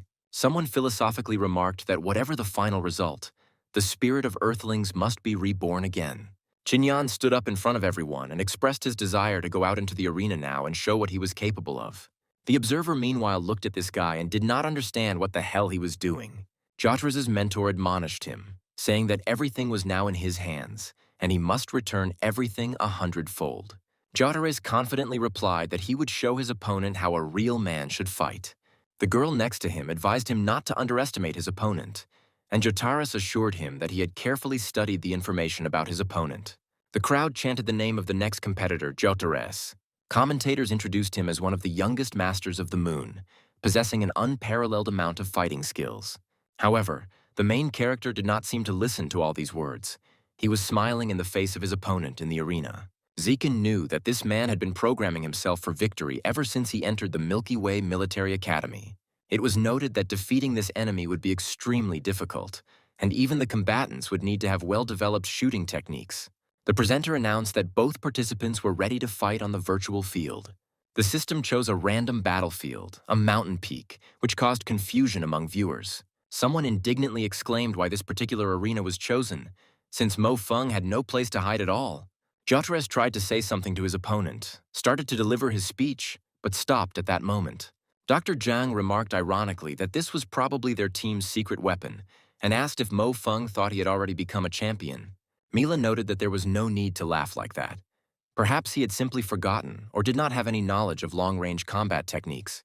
Dr. Zhang confirmed that Mo Feng had already been studying Dragon Script for 3 years, and there was no mistake about it.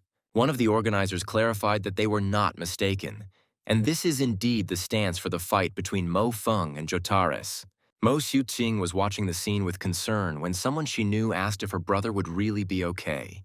Mo Xiuqing, not wanting to listen to such talk, hurriedly stated that she still had homework to do. However, she exclaimed indignantly, how could he say such a thing about her brother, and reminded him that he was considered the strongest on the moon. Finally, the time came for Brother Feng's fight. The spectators eagerly awaited the start of the fight, noting his calm and confidence. Meanwhile, the comrades discussed the upcoming battle, noting that Mo Feng's opponent truly possessed amazing skills. The protagonist asked ironically what else could be expected in such a situation. The opponent admitted that he had never seen anyone who treated the practitioner of Lunar Wuzong so disdainfully. Jotares confidently declared that today he would teach this Mo or whoever he was a lesson and would definitely shake the soul out of him. He used the first attack, and a beam of minor energy, a test shot, flew past Mo Feng. This was immediately followed by another fall. The opponent decided not to hesitate and confuse the guy. The protagonist easily performed a defensive maneuver, causing Jotares' foot to crash into the barrier.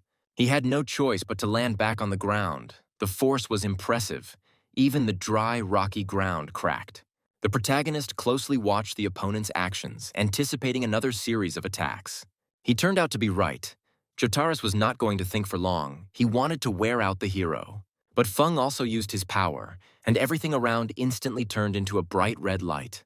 The opponent involuntarily covered his eyes with his hand, became disoriented for a moment, but continued to stand in his stance. The guy who was watching what was happening suddenly changed his mind and admitted with admiration that he was taking his words back. Her brother is great, and he thinks he has already reached raid boss level. Feng, confident in his superiority, mockingly remarked that they had played enough, and dinner would soon begin.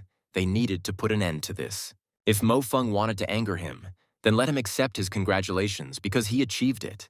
Now all that was left for him to do was die. With these words, Jotares rushed into the attack, using all the power of Wuzong. A deathly silence fell over the arena as the system announced the winner. The spectators, who just a minute ago were confident of Jotares' victory, could not believe their eyes.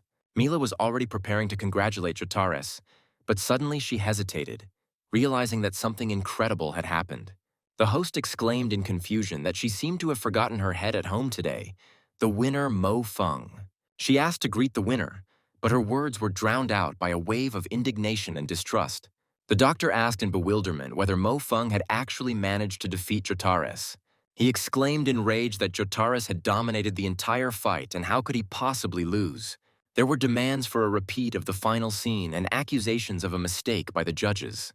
Due to all this shouting and arguing, the main screen again showed the recent battle. It was visible how the enemy rose above the main character, transferring all his strength to his leg.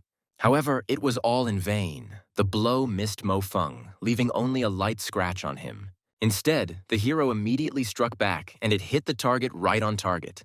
The opponent's eyes met at the same level, and the protagonist could easily read fear and incomprehension in Jotares' eyes.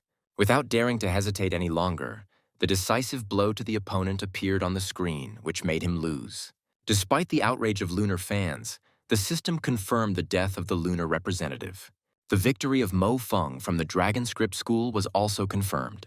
The stands exploded with the jubilant cries of earthly spectators chanting the name of the new hero. Someone noticed that Mo Feng had just defeated a fighter who was a high-level wielder of Wu Zun. Dr. Zhang noted that it was no wonder that information about Feng was limited. It turns out that he really was their secret weapon. Another suggested that if it were just a defeat, there would be no problem. But such a universal failure. His single blow made many feel that it was not just one warrior who had come against Jotares, but a vast army of thousands of fighters. One of the Lunar representatives said that they seemed to be really well prepared for this year's competition. Dr. Zhang replied, Stop joking, luck is luck, but he reminded them that they only managed to get 10 places out of 64. Now all he can do is pray that his compatriots can learn from their battles and hope that it will help in the future. The lunar representative replied that he was glad that the doctor himself understood this, and added that being in the top 60 actually didn't mean much. Meanwhile, everyone was discussing Mo Feng's victory, and the guy noticed that everyone online was only talking about his brother's praise. The spectators joyfully shouted out the new titles: the 4 Masters of the Dragon Script, the 4 Dragons who would rule everywhere. The atmosphere was festive. The earthly spectators were jubilant, celebrating the unexpected victory of their hero. Marco Polo looked at his friend with admiration and exclaimed why this blow looked so beautiful. He added jokingly that if he were a woman, she would have married him already. Mo Feng looked at the guy with fear, not understanding what he was saying. Then he replied with a grin that if he were a girl, he would have beaten him to death. He called for an end to all this nonsense and for them to instead tell us whether there is any progress on their case. Marco, who had been busy with his research all this time, proudly declared that he, Marco, could not have wasted this time in vain. Marco asked Mo Feng another question: whether he knew how many ships had been sent to explore space in the last 10 years. Mo Feng was surprised that there were really that many of them. Marco replied that there were even more than one could imagine. We were talking about tens of thousands of ships. Some returned back, but how many of them were missing? Some ships did indeed make a name for themselves to gain recognition. But even with these ships, there is some problem. The profit they generate is not at all proportional to the budget spent on them. Mo Feng thought about what he heard. He understood that this time he had no right to drop out of the race. Marco was sure that this was all connected to something they didn't even know about yet. 9 times out of 10, these ships hit something, but they didn't want everyone to know about it. The protagonist didn't know what awaited him when he joined this foursome, but if he failed, the fate of humanity would continue. He had taken 10,000 steps back in time, so he was determined. Looking at Marco, he understood that even if he died from the events that awaited him, he would do everything to never regret anything again. He warned Marco that he should be careful. After all, the business they are so passionate about must bring in huge profits. He hoped that Marco would warn his friends to be careful too. Marco replied with a smile to make Mo Feng relax. They understand what they are getting into, and how could their work be dangerous? Mo Feng noticed that he was thinking too much and simply warned him not to be too exuberant. Meanwhile, the boys from the orphanage ran up to Fatso, calling him their magnificent brother Jang, and expressed their hope that he would win. The fat man promised to try not to disappoint them and added that when he returned from the tournament, they would definitely have a good lunch together. There was a heated debate about the results of the competition on the sidelines. Someone indignantly noted that only 10 Earthlings had passed, and that this was a disgrace. The man in the conference room was discussing deeper issues. He wondered whether the representatives of the moon were really so superior to Earthlings, and he doubted the correctness of the Earth's gene policy. For many years, the moon's development has been taking place in the shadows. The leadership demands victory, but will Earth be able to save face in the current situation? The moon now has an overwhelming advantage. The man wondered what the victory in the EM this time would offer that was so valuable. If we think about it this way, there can only be one answer. The first 4 places get the opportunity to go on the expedition. Moon representatives strive for victory in order to gain this advantage. Although it is impossible to directly interfere with the tournament, after its conclusion, the question of the distribution of places on this expedition will inevitably arise. Now everything depends on whether the Earthlings can get at least one of the places provided. Host Mila greeted all spectators at the EM competition with a joyful smile. She announced that Dr. Patuya D and Dr. Zhang Yang would be commentating on the matches with her today. Mila noted with relief that fortunately, the Earthlings still had 10 participants left, and if it weren't for that, she would have completely lost her face. The main fight of today could definitely be called the confrontation between the robotic Sybil and the holy celestial Chrissy. Commentators continued their analysis of the upcoming fights. They noted that Jang Wule's opponent today was Rossi, known for being one of the top 5 shooters on the moon. Jang Wule has reached a turning point. Today, he must show everyone whether he has truly gained new strength in his last fight. Things were even more interesting with Mo Feng's fight. Today, he was to face Jotaras' older brother, Pao. Pao himself did not take part in EM competitions until his 4th year. Jotaras always attracted everyone's attention. In his last fight, Mo Feng had given Lunar Wuzong a very serious beating, and it seemed Pao wanted to restore honor to the martial art. However, Things are different when it comes to a bearer of some martial art, some culture or faith. Meanwhile, the fat man and his friends gathered together to watch the continuation of the competition. A guy from the team reported that the first 5 fights took place between representatives of the moon, and Dr. Zhang's predictions turned out to be accurate. Even though the situation was not developing for the better for them, he still tried to do his job well. The 5th fight, which was the highlight of the day, began in the arena. Viewers noted that if they defeat the robotic Sybil, Luna's fighting spirit will definitely increase. This was the first confrontation between pre-seeded participants, and this fight could demonstrate the level of both the Earthlings and the representatives of the moon. The crowd chanted Chrissy's name, admiring the beautiful angle and her appearance in the arena. The fat man, captivated by the viewing, continued to gobble up the snacks he had prepared in advance. However, he was not greedy, so he offered to share food with anyone who wanted it. Mo Feng noticed that Sybil had prioritized defense, and after a few strikes, he apparently discovered that his opponent was stronger. Observers concluded that it seemed the winner had already been determined. The village chief asked in surprise why Mo Feng was leaving, since the battle was still ongoing and the outcome had not yet been determined. Sun Xiaorui advised him to do everything as quickly as possible and return immediately. It was possible that Chrissy could become his opponent. He noted with a grin that if she were his opponent, his charm would be enough to make her knees buckle. Sun Xiaorui reproachfully remarked that he should be honest with himself. The fat man knew that the guy had only recently encountered reality. The protagonist, unable to bear it, exclaimed that Wule was already talking too much and ordered her to stand still. Mo Feng soon calmed down and stood to the side, lost in his thoughts. He reflected on how difficult it would be to turn the current situation around on his own, but at the same time he understood that his power was too limited. All his life he had been an ordinary soldier, and if someone had led him from above as before, everything would have been much simpler. But who would believe what he would tell? Could victory in this competition be comparable to the safety of all mankind? Suddenly someone's voice brought him out of his thoughts, sternly noting that smoking was prohibited here. Mo Feng looked up and was surprised to find Alan Doyle standing next to him. For some reason he thought it would be someone else, but he was wrong. Alan Doyle noted with a smile that he seemed to be lost in his memories. The hero added that Alan Doyle seemed to have a lot of free time since he was standing here. Alan Doyle asked if he could also try what Mo Feng was holding in his hands. Mo Feng handed him a cigarette, noting that it was a new flavor that had appeared on Earth quite recently. Although the circulation was still limited, Alan Doyle asked in surprise, a special locally produced product. Just as he was about to try the protagonist's electronic cigarette, he stopped him. The boys stood silently together for a while, closing their eyes. Then they both took a drag at the same time and exhaled the sweet vapor. At this moment, Sun Xiaorui's excited voice was heard nearby. She exclaimed, "Damn it, Mo Feng, she knew it. He was up to his old tricks again." Mo Feng turned around in panic and saw the village chief approaching, he thought in horror. What the hell was she doing here? Sun Xiaorui looked at him suspiciously, demanding an explanation. He tried to justify himself, but Sun Xiaorui didn't listen to him. Her gaze fixed on Alan Doyle. She suddenly exclaimed that it was Alan Doyle, and her face flushed with embarrassment. Mo Feng stood opposite Alan Doyle, listening carefully to his words. Alan noted with a slight smile that he had heard Chrissy mention him, wondering if he was planning to move to the moon. Mo Feng thought about this question, realizing that in the past, as in the present, Alain da Vinci was famous throughout the solar system.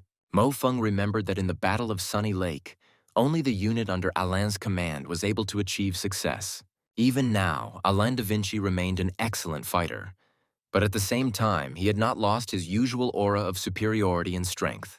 Feng turned to the guy with a slight smile, saying that he could always come to him. When the main character left, Alan Doyle thought to himself that the guy was very confident in his abilities. He needed to take a closer look at him. Alain thought ironically and wrote to the hero so that he wouldn't try to tell anyone about this, and threatened Feng. But then I heard discussions about the fight. The guys from the team said that it was a shame that they were unable to turn the outcome of this fight in their favor. One observer noted that Chrissy was not the strongest of the top 4. The commentator looked at this and realized that there were only 2 pre-seeded participants left, and it was an absolute victory. Dr. Zhang saw that Chrissy had dominated the entire battle and resistance was completely futile. He asked with concern, "This is only the top 32. Will the Earthlings even be able to reach the quarterfinals of the EM?" Jotaris's elder brother entered the battlefield determined to avenge his younger brother. Pao stated that he was adopted by the Wu Zun Martial School and that the school became a true home for him. He would not allow anyone to dishonor his house. Turning to Mo Feng, he said that he would lose today. Spectators and commentators actively discussed the upcoming fight, with someone noting that it was clear from the very beginning that revenge would inevitably follow. Mo Feng's comrades shouted words of encouragement from the stands, urging him to win. The headman noted that there was a lot of information about the opponent, and it could be said that he was a fighter who had no weak points.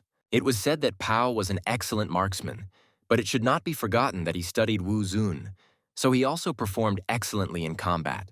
In addition, it was discovered that he could use almost any type of weapon. Such super adaptability would be useful to any warrior. In the army, they are made into super soldiers. Sun Xiaorui turned to Mo Feng with concern, asking if he should stop laughing and why he couldn't be serious at least sometimes. Mo Feng replied ironically, "Did she really want him to be like Alan Doyle?" Everyone was surprised at what relation he had to this matter at all. The headman advised not to pay attention to this freak. He was just spouting nonsense with his dog-like mouth. She also added that Mo Feng was obliged to win. She said, looking at the battlefield, that in any case it had nothing to do with it. The main character himself understood that if he lost, he would disgrace the glory of the Four Dragons. A man with a scar on his face and one eye covered looked at everything through the screen and thought about the two guys who were soon to fight. They had already come to the center, putting their hand to their temples as a sign that they were both ready. The EM Battlefield Simulator launched, and the system selected the battlefield, the depths of the forest thicket. Commentators noted that Pao's choice of Eagle light-cleaned rifle was well suited to the fighting in this location. But this is only firstly as a mature warrior and soldier, Pao is able to remain cool in almost any situation. Dr. Zhao agreed that what distinguishes a cadet from a soldier is the ability to always remain cool. The spectators eagerly awaited the start of the fight, wondering what Mo Feng would come up with to deal with Pao. Suddenly, cries of surprise rang out as everyone saw that Mo Feng had once again decided to fight empty-handed. The headman exclaimed indignantly, "What the hell is going on?" Sun Xiaorui whispered in anger that this son of a bitch should only be seen by her after the fight. The fat man supported her, noting that he completely agreed that Mo Feng should be put in his place, otherwise he would completely get out of control. The guy turned to Mo Xiaoxing, noting that he was ready to bet his head. He was almost 100% sure that her brother was finished.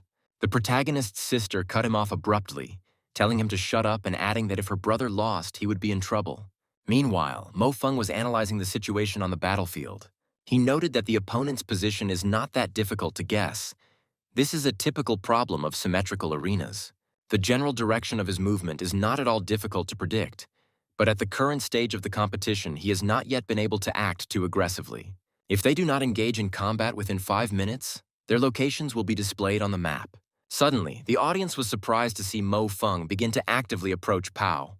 Alan Doyle remembered that Chrissy had already warned him that this man was very strong and that he needed to be given more careful attention.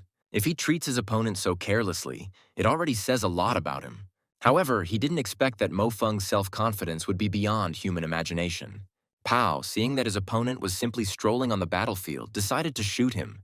However, the main character, walking just as casually, deftly dodged his attacks. The shot missed its target. Pao exclaimed in annoyance that Mo Feng dodged it and promised that he would then let him try this. He increased his pressure, trying to reach the elusive enemy. Mo Feng continued to dodge the attacks, moving with astonishing ease and grace. He seemed to be dancing among the flying bullets, stopping and deciding to anticipate the enemy's next moves. Pao decided to speed up to increase his strength, and with a ferocious look, he ran towards the protagonist. The spectators stood frozen in amazement as they watched this incredible fight. The guys had almost switched to hand-to-hand combat, although Pao had a bladed weapon in his hands. Despite the unequal fight, since the protagonist was empty-handed, the opponent had no intention of following his example. He tried to attack Mo Feng, but he deftly parried all of his attacks. The opponent still did not give up. With each swing, he wanted to apply more and more force into the blow. Each attack was accompanied by a sharp sound of cutting air, and a colored trace remained for a couple of seconds. You could see Pao tense up as he thought about how to catch the hero off guard. He suddenly stopped and hit the ground with all his might, sending beams of blue energy pouring out in all directions. Mo Feng whispered in horror that this was 7.5 deaths. Others couldn't believe their eyes as they saw Mo Feng, unarmed, facing off against one of the moon's best fighters. The tension grew with every second. Everyone was waiting for the outcome of this incredible confrontation. Pao threw the knife straight at Mo Feng. It flew like a shuriken. It left a wide, bright line behind it. The protagonist tensed up. In those couple of seconds, he was trying to anticipate where the knife would go. The whole body was tense. The hero himself was also a little scared. The spectators in the stands froze in amazement and opened their mouths. The arena was filled with tense anticipation as Pao stood over Feng. He calmly suggested that he get up and stop pretending. The protagonist stood up, looking at his opponent with hatred and respect at the same time. He warned Pao not to press him and pointed to the weapon he now held in his hands. Now he too had something to respond with. Spectators and commentators were shocked by what they saw, and some noted with admiration the ease with which Mo Feng controlled his body. To catch a knife flying at you with your teeth, courage alone is not enough. You need incredible reflexes and skill. Even at times like these, Mo Feng still continued to have fun and wondered what could possibly make him act seriously. Those who have already been on the battlefield are the same. When you have already put your life on the line once, defeat and victory can mean something completely different. This is exactly what he had been missing for so long, Mo Feng realized. Suddenly, Pao felt that Mo Feng had changed. He realized with horror that this guy was now a completely different person. To be more precise, he now looked like a monster that had emerged from the darkness and blood. Pao suddenly realized that this stance was really meant for the 7 deadly steps, and the blood ran cold in his veins. Pao, who had been through more than one battle, immediately tried to seize the initiative, unleashing a barrage of attacks on the enemy. Pao couldn't understand how Mo Feng managed to predict his every move. Pao felt a chill run down his spine. He suddenly realized that in front of him was not just a military school student, but a real warrior. The opponent tried to pull himself together and continue the attack, but Mo Feng had already launched a counterattack. Moving with unnatural fluidity, he struck with such speed and precision that Pao could barely block them. The most surprising thing was that Mo Feng began to use the same techniques as Pao, as if copying them on the fly. Pao exclaimed in despair. Why even copy a skill that he himself had just used? He couldn't understand how Mo Feng managed to so accurately reproduce his movements and build his attack based on his own technique. Pao, realizing that he was losing in technique, tried to switch to close combat, relying on his physical strength. But Mo Feng met him with even more aggression. He used the same stance as Pao, the same movements. Someone from the audience exclaimed in surprise, wondering if his eyes were deceiving him and it really was a branch. Chrissy Da Vinci, who was watching the fight, calmly noted that everything was just as she said. This Mo Feng was not as simple as he might seem. One of the commentators stated in shock that student Mo Feng killed Pao with a tree branch. After Mo Feng's victory, his friends and comrades surrounded him with congratulations. One of the other team remarked with disdain, unable to believe that the 2 warriors who studied Wuzun were such trash in comparison. A voice nearby urged people not to pay attention to these words. Sun Xiaorui looked at the protagonist with surprise and admiration. She demanded that he confess when he became so cool and what he did to achieve such results. She pressed hard on his head, and Mo Feng jokingly remarked that even though he had a great view of her chest from here, it was still a bit heavy for him. The whole team approached Mo Feng and congratulated him on his victory in this match. Chu Zichen wondered if this was the guy who had recently confessed his love to her.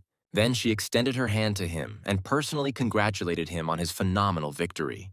He remarked with a sly smile that the congratulations should look more sincere. The girl, in the arms of the guy, thought that it seemed that Brother Feng's skills in picking up girls were as good as his abilities. Zhou Zichen calmly understood that, after all, he was playing the role of her boyfriend, so she thought that was how it should be. Mo Feng looked her straight in the eyes and thanked her for her congratulations. Taking advantage of the moment, he invited Wule to hug, saying that he noticed and that he wanted one too. The fat man turned away in embarrassment, saying that he didn't want anything, and she suggested that his eyes were starting to fail him. Mo Feng asked if there was anyone who would be willing to hug the fat man when there was a beautiful village chief standing next to him. Wule exclaimed indignantly that he had decided to laugh at him and chased after him, shouting that he would catch up anyway. Meanwhile, the commentators summed up the day, and one noted that Sakharovsky's shadow was giving the Earthlings another victory. And he thought that such results allowed the Earthlings to finally breathe a sigh of relief. Their losing streak was broken. But even so, It won't be easy for the Earthlings to get further. Even though they have a couple of good fighters, the advantages of the representatives of the moon are great. Mila announced that the first day of the top 32 selection process was officially over and thanked all viewers. From the room came the voices of people heatedly discussing the recent battle. The fat man turned to Mo Feng with serious advice. He said that he believed him, although he had watched a huge number of films on this topic. Mo Feng replied that it was like casting pearls before swine, and that the fat man was thinking too much. It was just a friendly hug. The fat man did not calm down, noting that he should have thought about it when he tried to deceive him, because he could see that everything was not so simple between them. Mo Feng thought about his words. In some ways he was right, now that he had a second chance. Shouldn't he change his life for the better? The fat man encouraged him by saying that forward, only forward, his brother would support him, and by the way, could he ask if she had a sister? Mo Feng replied ironically that even if she had a sister, Fatso had no chance with her. The fat man exclaimed indignantly that Mo Feng was wrong and begged him to fulfill his request, and soon everyone went to their rooms. Suddenly, Mo Feng's attention was drawn to something within himself, and he shouted in surprise, recognizing this atmosphere. He saw the interplanetary aircraft carrier Ares in front of him and wondered what it was doing here at all. The guy wondered why the human Air Force couldn't defeat the aliens. This is because the aircraft carrier Ares, nicknamed Invincible, played no role in the battles. Mo Feng was confident that the appearance of this figure would be enough for him to uncover the real reason for the defeat. Reality began to distort before his eyes when he heard a strange sound. Mo Feng cried out in despair, "This is impossible, this simply cannot be." He wondered again and again why. Why was this happening to him? Coming out to the bathroom after another nightmare, he tried to bring himself to his senses. Looking at himself in the mirror, he again discovered that the strange wound had grown even larger. Blood suddenly started flowing from his right eye, which greatly frightened the main character. Wooly woke up from the screams and knocks in the next room and saw light falling on the wall. A thought flashed through Feng's mind. Was he going crazy, or was this world going crazy? It seemed to him that everything that was happening around him was only his imagination, a product of his madness. What other aliens? What other Mars? It's all just an illusion, he kept telling himself. The fat man, noticing his friend's strange state, called out to him with concern, asking what had happened to him. Mo Feng, unable to distinguish reality from hallucinations, asked the fat man if he had gone crazy. Wule carried his friend on his back, still not understanding what had happened to the boy. The fat man noticed how Mo Feng had hit the public property and remarked ironically that he might have to sell himself into slavery. He sympathetically asked what had happened to him and suggested that Mo Feng was probably intentionally hurting himself. The fat man put forward his guess, asking if Mo Feng had confessed to Zhou Zichen again. He reminded her that last time his friend had a hard time coping with her refusal, and this time he had even started doing something new. Mo Feng remained silent. Thoughts about the man he recognized in his dream continued to swirl in his head. He tried to understand what it was, a vision, a warning, or just a figment of his imagination. The fat man, seeing his state, philosophically remarked that if you like something, you should own it. The fat man continued his thoughts out loud, noting that in this aspect. He also added that, unlike him, Mo Feng does not approach matters as responsibly. At this time, Mo Feng was lying on the bed and thinking about the current situation. He cut Wooly off abruptly, asking him to remain silent and let him sort out the situation. The fat man concluded that his guess must have been correct. Brother Feng was too proud because he had performed so well recently. Meanwhile, Mo Feng was analyzing his recent discoveries and noted to himself that he definitely needed to pay attention to this problem. All this frightened the main character, but his thoughts continued to run forward. But if Zhou Zichen really was, he didn't dare finish that thought.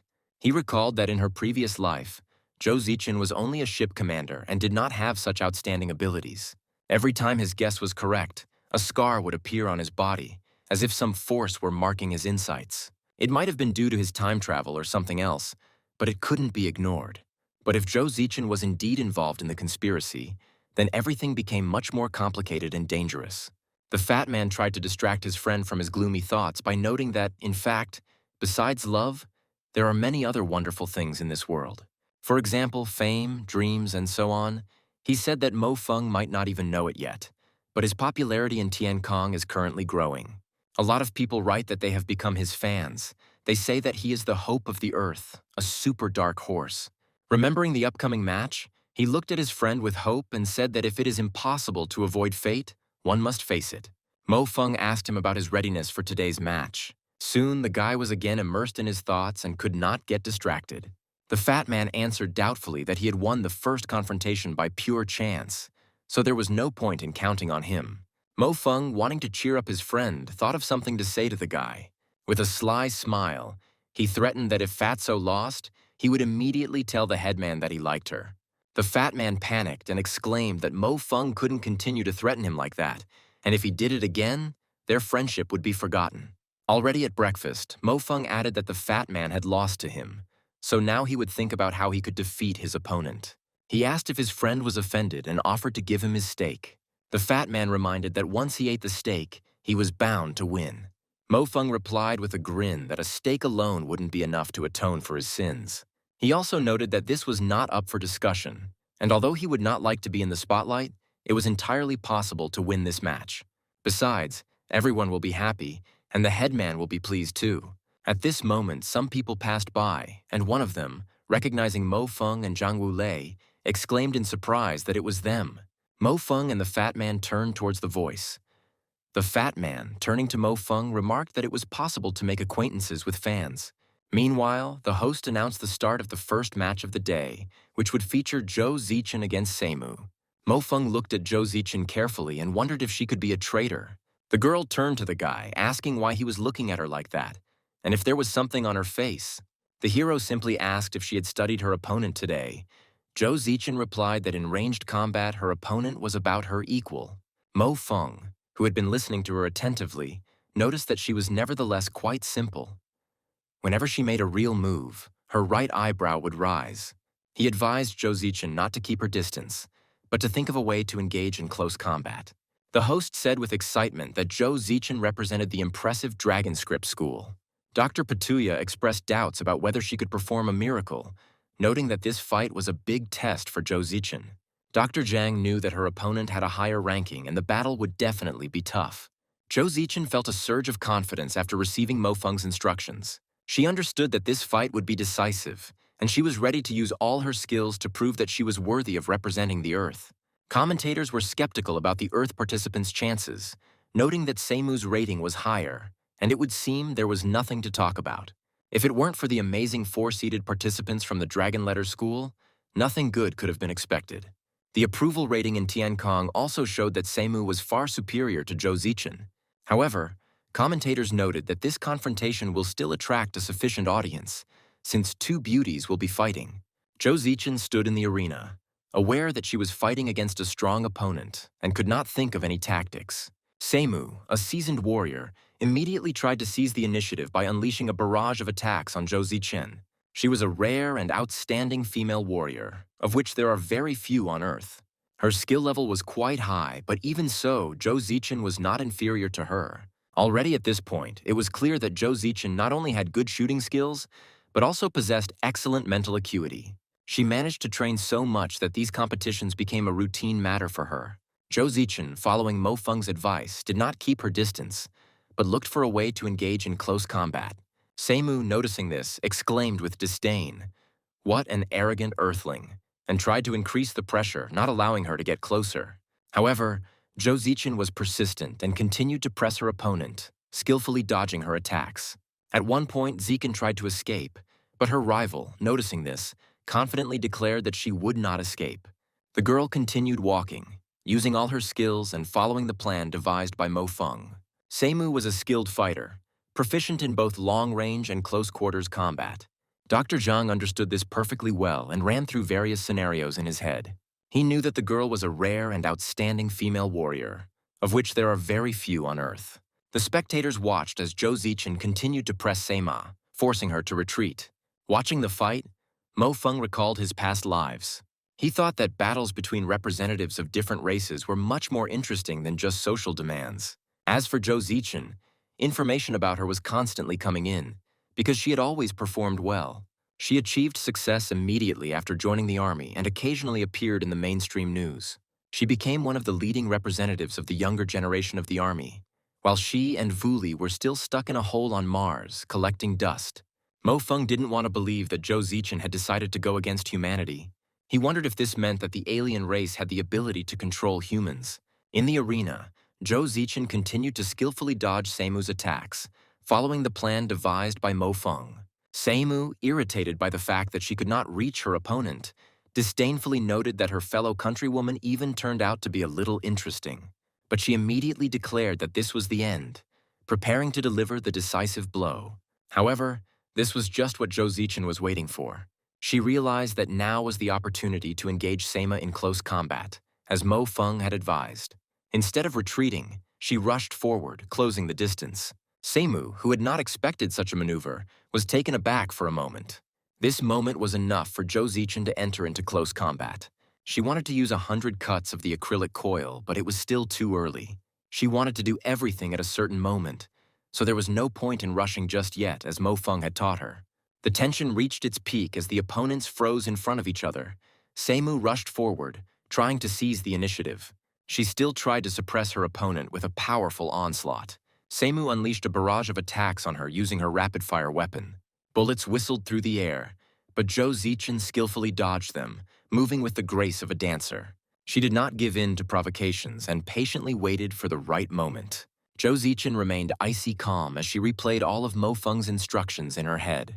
It seemed that in this barrage of fire it was impossible not only to survive, but even to simply stay on your feet. Zichen's movements were so smooth and natural that it seemed as if she knew the trajectory of each bullet in advance. Seimu, seeing that her attacks were not producing results, began to become increasingly irritated. She increased her rate of fire, switching to continuous fire mode.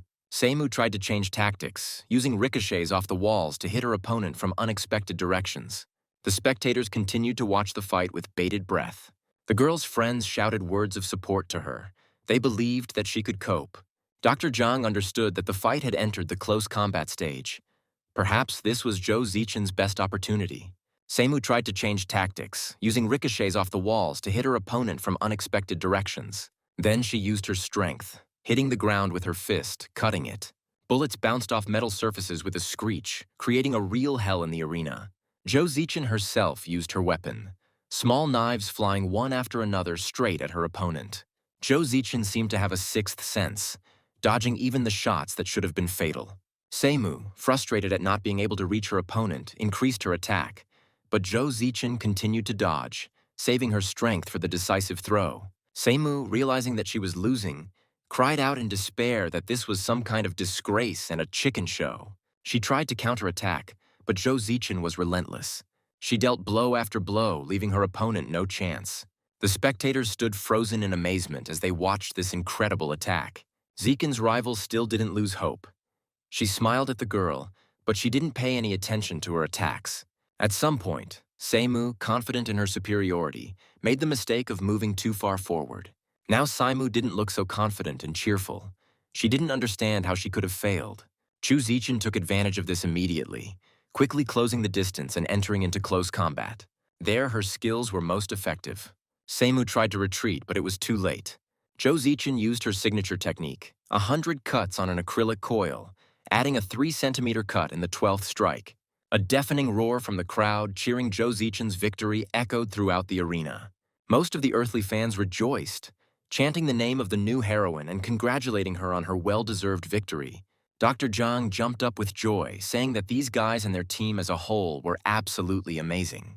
Zhou Zichen stood in the arena, breathing heavily after the intense fight, but with a feeling of deep satisfaction. She mentally thanked Mo Feng, realizing that without his guidance, she would not have been able to achieve this victory. Everything he said actually worked, and her tactics were successful. Mo Feng, who was watching the fight from the stands, looked at Zhou Zichen with a smile. After Zhou Zichen's victory, the stands erupted in jubilant cheers. The spectators chanted, calling her the goddess of the dragon letters, and congratulated her on her magnificent victory. Some of the fans shouted contemptuously at the lunar aristocrats. There was one among the spectators who admitted that Mo Feng and Zhou Zichen had now managed to perform a miracle by getting into the top 32 tournaments. One of the employees reported to the president. On the lunar side, despondency reigned. Landers watched Seimu's defeat with annoyance, unable to contain his disappointment. Someone from his circle tried to console him, but Landers cut him off abruptly, saying no one could be held personally responsible. Seimu bitterly admitted that this defeat should not have happened.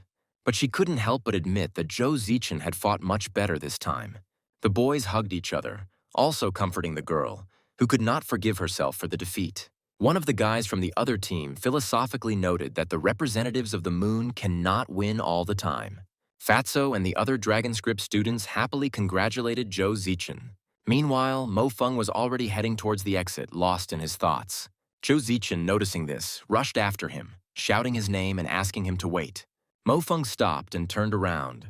Zhou Zichen ran up to him out of breath and sincerely thanked him. Mo Feng congratulated her on her victory with a slight smile. Zhou Zichen, embarrassed, muttered words of gratitude again.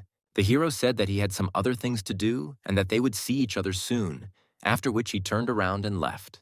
Zhou Zichen stood there, perplexed, looking after him. She didn't understand why he was acting like this, where this distance came from. Dr. Patuya tried to encourage his comrades, noting that the resilience of the Moon Warriors was truly amazing. He promised that they would return and repay him 100-fold. Zhang noted that the Earthlings would have to put in more effort in the next fights. Another voice added that nothing could be done about it, and he let out a long sigh. Everyone understood that they did not have such an idol as Mo Feng became for the Earthlings. Meanwhile, Landers turned to Selby, noting that she and all his brothers and sisters were great. He leaned towards the girl's hand and lightly touched her soft skin with his lips. He said the fight that had just taken place was truly elegant, and he was happy to watch her. Selby responded gratefully and said she was glad to hear it. Then the guy turned to all his comrades. If they want to become masters of humanity, take advantage of the opportunity that has come their way. He declared that no enemy forces could stop the rise of the moon over all humanity. They must give their all to crush their opponents. After the tense fights, the atmosphere in the arena grew tense. Landers announced that each person who reached the top would receive an additional reward of 100,000 from the Waterford family. He admitted that such a reward was a mere trifle, but he wanted to show that they were better than this scum of earth. The guy turned to Alain, offering to leave Mo Feng with him, noting that as far as she knew, this guy only listened to him. Alain Doyle calmly replied that everything was fine and that Mo Feng should practice a little at this stage. Now he was only interested in one thing: whether Mo Feng could continue to perform miracles. The next fight for a place in the top 32 was supposed to be Sun Xiaorui's fight. In the past, Mo Feng helped the students of his school by creating combat tactics for them, and his tactics were always particularly effective. Another student from the Dragon Letters School enters the arena to see if she can restore the fighting spirit of the Earthlings. Tiffany understood that Xiaorui was indeed very lucky to have made it to this stage of the competition, considering the strength of his opponent. Suddenly someone called out to him, asking him to come over for a second, and he readily responded. Alain Doyle, so that no one could hear him, whispered important information into the girl's ear. Looking around the battlefield, Tiffany noted with satisfaction that she was lucky. The Forest Bowl was designed for high-powered sniper rifles. The girl sat on the bed in the semi-darkness and looked at her smartphone.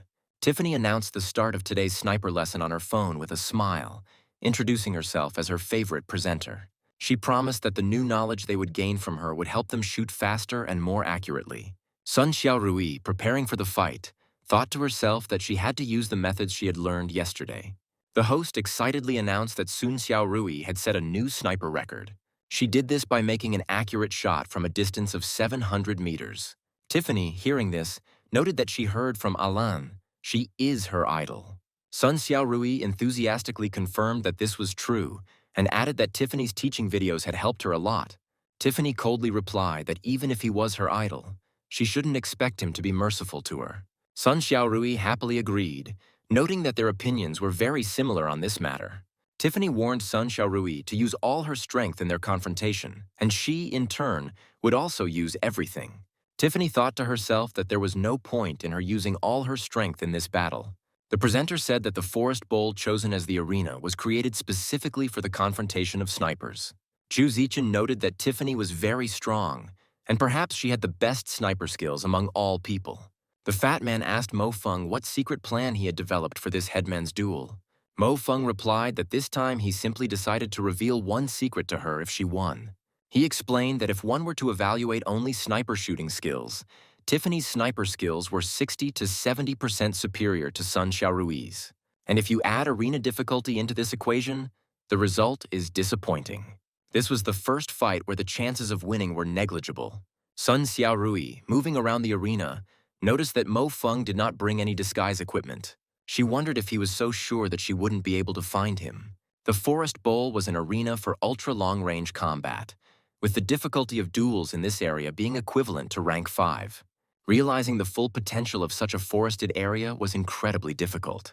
Dr. Petulia noted that both participants used the best sniper rifles, the Black Riva 5th generation and the Speed of Light B600. Mila said they were watching a confrontation between two snipers, who could give a rough estimate of the distance. Now Dr. Jang felt like he was on the edge of a knife, a kind of psychological confrontation. After all, the outcome of the fight in this case will be decided when one of the participants detects the other. Suddenly, commentators were surprised to see that Tiffany had disappeared. They wondered where he was, since he had just been here, and it turned out that Tiffany had used perfect mimicry, blending into the environment. Observers began to worry about Sun Xiaorui, realizing that mimicry does not make a person 100% invisible. There was a tense anticipation in the arena, and the commentators watched the proceedings with apprehension. The censors didn't react to Tiffany's presence, but he couldn't have fallen into the ground, and this was puzzling. Mo Feng, watching what was happening, recalled the past. He knew that this freak Tiffany was a fairly famous sniper on the battlefield of Mars. He even had enough qualifications to transfer to a special team, but he refused this offer, remaining an ordinary soldier. He himself said that he liked to shoot at heads, and killing aliens brought him inexplicable pleasure. This man was a sniper during the battles on Mars.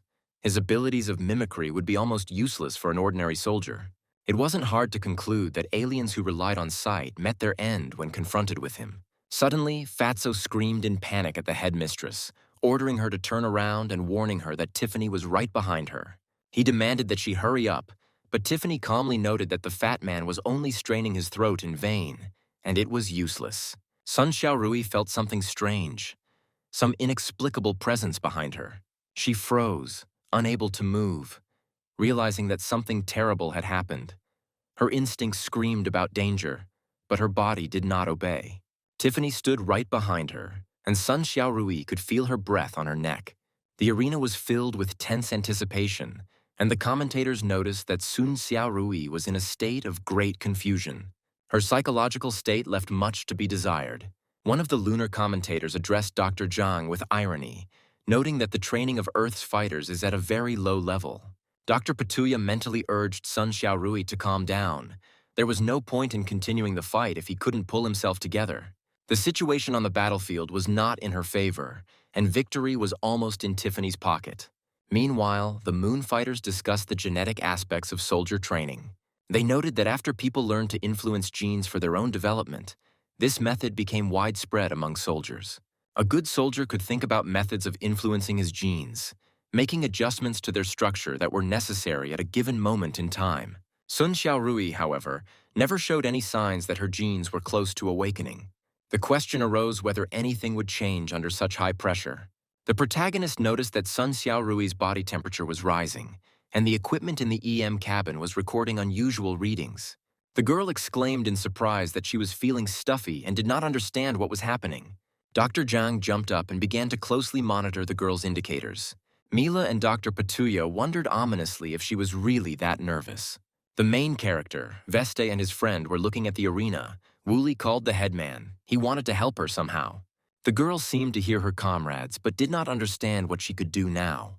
Tiffany noted with a smug smile that even she herself hadn't expected that her abilities could frighten someone so much. She prepared to deliver the decisive blow, saying that this was greetings from Alain. At this moment, Sun Xiaorui, who was on the verge of defeat, suddenly felt something unusual.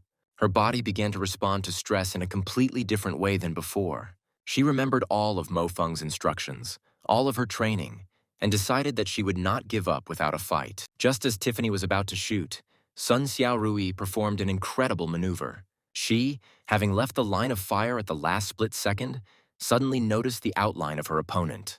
In a few milliseconds, she realized that she had found the enemy, took the weapon in her hands, and took aim. Tiffany froze in amazement, not believing her eyes. He did not understand how Sun Xiaorui managed to do this.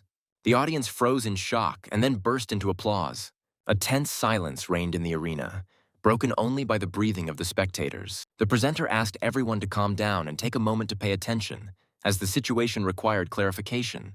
She announced that Sun Xiaorui's victory was not yet confirmed, and the match had yet to be completed. There was no doubt that the shot had hit its target and destroyed part of the small mountain behind which Tiffany was hiding. But how Sun Xiaorui was able to discover it remained a mystery. Moreover, the anomalous readings from the sensors in the capsule only added to the questions. The girl from the Moon team exclaimed in amazement that this could not be, and suggested that a gene awakening had occurred. The situation escalated, and urgent medical attention was required. This is because the sensors in both fighters' capsules showed abnormal values. Medical sensors recorded Sun Xiaorui's critical condition. The patient had an abnormally high temperature, and brain activity monitors showed abnormal signals. Doctors couldn't understand how this could happen simply from being in the EM capsule. Someone suggested that the physiology of Earthlings really is different from that of the Moon. The host asked for a moment of attention and announced that information had been received that something unusual was happening with Sun Xiaorui's body.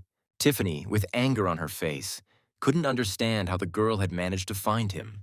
Dr. Zhang tried to calm the crowd, explaining that performance-enhancing drugs were prohibited at competitions and that they would now examine the headman and find out everything. There was a commotion in the hall, with the audience indignantly demanding an explanation, accusing Sun Xiaorui of cheating and using drugs. The fat man angrily defended the headwoman, declaring that she would never use illegal drugs to win. Zhou Zichen suggested that this was similar to Wu's results, and when asked what it was, she explained that it was a rare phenomenon of gene awakening. Everyone calls it by their own name. Usually a person receives amazing abilities. It's truly amazing that Sun Xiaorui saw through Tiffany's mimicry. Usually the awakening of Wu occurs at 18 to 19 years of age. This age has long been calculated, and it is the same for Earthlings. The protagonist continued his explanation, noting that there was no need to worry and that he was sure that it was Wu. Although the people of the Moon and Earth took different paths in this matter, both paths are quite stable. The Moon people are still researching this phenomenon and have found that humans adapt to awakening quite well. Genetic awakening occurs extremely rarely, and the result of such awakenings may be the appearance of voluminous hair growth. Everything that happened to Sun Xiaorui really resembles Wu, and some people had seen something similar while serving in the military. One of the opposing team noted that the head woman truly deserved her title, but was sure that she would lose in this fight. However, due to excessive strain, Sun Xiaorui's body was exhausted, and after her victory, the girl was urgently taken to the hospital. In short, an incredibly rare phenomenon happened to her. On the one hand, she should have been congratulated because she had just received an incredible prize at the camp, and everyone hoped that the warriors would not be harmed. It was soon announced that Sun Xiaorui had not taken any drugs, which meant she had won. The Dragon Script fans rejoiced, calling Sun Xiaorui their new goddess and proud that she was their chief. The doctor was confused, but still explained to everyone that the girl needed to stay in the hospital for observation. Something incredible was happening at the School of Dragon Letters. Everyone shouted and rejoiced at another victory, praising the headman. One student couldn't believe that another one of their students had made it into the top 32. Mila noticed that after Sun Xiaorui's victory, it immediately seemed like the Earthlings' luck had run out. In the face of the power of the Moon, any participant can only accept their defeat. Dr. Patuya announced the start of the next fight for entry into the top 32. Spectators were treated to a duel between Dragon Letter student Jang Wule and a representative of the Solid Phone Academy, Fibao. Fibao, nicknamed Natinata, had 2,000 points in the Lunar EM rating. He specialized in offensive attacks and his speed. The fat man was encouraged from all sides, urging him to give his all and showing how his brothers supported him. Friends shouted that everything depended on him and demanded that he give everyone a light. The arena was filled with tense anticipation before the start of Jang Wule's match against Fibao. Fibao looked at his opponent with disdain, shaking his hand, confident of his victory. He turned mockingly to Fatso, declaring that his luck had come to an end, and that today he would understand on his own skin why he had been given such a nickname. The guy tensed up a little and immediately removed his hand from shaking his opponent's. There were calls from the crowd of spectators for the fat man to shake his opponent's hand properly, or he was just that scared. Others advised him to drag his ass to the arena and not forget to take his friends with him. Someone demanded that he smear this sucker all over the arena. Fibao noticed that he was indeed afraid, but perhaps he was just pretending to be a pig to eat the tiger. He also added that it seemed he had begun to forget about the strange habits of earthly warriors. According to the data on this fat man, he is absolutely hopeless, and even if he does have some ranged combat skills, that's all he can do. The arena was filled with tense anticipation before the start of the 5th level of the Flying Saucer Destruction Battle. The rules of this arena were quite simple. Whoever destroyed 100 flying saucers first would be able to attack their opponent. The opponents stood a meter apart from each other, and they had the same target in front of them. The winner would be the one who was faster and more accurate, while the masters fought in such a way as to fit their attacks into the rhythm of their opponent's attacks. Analysts explained that this was only the basis, and that execution in such confrontations became the other side of the coin. If you can't adapt quickly, you'll only face failure. The guys on the team knew that it was safe to say that, unlike Sun Xiaorui's fight, there would be no mysteries here. No luck required. Only the one with the greatest psychological fortitude and the best aim can win. The Polar Star was the standard lunar precision pistol. It had a high rate of fire, low recoil, and accuracy.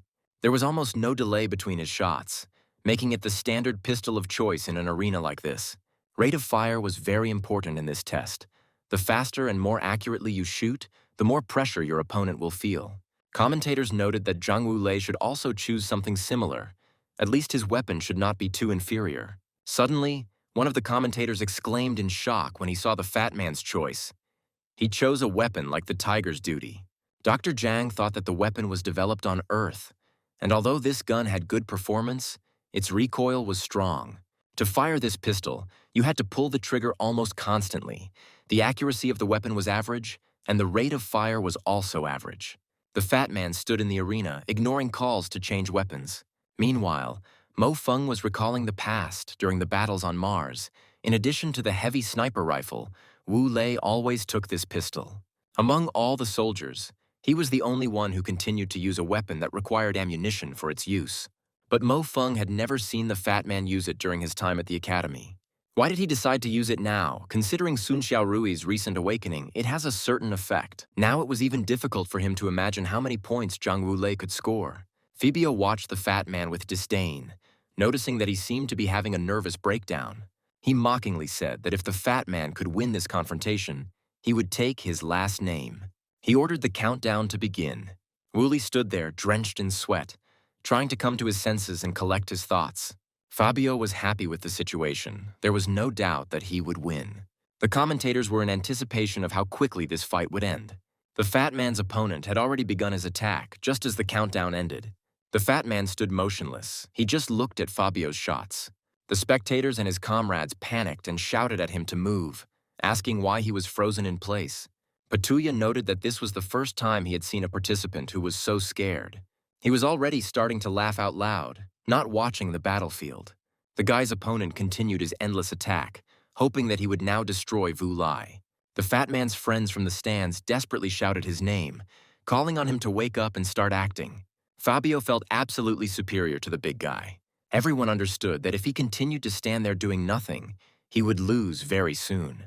In the arena, Fibao stopped attacking for a moment and watched the fat man standing motionless with disdain. However, at this moment, something changed in the fat man's eyes. He remembered all of Mo Feng's instructions. He remembered all his training and realized that he had no right to let down his friends who were so desperately supporting him from the stands. He slowly raised his weapon, preparing for battle, and there was a determination in his eyes that had not been there before. After the intense battles of the first day of competition, the host enthusiastically announced another victory for Earth. Despite the overall unfavorable situation for the Earthlings, the 4 dragons still managed to get into the top 32 as a whole. The students of the Dragon Letters Academy, who appeared out of nowhere, almost single-handedly defended the honor of the Earth.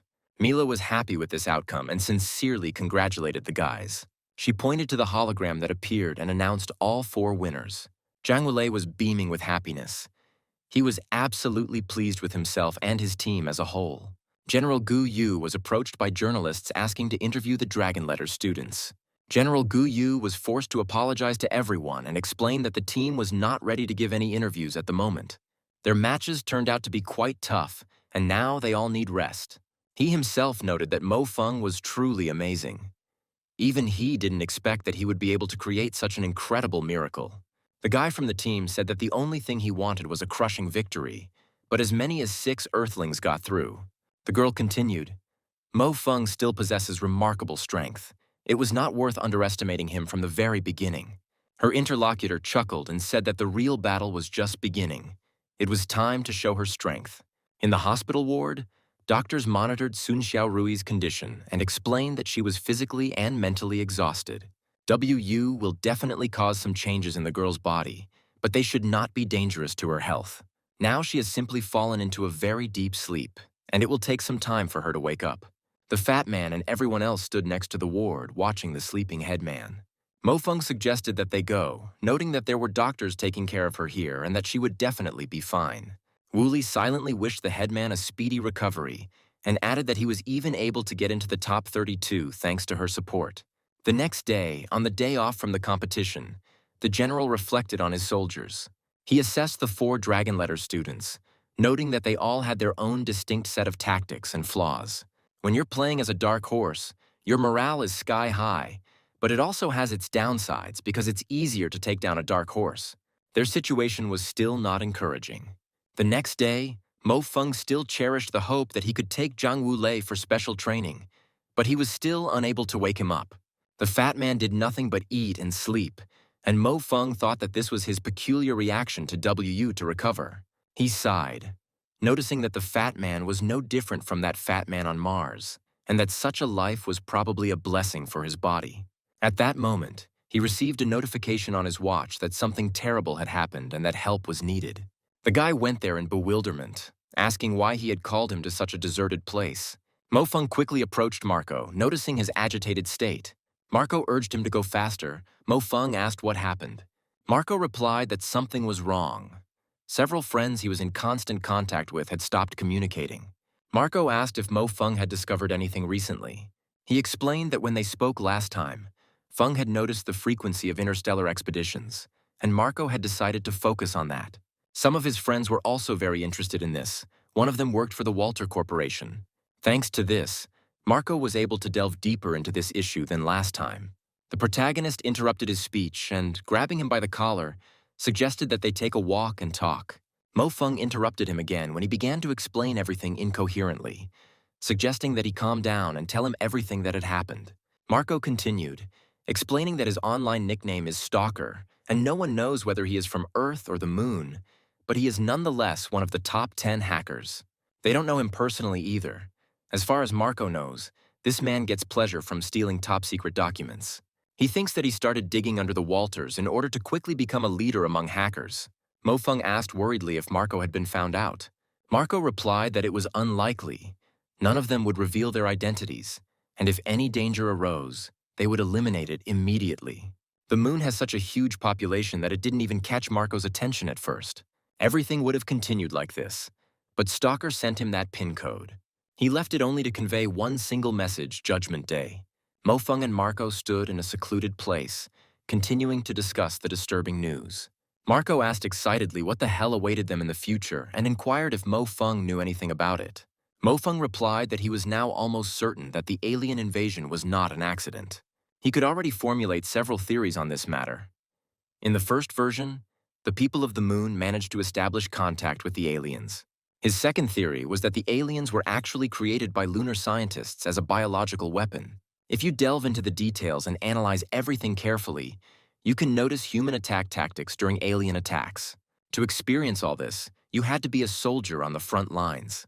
Mo Feng continued to think out loud, realizing that when you were standing on the front lines, gathering associations was the last thing you would think about. All these thoughts only create new questions. What if the Moon really does intend to destroy the Earth? But if they want to rule the solar system alone, why don't they just attack Earth directly? If the Moon, with the support of aliens, attacks the Earth, then Earthlings with their current forces will not be able to stop them. He was thinking in the wrong direction, because the Earth and the Moon were attacked simultaneously, which meant that the Moon was also valuable to the attackers. Was the war really necessary just to rule the remnants of humanity? Mo Feng wondered what could possibly drive this elite group to do such crazy things. Countless soldiers gave their lives and how many families were destroyed? Marco exclaimed in despair. What kind of terrible riddle was this? He began to call the protagonist to come out of his thoughts. Mo Feng suggested forgetting about it for now. His head was already splitting. He warned that if they tried to delve any deeper into this matter, then only death would await them and Marco. He suggested that Marco just tie up all the loose ends and enjoy life. Marco asked again if Mo Feng knew anything. Mo Feng replied that he was an ordinary student of the Dragonscript Academy, so he might know. Marco countered that he was no ordinary student, and that everything he was doing now could only be described as incredible. It was Mo Feng who gave him the tip to start digging in this direction, the doomsday that they managed to discover during the expeditions. The guy still couldn't calm down about aliens and a new habitable planet. He also asked if scientists had managed to create some kind of devilry. Mo Feng tried to calm Marco down, noting that he was thinking too much and that they weren't living in a science fiction story. He doesn't think that his only goal now should be to win the tournament, which will bring glory to the Earthlings. And it wouldn't hurt Marco to wash up and get a good night's sleep and think it all over in the evening. As for Stalker, if this hacker was able to hack into the financial group's network, then he can sue him because he is an honest person.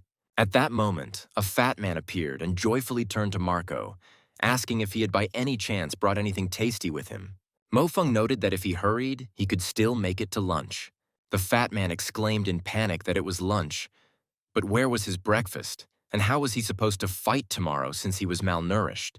Marco Polo asked in surprise.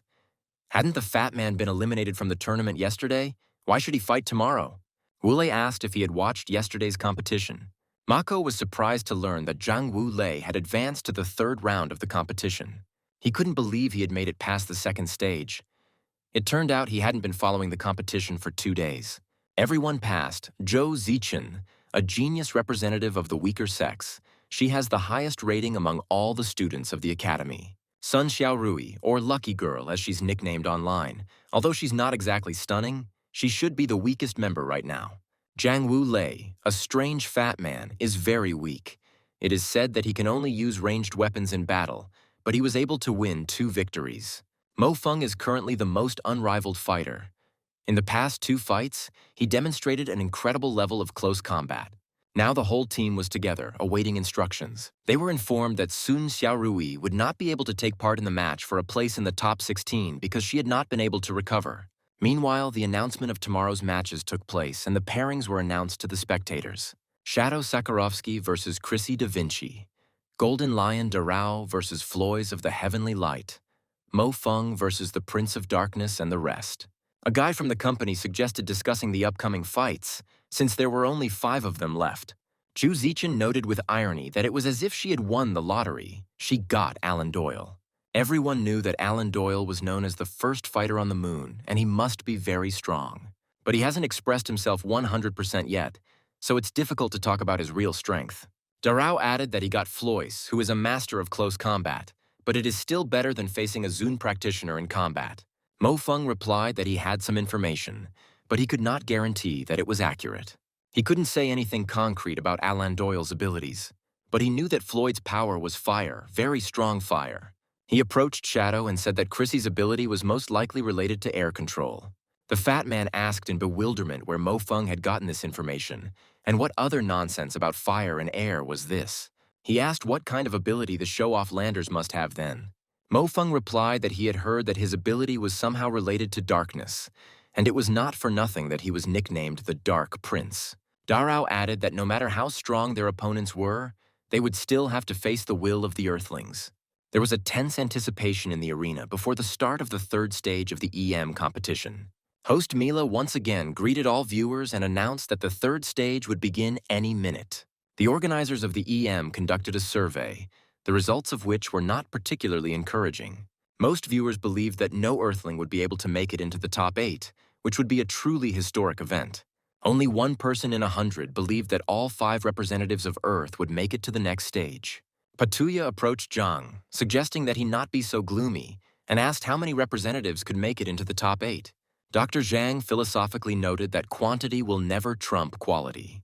Even if the moon takes 7 places out of 8, what's the point? Dr. Patuya D replied with a grin that his old friend could pretend while he still could, and they would see who would laugh.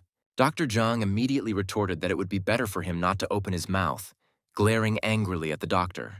Mila listened to all this and did not dare to say a word in the heat of the argument. Zhang continued, saying that he would later deeply regret his careless words, because the result had not yet appeared on the scoreboard. Meanwhile, the spectators watched what was happening in the arena. One of the team remarked dismissively that there were still 2 more battles to go, and it was so tiring. The protagonist replied that victory in duels between representatives of the moon only allows one to defend the pride of each department. Darrow answered gloomily that after some time Shadow would be beaten by the goddess, and there he would definitely not be able to sleep. All this time, more fights were taking place among the participants in the arena. In the commentary booth, they discussed the probabilities of the fight's outcomes. The numbers on the screen showed that 36% of viewers believed one outcome, and 64% believed the opposite. The first 3 warm-up matches were pretty good, and the most interesting part of today's competition is about to begin. The host announced the start of the 4th match, Shadow Sakarovsky versus Chrissy Da Vinci. The tension in the arena reached its peak, and the 2 opponents were already standing opposite each other. The guys looked into each other's eyes, trying to analyze the situation as deeply as possible. Chrissy Da Vinci, the Holy Celestial, had the ability to control air and was considered one of the most powerful of the moon. Sakarovsky, known as the Shadow, was a master of stealth attacks and unexpected maneuvers. From the very beginning of the fight, Chrissy took the initiative using her aerial attacks. She did all this in order to keep Sakarovsky at a distance. However, the guy also did not want to lag behind, so he tried to ruin her plans as much as he could. Shadow parried her maneuvers and took up arms, striking back. The opponent created powerful air currents that made it difficult for him to move. These movements made his sneak attacks almost impossible. Sakarovsky, however, did not give up. He carefully watched the girl's movements. He used every shadow, every cover to get closer to his opponent. His movements were quick and unpredictable. He seemed to dissolve into thin air and appear in the most unexpected places. Chrissy, sensing his presence, increased the pressure. She created a vortex around herself that repelled any attempts to get closer. Sakarovsky understood that if he did not find a way to break through this defense, he would lose. He decided to take a risk and, using his shadow technique, tried to slip through the vortex. For a moment he succeeded, and he found himself close to Chrissy, then instantly disappeared. He disappeared at the very moment when his opponent was ready to strike. Chrissy used her teleportation ability to disappear and reappear in search of the boy. A powerful blast of air swept across the arena, leaving a bright light in the air. The girl realized that the enemy had disappeared, but she was already developing a plan on how to find him. There was a tense anticipation in the stands after all these events. The teammates from Earth watched the fight in amazement, believing that the guy would be able to win. A thrilling confrontation between Sakarovsky and Chrissy Da Vinci unfolded in the arena. Sakarovsky, known as the Shadow, used all his skills of stealth and surprise attacks. He wanted to do something to oppose the Holy Celestial being. The spectators watched the fighter's every move with tension, not believing their eyes. Someone exclaimed in surprise, noting that Sakarovsky had somehow managed to find himself in an advantageous position. The opponent suddenly turned around in surprise, looking at the blade that had suddenly appeared. The crowd uttered cries of surprise, asking how this trickster had managed to appear here and attack the saint. The spectators watched his maneuvers with delight. Someone shouted that it looked like he could win and congratulated him on a great job. The tension grew with each passing second. The guy was still invisible. Suddenly, the situation changed. Chrissy realized that her usual attacks were not producing results, so she decided to use her special ability. The girl concentrated, and a field of compressed air began to form around her. The audience froze in anticipation, sensing that something decisive was about to happen. The opponent suddenly realized that his ability was fading and he became visible again. One of the commentators exclaimed in shock that this was the girl's special ability. Chrissy used compressed air control to suppress her enemy. The air around Sakarovsky began to compress, depriving him of the ability to move and breathe. Spectators watched in horror as Chrissy's next move was to kill Sakarovsky. The Shadow tried to resist, using his shadow techniques, but Mo Feng saw that the air trap was inexorable. The crowd erupted in cheers for Chrissy, urging her to destroy her opponent. Sakarovsky, feeling that his strength was leaving him, made a last desperate attempt to break free, but in vain. Chrissy increased the pressure, and at some point, Sakarovsky no longer thought he could win. The girl directed a stream of energy with all her might straight at the guy, and the whirlwind reached its target. Everything happened in an instant, and only a trace of the past battle remained in the arena. Sakarovsky collapsed to the ground, unable to continue the fight, his special ability canceled out by the superior force of the enemy. Chrissy Da Vinci won, confirming her power and right to be called one of the strongest in this competition. Chrissy Da Vinci's victory was officially announced, and Dr. Jang immediately broke out in a cold sweat. The audience could not contain their admiration, calling her incredible and proclaiming her their new goddess. Her teammates were excited to note that Chrissy's kick was like a volley of a rocket weapon. Only a madman would attempt to fight her in close combat, so destructive was her power.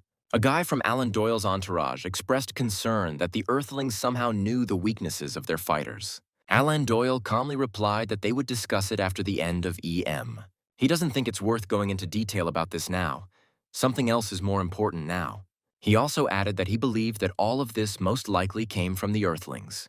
His interlocutor insisted that one cannot turn a blind eye to such an obvious problem, because if it causes problems later, this could be a serious blow to Alain's reputation as a leader. Alain firmly stated that he was responsible for all his decisions and suggested ending the conversation on this topic. The interlocutor, realizing that it would be impossible to convince Alain, regretfully noted that since he was so confident, he had nothing more to say. He only reminded that they both do everything for the glory of the moon. He thought to himself that if something went wrong again, it would definitely be a serious blow to Alain as a leader. When this happens, he will have a great chance to reach the top. Meanwhile, spectators and analysts discussed what they had seen, and the crowd rejoiced at the Saints' victory. Everyone rejoiced, saying that the girls' victory was obvious from the very beginning. Darrow noted that Sakharovsky's unconscious talent, coupled with his ability to become invisible, was useless against Chrissy. What's more amazing is that Chrissy's ability not only allowed her to fly, but also to control air pressure. Zekin thought that Alan Doyle was an even more amazing person than Chrissy.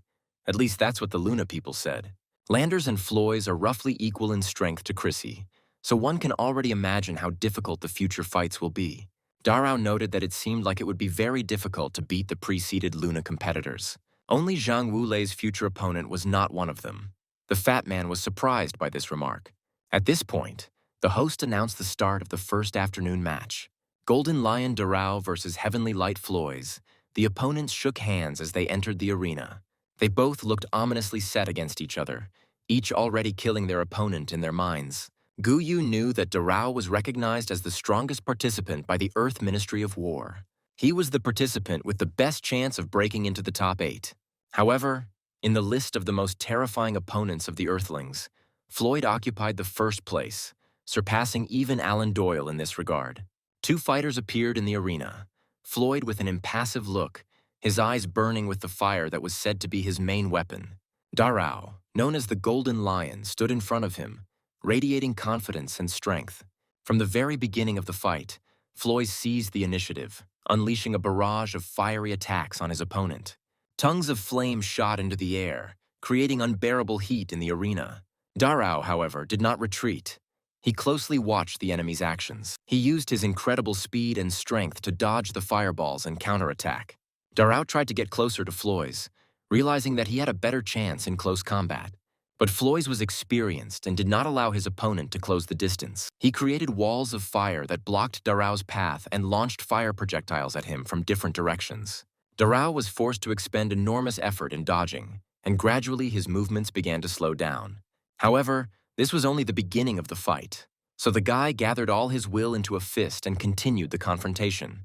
He used one of his main moves, a heavy sword, and slammed it hard into the ground. Floyd saw that his opponent was strong enough, but he could still resist him for now. Darrow realized that he was now superior in strength to his opponent, so this gave him courage. He swung his huge sword, and fiery energy flew in different directions from the guy. The opponent caught these energy shafts with his weapon. Not a single one hit him directly. This made Darrow very angry. He thought about what he should do now. Various thoughts came into his head, but one caught his attention, and he raised his sword behind his head. He swung with all his might and directed it towards his opponent. The sword was truly of impressive size, skillfully sharpened and sparkled incredibly in the bright light. But all of this was unimportant now. It didn't particularly bother Floys. He clenched his teeth and took up arms, preparing to resist. The sword struck the opponent's weapon with a loud squeak, creaking unpleasantly as it only brought down its force on the durable metal. For a while longer, Floyd stood firmly on his feet and held his face, just so that this sword would not touch him. Then he managed to push aside Darius's attack, who was lost in space for a couple of seconds. Now Floyd looked at his opponent with a tired expression. small streams of blood running down his face. Daros covered his mouth with his hand as he could not hold back a smile. He was sure that his next step would overthrow the guy. He raised his huge sword again, which could easily hold him aloft. The same was done by Floyce, only with his own, seemingly unremarkable weapon. Your guys headed towards each other and literally flew into the attack with incredible speed. Daros, not having reached his enemy, launched a wave of furious energy, but missed slightly. The next one was already aimed right at the target, but Floyce managed to reflect it. In response, he sent out a beam of his power, not really paying attention to where he threw it. But this helped knock the weapon out of the opponent's hands. He was clearly surprised by this turn of events. He hesitated a bit at first, but quickly retreated and was ready to fight again. He quickly found himself next to his opponent, and even though he was disarmed, he was confident of his superiority. Floyce didn't have time to do anything, so he found himself in Daros's grip, and now he too was without his weapon. From the very beginning of the fight, Daros demonstrated skill, but now he applied jujitsu techniques. The spectators exclaimed in amazement, not believing their eyes. They watched as the fighter twisted his opponent's neck very tightly. He used a hold that seemed to leave him no chance of escape. Instead of trying to break free from the chokehold, the second fighter attempted an unexpected maneuver. He attempted to crush his opponent's hand using his incredible physical strength. The spectators were frozen in tension, watching this incredible fight. It seemed that each of the fighters was ready to do anything to win, and the outcome of the fight hung in the balance. Gu Yu understood that this was Darao's trump card, his special ability known as the Berserker's Burning Blood. However, using this ability came with a price. If he remained in this state for 2 minutes, his heart would burst. That was the downside of the Berserker's Burning Blood. But in those 2 minutes, his strength doubled, the pain disappeared, and his flesh and bones grew significantly stronger. In the current situation, this was enough. Darao's opponent, who had the ability to control flames, considered his fire to be just a tiny flame compared to Darao's. He was confident that he could not lose to him and was preparing for the decisive battle. Both fighters understood that the outcome of the fight would be decided in the next few minutes, and each was determined to win. The outcome of the fight between Floyd and Darao was determined. Floyd won, but Darao's condition was a cause for serious concern. Commentators noted his extraordinary physical condition. The next moment, they immediately demanded that a medical team be prepared. A shock of this level was quite capable of causing considerable damage to the psyche. Dr. Jang noted bitterly that this was only the first day of the fight for the top 16, and they had all been crushed. Darao lost without showing any self-control. The burning blood of the Berserker was just a minor ability. The guy from the other team noticed that one had supernatural powers. The other was a super god. Analyzing his reactions and actions, it became clear that Floyd had deliberately allowed himself to be caught in order to effectively use his ability. He picked the right opportunity at such an exciting moment, and it was the right move to handle it without any difficulty. Many spectators left the arena, believing that there was nothing else to do there, and that there was no point in watching tomorrow's competition. The protagonist realized that Floyd had everything under control from the very beginning, and Darao was no match for him. The special abilities represented a more serious genetic force, and Floyd's was far ahead of Darao. Mofeng thought that whether he could join the leadership group and gain access to the secrets depended solely on this EM. The current situation was not very good, but not bad for him either. Only 3 of the dragon letters remained for tomorrow. The second day of the top 16 matches has begun, and it's time for another duel. Mila announced the next 2 names, Alan Doyle versus Zhou Zichen. The crowd chanted Alan's name, calling him handsome, beloved, and a hero, and the fans enthusiastically supported their idol. Zhou Zichen entered the arena knowing that she had virtually no chance of winning this match. She could only make every effort to at least knock the aces out of Alan's hand. Alan Doyle stood in front of her, calm and confident, which scared the girl. When the time was up, she said coldly that it was time to end the fight. The enemy's movements were fast and precise, as if he could read his opponent's thoughts. Zhou Zichen tried to use her skills, using her gun, but Alan easily dodged and counterattacked. Oh smiled at his rival, saying that her time was up and that this would soon be over. His strength was so great that every blow he struck could be decisive. Zhou Zichen held on with all her might, but the gap in level was too great. The outcome of the battle was decided. Alan Doyle was victorious. The girl's comrades noted with bitterness that he had dealt with her so easily. Mo Feng stood up from his seat and readily thought that only they were left. The reporters completely surrounded Mo Feng, and it was no longer possible to stop them. Mo Feng's words will carry great weight now. It can be said that he represents all the warriors of the earth. Jang Wule exclaimed in annoyance that this was a shitty situation and patted the guy on the shoulder. One of the subjects quickly ran down the corridor and said to himself, "This is very bad." He ran into General Gu Yu's office, starting to report that reporters were interviewing Mo Feng. He understood that there was nothing he could do about it now. All he could do was wait for news, although he was not happy about the situation. However, Mo Feng himself remained calm. He sincerely did not understand why everyone was so worried about this. Some will make it into the top 16, some into the top 8. But does it really matter? Their goal in this competition is only one, and that is first place. His words caused shock among those around them. No one expected such confidence from an earthly participant. The reporter asked if the hero really thought that just the two of them would be enough to win. Another asked a provocative question, whether he meant by this statement that the moon fighters were nothing more than trash. The general and his subordinate came to see how things were going, but they came across a lively crowd around Wulai and Feng. The reporters were still standing and waiting for answers to their questions. After all these events, all the news was buzzing about the words of the main character and the fact that only 2 participants remained from Earth. Everyone around him wondered ironically if Feng was still trying to act cool in this situation, no matter whether he lost or won. Chu Zichen noticed with concern that Mo Feng had exposed himself to fire with this statement. There were shouts from the crowd calling Mo Feng a madman. Darao warned him that he better keep his words and do what he promised the journalists. Meanwhile, Zhou Zichen approached Mo Feng alone, addressing him as his senior. She said with concern that perhaps he should have waited with such a statement until the final part of the competition. He reminded them that the Earthlings had almost no fighting spirit left and asked if he should really just sit back and watch. The girl had already started yelling at the guy, wanting to remind him who his next opponent was. Mo Feng calmly replied that for him there was no difference between the opponents, and very soon they would see this for themselves. Shadow noted that anyone can boast in words, but it seems that everything is already over. He also added that it always seemed to him that Mo Feng was calmer than all of them put together. The fat man thought that whether they lost or won, even a little fun would be nice. The hero received a message on his phone asking if he thought he had gone a bit too far by showing off so much in his interview. He may have wanted to teach a lesson, but many people took it as an act of pride. It was the hero's sister. She added that his parents also watched this interview, so if he loses, he has nowhere else to return to. These words sounded like a dark joke, but there was a grain of truth in them. Other viewers commented sarcastically on the situation, claiming that they had already decided Mo Feng's fate. This definition is simple and maximal. Death, the opponent said that initially he could simply modestly finish the competition. It would not matter whether he could achieve victory for the Earth or lose. This would still make him a prime candidate for military training. After graduating from the academy, he could even easily become an officer or even rise higher. But now the military will think 100 times whether to accept him or not. Someone in the crowd of spectators indignantly asked if he even knew who Landers was. Luckily, their match is about to begin. The duel will begin any minute.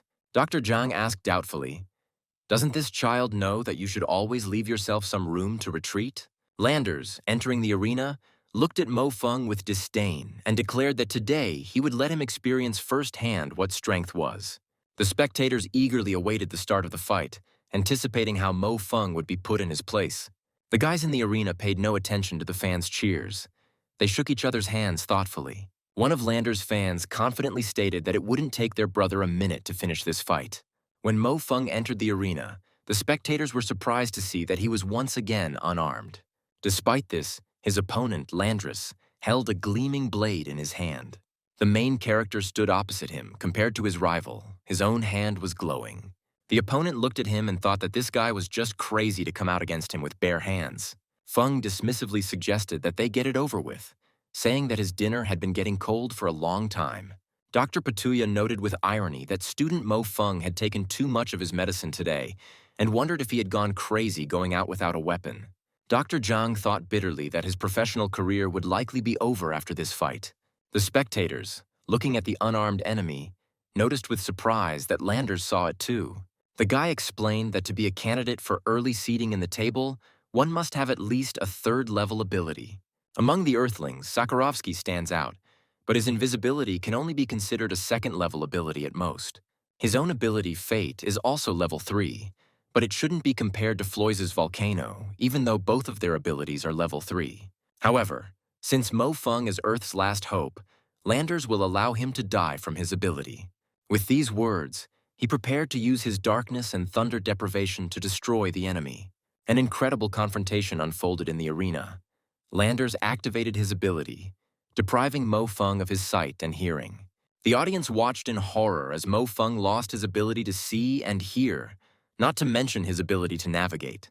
Mo Feng's sister watched the scene with concern, not understanding why he was standing still. Her interlocutor asked her to calm down and look at the situation fully. Landers had deprived the guy of his hearing and sight. Anyone who found themselves in the arena in such a situation would have been shocked and helpless. The girl watched the broadcast with annoyance and regret. She was worried about her brother. Suddenly, the girl and the guy opened their mouths in surprise, not understanding how the main character could still smile in such a situation. However, Mo Feng was not discouraged. He only lured his opponent with his hand. He realized that Landers' ability required physical contact to activate, so Landers used it on him before the match even started. Mo Feng ironically wondered if he should be disqualified for this, but immediately added that it didn't matter at all.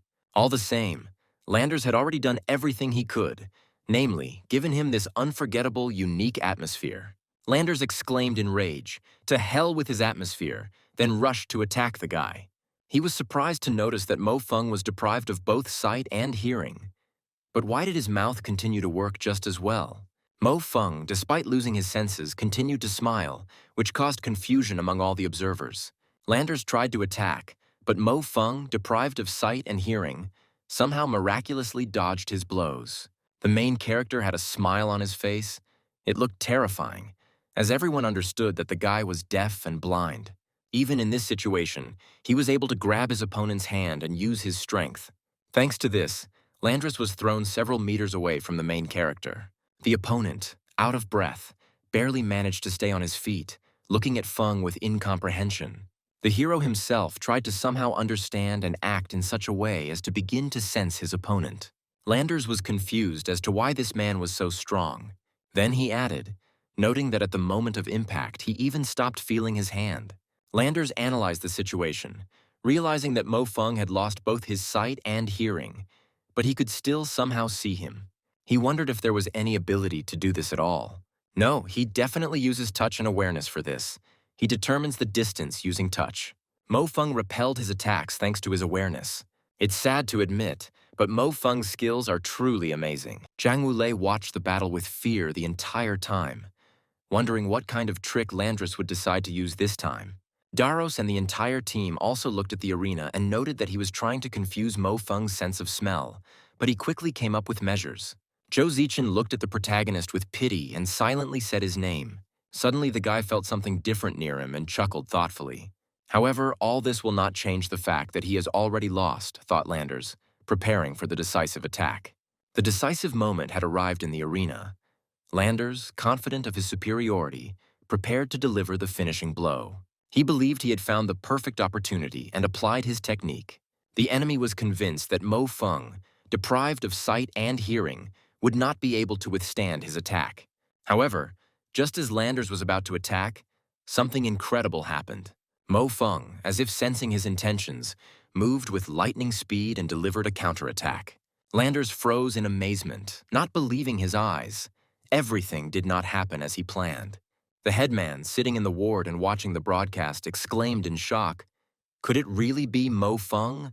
Others muttered that they had never seen anything like it, looking hopefully at the main character. Landers, the Prince of Darkness, was already lying on the ground, no longer able to resist.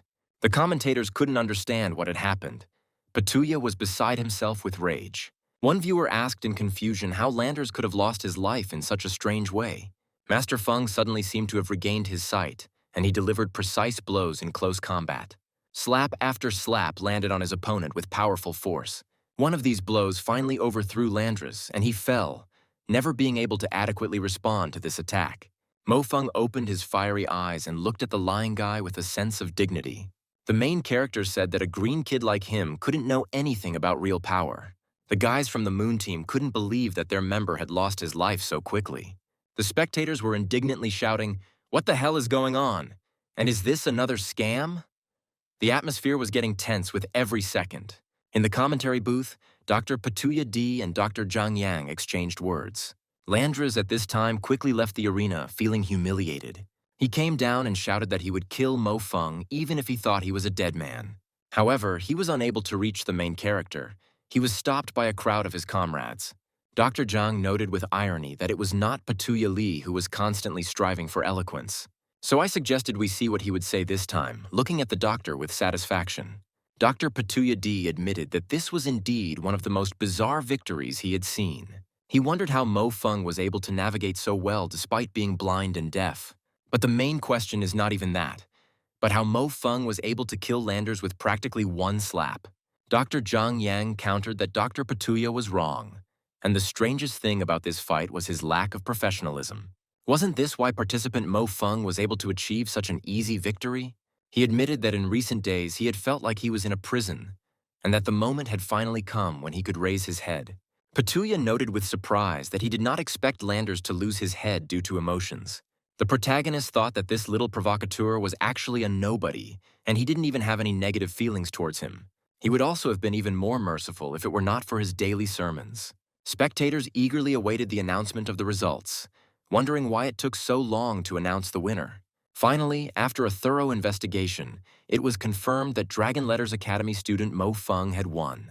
The audience burst into applause and shouts of delight, one of whom declared that from this day on he would be Mo Feng's most devoted fan. Another one furiously promised that if anyone dared to insult Mo Feng in the future, he would unleash all his wrath on every member of his family. The general admitted with surprise that he had never dreamed that they would be able to go so far. Just 5 minutes before the match began, the Earth's War Council decided to punish him severely.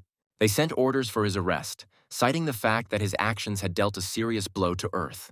After Mo Feng's stunning victory over Landers, there was incredible excitement in the hall and among the spectators.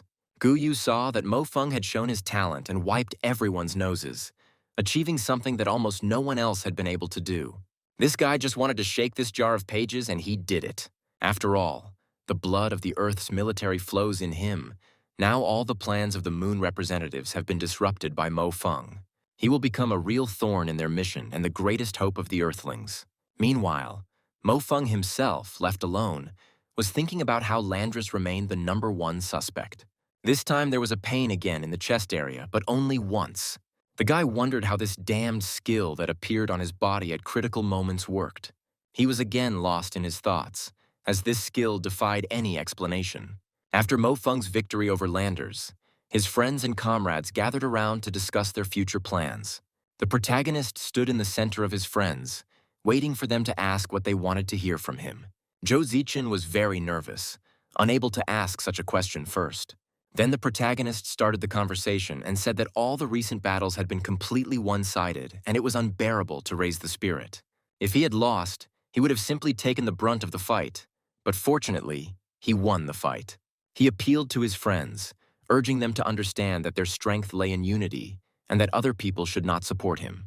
He also added that they are his friends and should remain on his side. Daros responded with understanding that they were all members of the same team, and Mo Feng could face any opponent ahead. They must support him in any endeavor, because he is their last hope. Shadow Sakarovsky tried to calm everyone down, saying that it was enough to cry, and that all he could do was thank them for their support. Darao thought, it's easy to talk about it, but when you come face to face with a monster, it feels different. It was Jang Wule's turn to take the stage, and his comrades expressed hope that he too could make it into the top 16. After all, 2 people are always better than 1 in the next stage. The protagonist confirmed their words and expressed the same hope regarding the fat man. Sakarovsky noted that if this is a long-distance confrontation, there is still a small chance. However, the fat man himself understood that if this was a close combat battle, then it would be the end. Mo Feng thought about tactics for the fatty. There were a few tricks that could be used a couple of times, but that was their limit. There was no point in forcing Jang Wule to continue participating in the tournament. At the moment, he has already exceeded the task assigned to him. Meanwhile, the start of today's match was announced at the arena. The 2 remaining opponents, Biblot versus Jang Wule, were already standing opposite each other. Biblot noticed that Mo Feng had been demonstrating his incredible power in close combat for 3 rounds in a row. His abilities are probably related to perception, but this fat guy, he wondered why he even wanted to get into the top 16, not really understanding the guy. Just a fight, without any provocations. Close or long-range combat does not matter. Just an open battle is the main principle of Biblot's tactics. The fat man was preparing for battle, developing tactics. He decided that he should not give the enemy a reason to splash out his excitement. Suddenly, Wule received a message that the headman would keep his fingers crossed for him, and that the guy had to get revenge for both of them. This gave the guy confidence. He felt responsible not only for himself, but for the whole team. Sun Xiaorui, watching the scene, was thinking about her comrades. Mo Feng asked her to encourage Jang Wule. However, she was confident that her message would have almost no impact on the outcome of this duel. However, to be honest, both Jang Wule and Mo Feng had surpassed her. They are no longer the same as they were at the academy, and her physical condition has still not stabilized.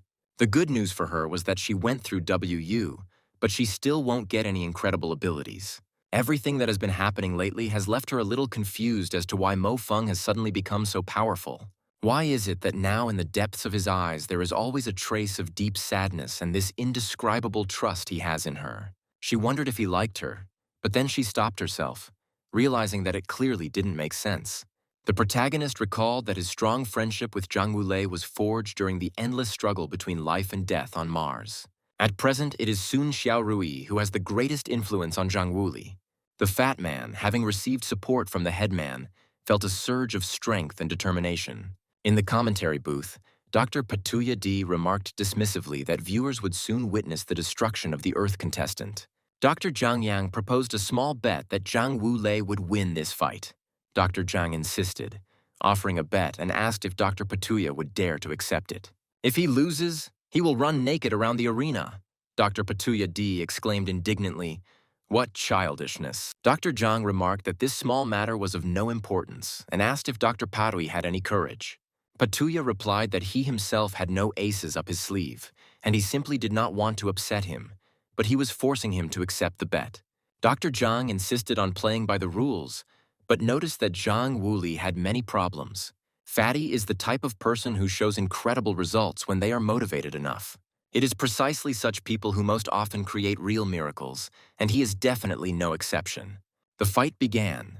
Biblot, an experienced fighter, looked at his opponent with some apprehension. The fat man, following his tactics, did not succumb to provocations and calmly watched Bibelot's actions. The arena was filled with tense anticipation before the fight between Jang Wule and his opponent. The audience was surprised to see that the fat man had chosen the crappy Tiger's duty pistols. His opponent's choice fell on the Capard laser assault rifle, and he looked at the guy expectantly. Commentators recalled that in the first round, Jang Wule chose a heavy sniper rifle from Razor. Then, his single shot was enough to make an indelible impression on everyone. His incredible spiral shot in the second round was even more incredible. They also noted that it's better to remain silent. How can training shooting at soulless plates compare to a real battle? All of the Luna competitors take the competition seriously, and each of them is capable of adapting to the rapidly changing battlefield.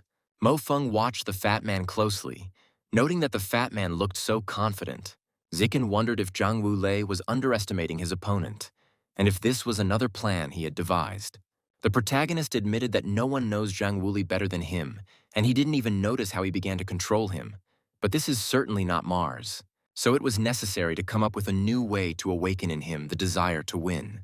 Even if fate doesn't want this war to be stopped, it wants Fatso to have no regrets. Now Jang Wule was in his optimal state. Now he was throwing out his pent-up excitement.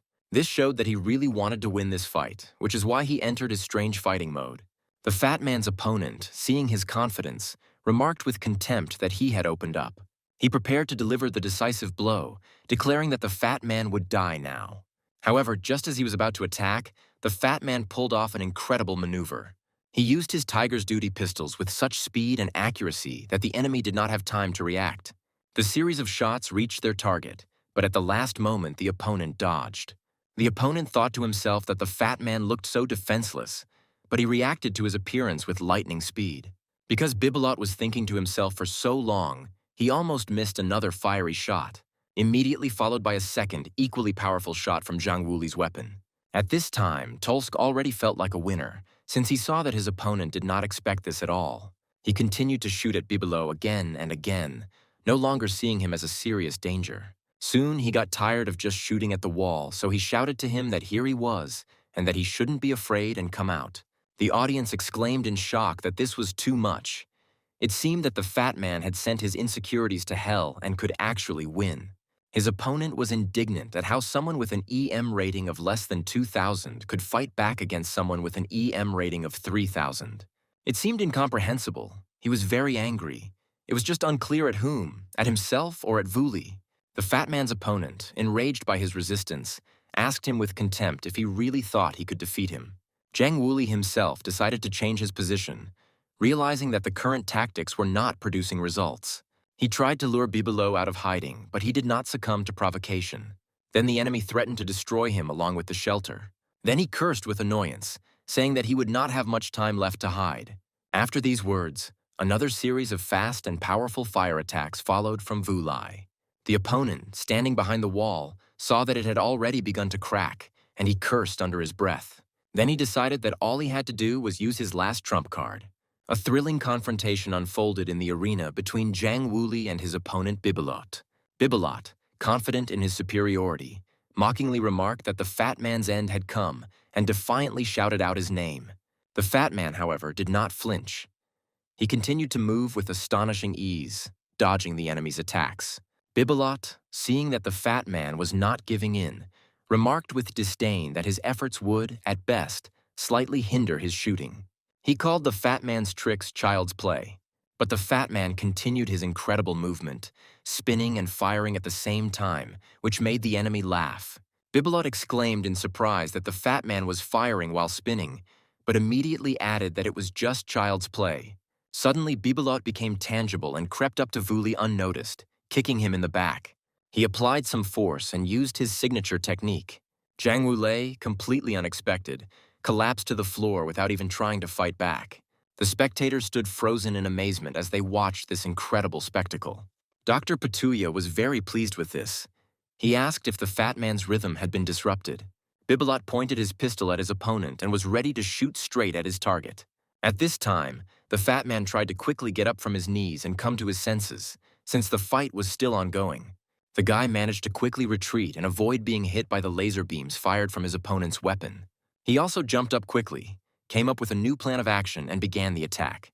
Bibelot just continued laughing, not seeing any danger from Jang Wule. However, all this was in vain, because Wule's opponent didn't even bother to find a new shelter for himself. Brother Jang's attacks turned out to be incredibly strong, several times stronger than they were before. Commentators were shocked by such a rapid change of circumstances. At some point, the fat man delivered the decisive blow, and Bibelo collapsed to the ground, unable to continue the fight. The system declared Jang Wule, a student at the Dragon Letters Academy, the winner of this duel. The audience burst into applause, and Dr. Petulia D, remembering his bet, reluctantly thought that now he would have to run naked. Dr. Jang looked mockingly at Petulia and said that they had been friends for a long time. Therefore, he will not mind if they lower the terms of the bet. The spectators looked at the fat man with admiration, rejoicing at his victory. Mofeng asked in shock, "Did this lazy guy really already have the skill of 18 instant kill rotations in the academy?" When using this skill, the fat man's accuracy reached an absolutely incredible level. During the battles on Mars, before he himself went through the gene awakening, Jang Wule saved his life several times. Perhaps the fat man had gone through an awakening from the very beginning, but did not tell him about it so as not to hurt his self-esteem. Mofeng looked with gratitude at his friend who was once again performing miracles in the arena. Spectators admired the fat man, noting that he would become the king of the most unusual weapons at these EMs. Someone pointed out that the fat guy may be the first EM participant to complete all 3 rounds using only ranged weapons. This time, the Dragon Letters Academy really showed an unexpected result. The best marksman of this competition was Jang Wule, and the best close combat fighter was Mofeng. The general saw all this and wondered how far the Earth's trump cards could go. The team on the ground wasn't thinking about anything serious yet and was simply all happy about their friend's victory. At the arena after the fight, Mofeng and the fat man were surrounded by journalists. The main character looked at the crowd of journalists and thought that everything was happening again. One of the reporters asked Mofeng how he was feeling and if he would like to say a few words on behalf of the Earth's participants. They asked a bunch of other questions at once, but only this one stuck in the protagonist's head. Mo Feng calmly replied that this competition was quite easy. Another journalist asked if he was trying to express his contempt for landers. Mo Feng chuckled and said that if they came a little closer, they might be able to get the answer to their question. The girl heard him and heard the hero whisper that it was a shame on those people who tried to humiliate others. The journalists continued to pester him with questions, and someone asked if he had any secret that had enabled him to achieve this series of victories. Jang Wule replied with a smile that Lulu had taught him all of this. When asked about his next plans, he again mentioned that he plans to devote time to Lulu. When asked if he really thought he could become the champion of this competition, he only smiled mysteriously. He started talking about Lulu again and that it was high time to go to her because he missed her. Suddenly, a red-haired guy appeared among the crowd, calling out to Mo Feng. He asked him if he really thought he could become the champion of this competition. The entire team turned their heads towards the protagonist, expecting him to be able to answer this question. The guy said that he already has the heart of a champion. All that remains is to get the title. Meanwhile, the cries of children could be heard from the street outside the orphanage. They joyfully exclaimed that all these were gifts from Brother Zhang. The boys soon headed to Sun Xiaozhai's room, as they had to visit their headman. Zikin was lost in her thoughts as she began to peel her friend's orange. Zhou Zichen watched this with a feeling of bitterness, wondering why Mo Feng had become indifferent to her. Although it was unpleasant to feel all this, she could do nothing about it. They never even started dating for real, and when he confessed his feelings, she rejected him outright. The protagonist, standing next to Jang Wule, was not in a very good mood as he looked at his elder. Xiaorui told the guys not to treat her as if she was sick because the doctor said she was fine. The fat man replied that she should still remain under observation, hinting at WU. The protagonist lightly hit the guy, deciding to remind him not to start that topic. After awakening WU, the village chief was still not found to have any additional abilities. Mo Feng remarked that it was like winning the lottery and then finding out that your prize was a house. Sun Xiaorui replied with a smile that everything was fine. She never dreamed of encountering WU. She was interested in something else. How Wulai, who also went through an awakening, experienced it. The fat man replied that he couldn't say anything specific, but while they were at the academy, his appetite had increased. Over time, he simply began to feel that his strength was increasing, and his body's reactions were becoming very sharp. When asked about other effects of waking up, the fat man simply replied that he ate more and became stronger. Zhou Zichen added that WU is actually a rather painful process where previously dormant genes undergo awakening. With today's technology, there are many ways to cope with pain, but everyone still needs to show resilience. But for everything to come down to food and sleep, it must be that the heavens themselves made the fat man their chosen one. The village chief asked Mo Feng if he would tell her about his awakening or if he hadn't yet. Mo Feng replied that it was no secret. He had most likely already undergone awakening. His physical performance had improved significantly. His appetite, just like that of the fat man, increased significantly. Zhu Zichen wondered if it was possible that they were the reason for the misunderstanding between her and Mo Feng. But he didn't want to discuss it. She noticed that from the outside, it looked like the two had used some kind of cheat to fool the system. They ate portions of 4 or 5 ordinary people, and now it became a vital need of their body. Xiaorui added that now a huge number of people had their expectations on them, and they probably felt a lot of pressure. Mo Feng replied carelessly that he didn't feel anything like that. Sun Xiaorui asked Zhou Zichen to help control these two brats who were too afraid to be seen in public. Zichen herself understood that now the whole world was talking about them as the god of war and the king of weapons. The protagonist said that any representative of the moon behaves arrogantly, but since ancient times this privilege belonged to earthlings. The guys were informed that the list of upcoming fights for entry into the top 8 had finally been announced. Marco Polo explained that Chrissy was supposed to fight Lo Fei, Alain was supposed to fight Bolin, Brandon was supposed to fight Anthony, and Beasley was supposed to fight Phil. The last 2 fights, Antaeus versus Jang Wule and Floys versus Mo Feng, attracted particular attention. The girls exclaimed in bewilderment. What kind of crazy draw was this? Marco continued, saying that Antaeus's abilities, known as the Son of Earth, were best suited to counter Jang Wule. Thanks to his ability to communicate with the Earth, he was able to receive some information, which allowed him to make surprisingly accurate predictions. Zichen understood that the most terrifying thing was that Antaeus's battle tempo was currently the fastest and most brutal. Regarding Mo Feng, The village chief noted that his greatest strength was his close combat skills. However, his next opponent would be Floy's, who was simply invincible in close combat. He was made invincible by a unique ability that simply destroyed all fighters who dared to engage in close combat with him. Mo Feng only replied that it was all wonderful. He explained that he had long wanted to fight Floyd, seeing the bewilderment in his friend's eyes. The guys really couldn't understand the main character and what was going on in his head. Marco Polo noted that this was to be expected from the boss. Apparently, he had a plan to win again. The protagonist recalled his past life when he was at war and thought about how he could meet Floyd's. But the gap between them was large. The next second, the question came, "What's so good about all this?" To this question, Mo Feng cleared his throat and replied that, to be honest, he just wanted to be friends with him. Friends noticed that only Mo Feng could laugh in such a situation. Zikin thought that after the battle for the top 8 spot began, some changes would begin to be made to the servers. The main change is that all arenas will now be open to give fighters a better chance of winning. There will even be an arena in space, and all these changes are aimed at filtering out fighters. But now it was time for sleep. It was too late to think about such things. At this time, Mo Feng noticed that the strange scars on his body were getting bigger. He was surprised to find that they had spread to his stomach. Therefore, I immediately wondered what this foreign growth was and whether it was infected with something. He wondered if the alien invasion would only happen in 5 years. So how could they have infected him? Could it be that with the movement of his life in time, some illness also moved? This simply cannot be. This infection occurred already at this time. He checked the food he ate and found nothing suspicious in it. Maybe this is Marco's doing, the protagonist thought, looking at himself in the mirror. But then he corrected himself. No, this person deserved his trust. From any point of view, whether in the future or today, it definitely should not be connected with aliens in any way. Perhaps this is a test from the representatives of the moon. Marco came to mind again. Maybe he knew something about this. But why could they target him when he was an insignificant ant in their eyes? Mo Feng remembered Zhou Zichen and her suspicious behavior in her sleep. Although the Zhou family's transport company was the largest, they were still subject to pressure from the Luna representatives. We can say that she has some kind of motive. At least Marco will be able to check it. He will have something to start from. At the current rate of spread of this infection, it still has a chance. It just needs a little more time. Just a little bit.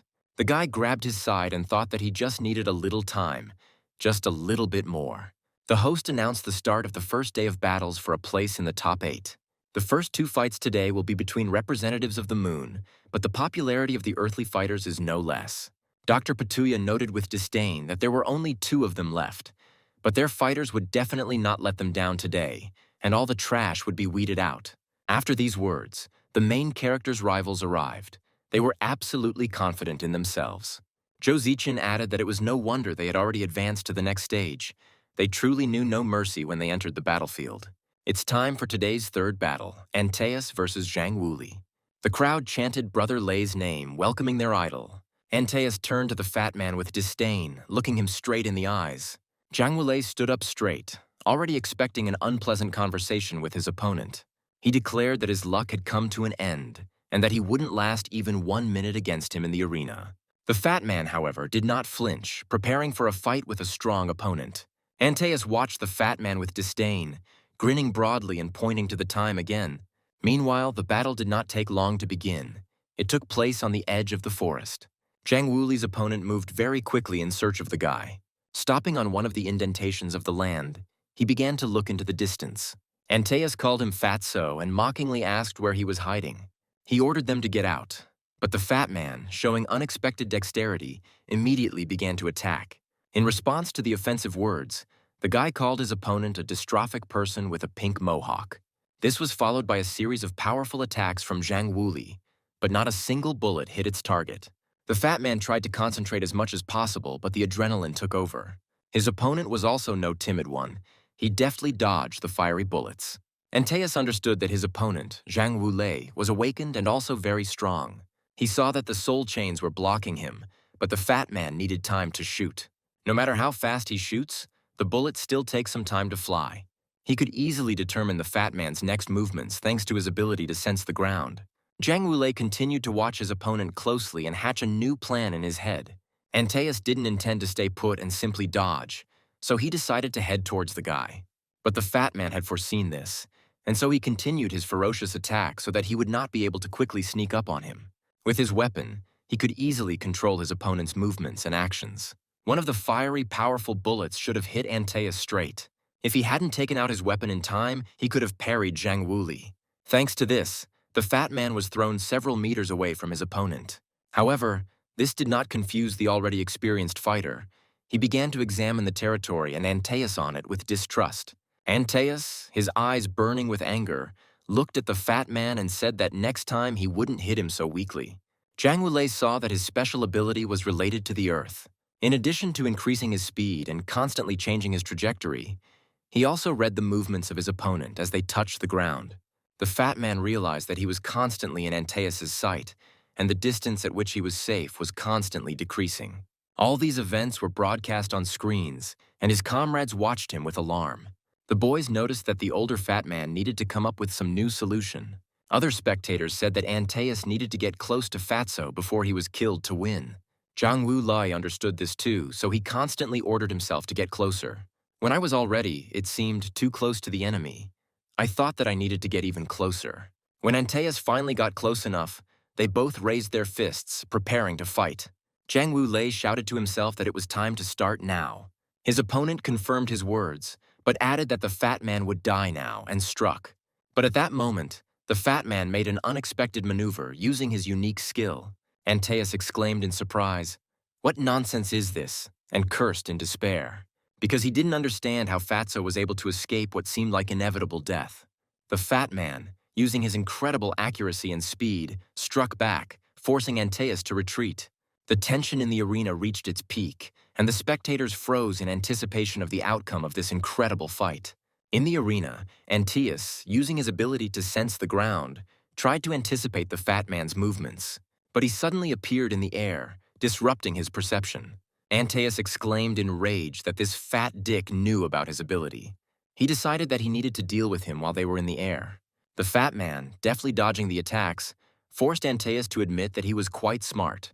However, at the decisive moment, Antaeus decided that he was ready to deal a crushing blow. A tense confrontation between Jang Wule and Antaeus unfolded in the arena.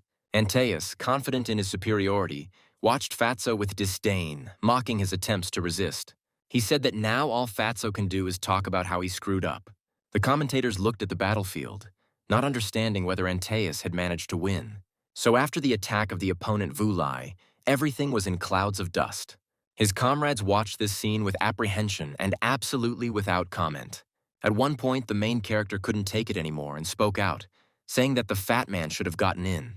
He said that his fate was to perish with his hands cut off by pigs. The fat man, however, did not flinch, continuing to dodge the attacks with unexpected dexterity. At some point, Antaeus, irritated by the enemy's elusiveness, exclaimed that he was fat and cut off his hand. And so Jang Wule flew into the air along with his severed arm. Antaeus was still standing in his stance, although he already understood who would win this fight. When he caught up with his opponent again, he cut off his other hand with one movement. Now the fat man lay in front of his opponent, completely armless and frightened. The protagonist understood that victory and defeat in battle are commonplace. However, the enemy could have finished with one blow. He ominously stuck out his long tongue. There was a thirst for blood in his eyes. What he had done was not enough for him. He decided to completely kill his opponent so that he could no longer speak badly about him. In one fell swoop, he raised his sharp weapon and swung it straight at Wule's throat. The spectators were frozen in tension as they watched this incredible fight. The system confirmed the kill, and Antaeus was declared the winner. The spectators froze in shock and noticed that only Mo Feng remained from the dragon letters. Everyone wondered if he could do anything amazing on his own. The crowd chanted the names of the victors, welcoming the son of Earth and the god of war as Wule returned from the arena. His friend quickly ran up to him, calling him anxiously. He put his hands on his shoulders, telling him not to blame himself.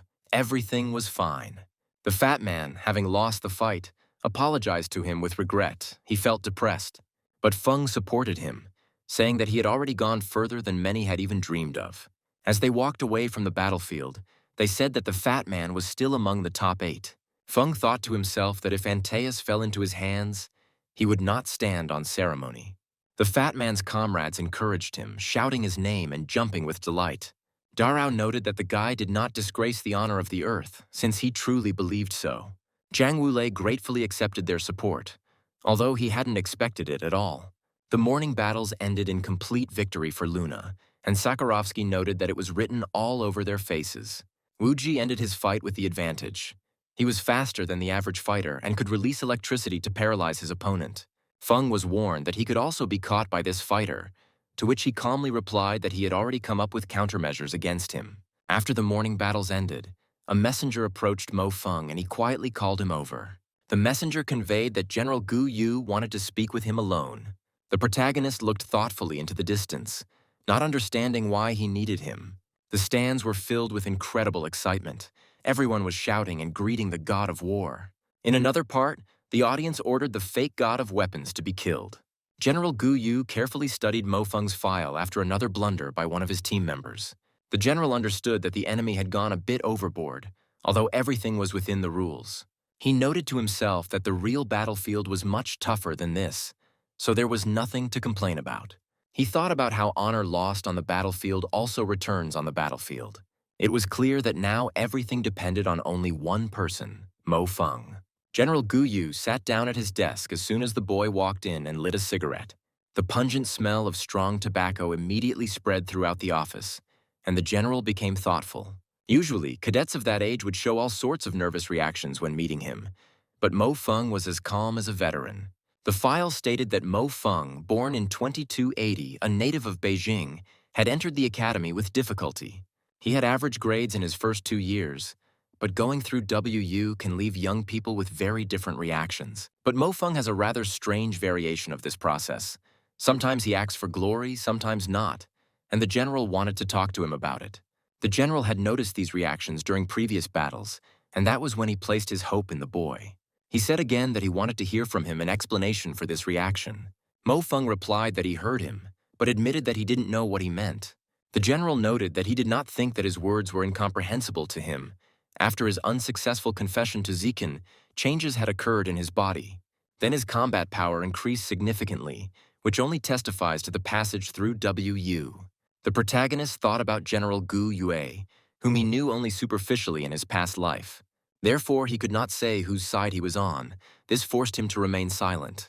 If anything was known from his biography, it was that he was born on Earth. The general suggested that Mo Feng simply draw conclusions based on what he said. Mo Feng replied that he didn't know if he was easier at the moment the general spoke of through WU. But after that, his thinking became clearer. There was just one problem. He started having frequent nightmares, and they were connected with the future. In his dreams, humanity was waging an interplanetary war that resulted in both the moon and the Earth being destroyed, and he wanted to protect the Earth. But he does not have the necessary position for this, and therefore he decided to take a high place in the army. General Gu Yu shared his information based on the available data. The people of the moon have most likely discovered a habitable new star and want to claim it for themselves. The Earth is at a complete disadvantage. Mo Feng's words are unfounded and a bit illogical. But that doesn't matter. There are no problems with his nature, so he would be the best candidate for this task, provided that he gets into the top 4. The general warned that the next thing he said, Mo Feng should forget as soon as he left here. Mo Feng realized that everything was going well. General Gu Yu must be on his side. The entire alien plan kept Earth in a passive defense, and it could do nothing. On the lunar side, as an Earthling, he has no chance of getting inside, so he will have to start from the earthly side. In the future, the moon will lead the launch of the Aurora project, and Earth will be solely responsible for its funding. He and Gu Yu are not thinking in the same direction, but the topic of their thoughts is the same: how the expedition turned into a disaster. The general noted that for the people in the Federation, the most important thing is profit, and Luna made many concessions in order to take full control of the project. Mo Feng needs to get into the top 4 for them to have a chance. He may have been a little down in the dumps lately, but the final match to reach the quarterfinals had to begin. The crowd chanted the fighters' names, greeting Floyd and Mo Feng as they entered the arena from opposite sides. The audience demanded that it begin quickly to find out how the god of war would clash with the hunter. The stands were divided into 2 fronts. Some supported the main hero, others extolled Floyd. Although it could be noticed that the majority still hoped for Floyd's victory, Mo Feng's sister sat by the screen broadcasting the upcoming fight, mentally supporting the protagonist. Dr. Patuya D introduced the participants who had come out, singling out Floyd with particular importance. The red-haired guy walked into the arena with a certain importance, feeling his superiority. Mo Fung and Floyd stood frozen opposite each other, looking into each other's eyes. The main character was introduced to the audience by Dr. Zhang, who wished him good luck and victory. The fight was about to begin, but the boys couldn't take their eyes off their opponents. Mo Fung's opponent closed his eyes, ready to move onto the battlefield. The main character did the same for greater concentration, immersed in his thoughts. Then he suddenly opened his eyes, deciding to take a closer look at his opponent. He dropped to one knee, taking his combat weapon in his hands, preparing for the fight. Floyd also had his own weapon in his hands and looked at the main character with arrogance. Commentators noted that both chose titanium swords, which surprised Patuya. He was surprised to notice that the god of war had finally begun to use weapons, as he had previously preferred to fight with his bare hands. Dr. Zhang explained that this is an unspoken agreement and a sign of respect between the powerful, and some are too young to understand it. The team watched Floyd closely, realizing that he had seemed to be deliberately waiting for them to get close enough. Darrow said it was to blow it up with his volcanic explosion ability. He stood frozen in anticipation, wondering how Mo Fung would get out of this battle. The fight started with a lightning attack from Floyd, who wanted to finish the fight quickly. Mo Fung immediately headed towards his opponent, having the same desires. Floyd, seeing the boy's determination, sped up towards him, intending to strike first. Mo Fung glared at his opponent, already swinging his sword at him. Floyd was also ready to unleash his power on Fung, anticipating his quick victory. The two boys were crushed in a fierce battle, and bright columns of energy formed around them. The protagonist's opponent, clashing with him with swords, thought about his strength. He noted that Mo Fung was indeed completely different from the rest of the Earth's participants. As Floyd attempted to deliver the finishing blow, Mo Fung suddenly used his unique technique, dodging the attack and counterattacking. The sword swayed, sparks flying, and a tense silence fell over the arena, broken only by the heavy breathing of the fighters. The incredible confrontation continued in the arena. The arena buzzed with tension as Mo Fung and Floyd stood facing each other, titanium swords in hand. It was not just a fight, it was a clash of two worlds, two styles, two unbending wills. The spectators held their breath, realizing that they were witnessing a moment that would go down in the history of the EM competition. Floyd's first strike hit Mo Fung like a clap of thunder. The titanium sword in his hand flared with crimson fire, and a shockwave rolled across the arena, causing the spectators to instinctively recoil. Mo Fung took the blow with his crossed sword, but the force of the blow was such that his feet carved two deep furrows into the arena's surface. He didn't retreat a single step. Only his teeth clenched tighter, and his eyes lit up with that same cold fire. Floyd gave no respite. His sword fell again and again, each blow heavier than the last. He used his volcanic power, weaving it into every movement. The blade of the sword was covered with a red-hot crust. The air around it melted from the heat.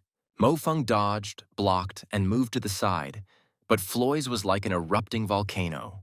Titan scraped against titanium, sending up showers of sparks, and Floyd felt the vibrations from the blows pass through his arms, through his shoulders, through his entire body. Each block was followed by a dull pain in the chest, where the alien force had already taken root. Mo Fung repelled 67 sword attacks one after another, and each strike carried an average crossing power of 5,300 kilograms. Daros admitted that he had assumed that Mo Fung wouldn't go all out against him, but he didn't know it would be that bad. Now he used his powers from the very beginning, as if to say that he was a force to be reckoned with. Floyd used 80% of his strength, and Mo Fung supposedly used 60 to 70, but it was incredible. But the main character did not pay attention to the sharp words of his opponent. Floyd had already taken his weapon in his hands and was pouring his fiery power into it. The spectators watched the action with delight, and someone shouted that Floyd had finally gotten down to business in earnest. Others called for this guy to be done away with, because although he is strong, ability decides everything. The protagonist decided to put not just strength into the next blow, but all his rage, all his superiority. Mo Fung's sword wavered, and for a moment it seemed like he wouldn't be able to hold his ground. At that moment, the opponent realized that he was not just another participant on whom he could set a record for the fastest victory. Before him stood a warrior who had been through hell, and this hell taught him not only to strike blows, but also to take them. They clashed again, and this time the pace of the fight became even more frantic. two titanium swords dancing in the air, their movements very fast. Floyce used his ability and his sword burst into flames, but Mo Feng did not retreat. He knew where the weak spot was.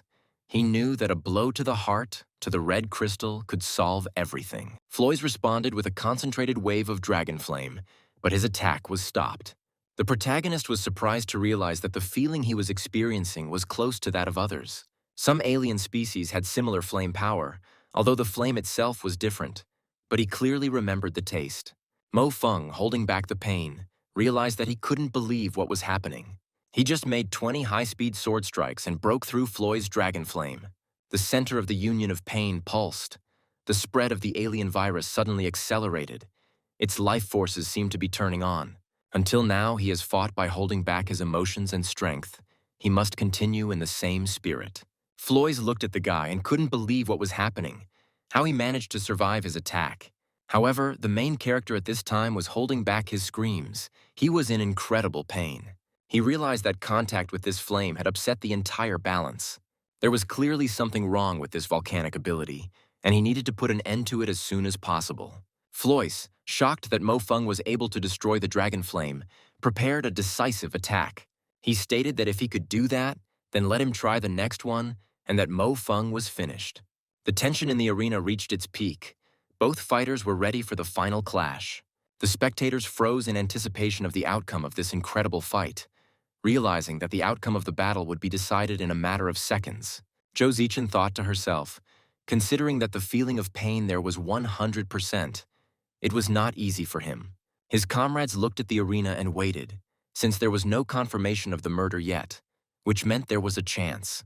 The fight was drawing to a close, and the tension in the arena was running high, with Floyd feeling the initiative slipping from his grasp. Each of his attacks, which had recently been unstoppable, now ran into a wall of titanium and will. Mo Feng no longer retreated. He pressed, forced the enemy to play by his rules. Floyd's sword went into another cutting arc, but stopped halfway. Mo Feng intercepted his blade with his own, spinning it in a complex movement. Titanium blades screeched, sparks flying, and for the first time in the fight, Floyd took a step back. Not because he wanted to change his position, but because he was forced to. His eyes widened in surprise when he realized that his favorite technique, the one he used to crush all his opponents, had been read. Mo Feng felt someone else's blood pounding in his temples, and a strange force pulsating in his stomach in time with his heart. The pain was unbearable, but he learned to use it. Every blow he took, every scrape and bruise became fuel. He put all the pent-up pain into his next lunge, and Floyd's sword almost flew out of his hands. The volcanic warrior recoiled, and something like fear flashed in his eyes. Floyd tried to take a break, retreat, regroup, but Mo Feng did not give him a second of respite. The arena was filled with incredible tension as Mo Feng used his knowledge of the alien's weak points to deliver a precise blow. Floyd was shocked to realize that his plans had been ruined and he could no longer use his volcanic ability. He struck Floyd's chest area where the sparkling flame crystal was located. Mo Feng found the same weak point as the flame-using aliens and destroyed the red crystal. The protagonist realized that he was already close to solving the mystery. If there were no other infected, then it was quite possible that the enemy already knew about him. The spectators erupted in jubilant shouts, chanting Mo Feng's name, all admiring his incredible victory, raising their hands in the air in happiness. Dr. Jang exclaimed. The grass ant was still able. Tears rolled down his cheeks. If everyone had been eliminated before the quarterfinals, the Earth Warriors would have lost their dignity at least until the next EM. General Gu Yu, who was watching the battle from his office, thought that this guy was really capable of such a thing. Commentators were delighted to see Earth's Mo Feng make it into the top 8. The main character's sister was very happy, saying that her brother was amazing. The Luna fighters understood, with sadness in their eyes, that Floyd had lost to the Earthling. Others noted that even with the ability of a fire deity, Floyd still lost to Mo Feng in close combat. Then the girl from their team suggested with a sly smile on her face that maybe the guy really was a real god of war. Mo Feng made a truly pleasant surprise, proving that even the strongest representatives of the moon can be defeated. The head woman wiped tears from her face, realizing that anything was possible if she knew their weaknesses and skillfully used her skills. Zhou Zichen was incredibly happy, calling Brother Feng a real handsome man. At this time, The main character examined his mutation and noted that it began to develop faster. Meanwhile, Marco Polo was typing something animatedly on his keyboard in a room full of darkness. He read various comments about the recent fight and contributed to them. Whenever I saw someone send an unflattering remark, I would immediately get angry and respond to the offenders. My sister wasn't asleep yet either, so she watched the fast-moving chat. It all amused her. The next morning, the protagonist decided to go to the civilian hospital of the moon. After the intense battle, Mo Feng sat in the infirmary, waiting for the results of the examination. The heart's indicators were becoming increasingly alarming, and he could no longer control the spread of the foreign plaque. If this continued, he could die. But he had to follow the plan, because it was now clear that the alien race had arisen through the transformation of humans. It is quite possible that this is a genetic variation, but an unknown force must be involved in producing the mutation. There was definitely something wrong with Landers. He got mad after his defeat and said that Mo Feng was doomed and maybe he knew something. After arriving on the moon, every soldier undergoes a medical examination, and Landers could well have had access to the results, Mo Feng noted. The main character didn't like all this. He understood perfectly well that he had to win the next battle. Sun Xiaorui, waiting for her turn to be examined, thought that this trip to the moon was like a dream. She had once been worried about Mo Feng's academic performance, but in the blink of an eye, he had reached heights she couldn't even imagine. You need to do everything possible, and the rest will be decided by how events will develop. The main thing is not to overdo it. She asked Mo Feng if she should try the WU reagent. Mo Feng abruptly stated that she already had the best outcome. Sun Xiaorui was surprised by his reaction, but Mo Feng firmly said that it was for her own good. The village chief added that she didn't know about his domineering side, and it was no wonder Zichen liked him. The girl quickly blushed at this statement, but was unable to respond.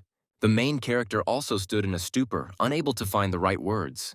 Marco Polo told Mo Feng that the journalists were already waiting for him, and they refused to leave without interviewing him. Mo Feng said goodbye to Sun Xiaorui and went to deal with them, explaining that WU was a kind of stimulant, which is aimed at revealing human potential, intended for people with weak abilities. He really wanted to reveal the whole truth to Sun Xiaorui right now, but he decided to put it off for now. All the available information and conclusions had already been edited and sent to Marco by email, but he still didn't know how to evaluate Marco. He thought about Zhou Zichen and didn't know how to judge her. He could only hope that she wouldn't end up on the enemy side in the future. As for Fatty Zhang, he was his brother, fighting side by side with whom he had already died once. He knew he didn't know how long this would go on, but now he needed to deal with the journalists. At the exit, Landers was waiting for him with a group of journalists who were demanding comments. Mo Feng calmly stated that he knew Landers had not accepted defeat. Immediately after these words, he offered to give him the opportunity to correct the situation. The boys exchanged a few more sharp remarks, but it was more childishness than rivalry. Landers angrily replied that he was not going to fight him, but would see what he got. Journalists vied with each other to ask questions about Landers' defeat and whether Mo Feng was relying not on his own strength, but on his family connections. Landers stopped them, demanding that they be quiet and not interfere, asking what newspaper they were from. At that moment, Alan Doyle appeared and told Landers to shut up. Landers was furious and replied that he was warning him not to think that since he was the boss, he could tell him what to do. However, he could not resist Alain for long. He put his hand on his shoulder and asked him to calm down. He smiled and remarked that Mo Feng's ability to deal with reporters was quite useful. Alain Doyle asked how Mo Feng knew that the weakness of the fire deity's ability was in the heart.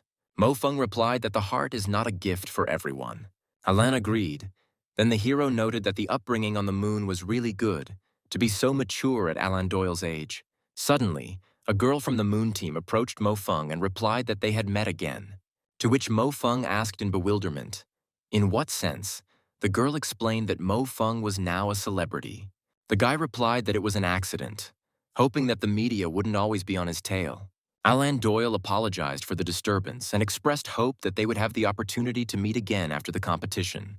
The fat man came running shouting that the quarter-final distribution had been announced. Antaeus, who was observing the list, confidently declared that he would deal with Mo Feng within 3 minutes. The fat man urged him not to be arrogant, promising that Brother Feng would make mincemeat out of him. He called Mo Feng to look at the match list, calling him louder and louder as he didn't respond.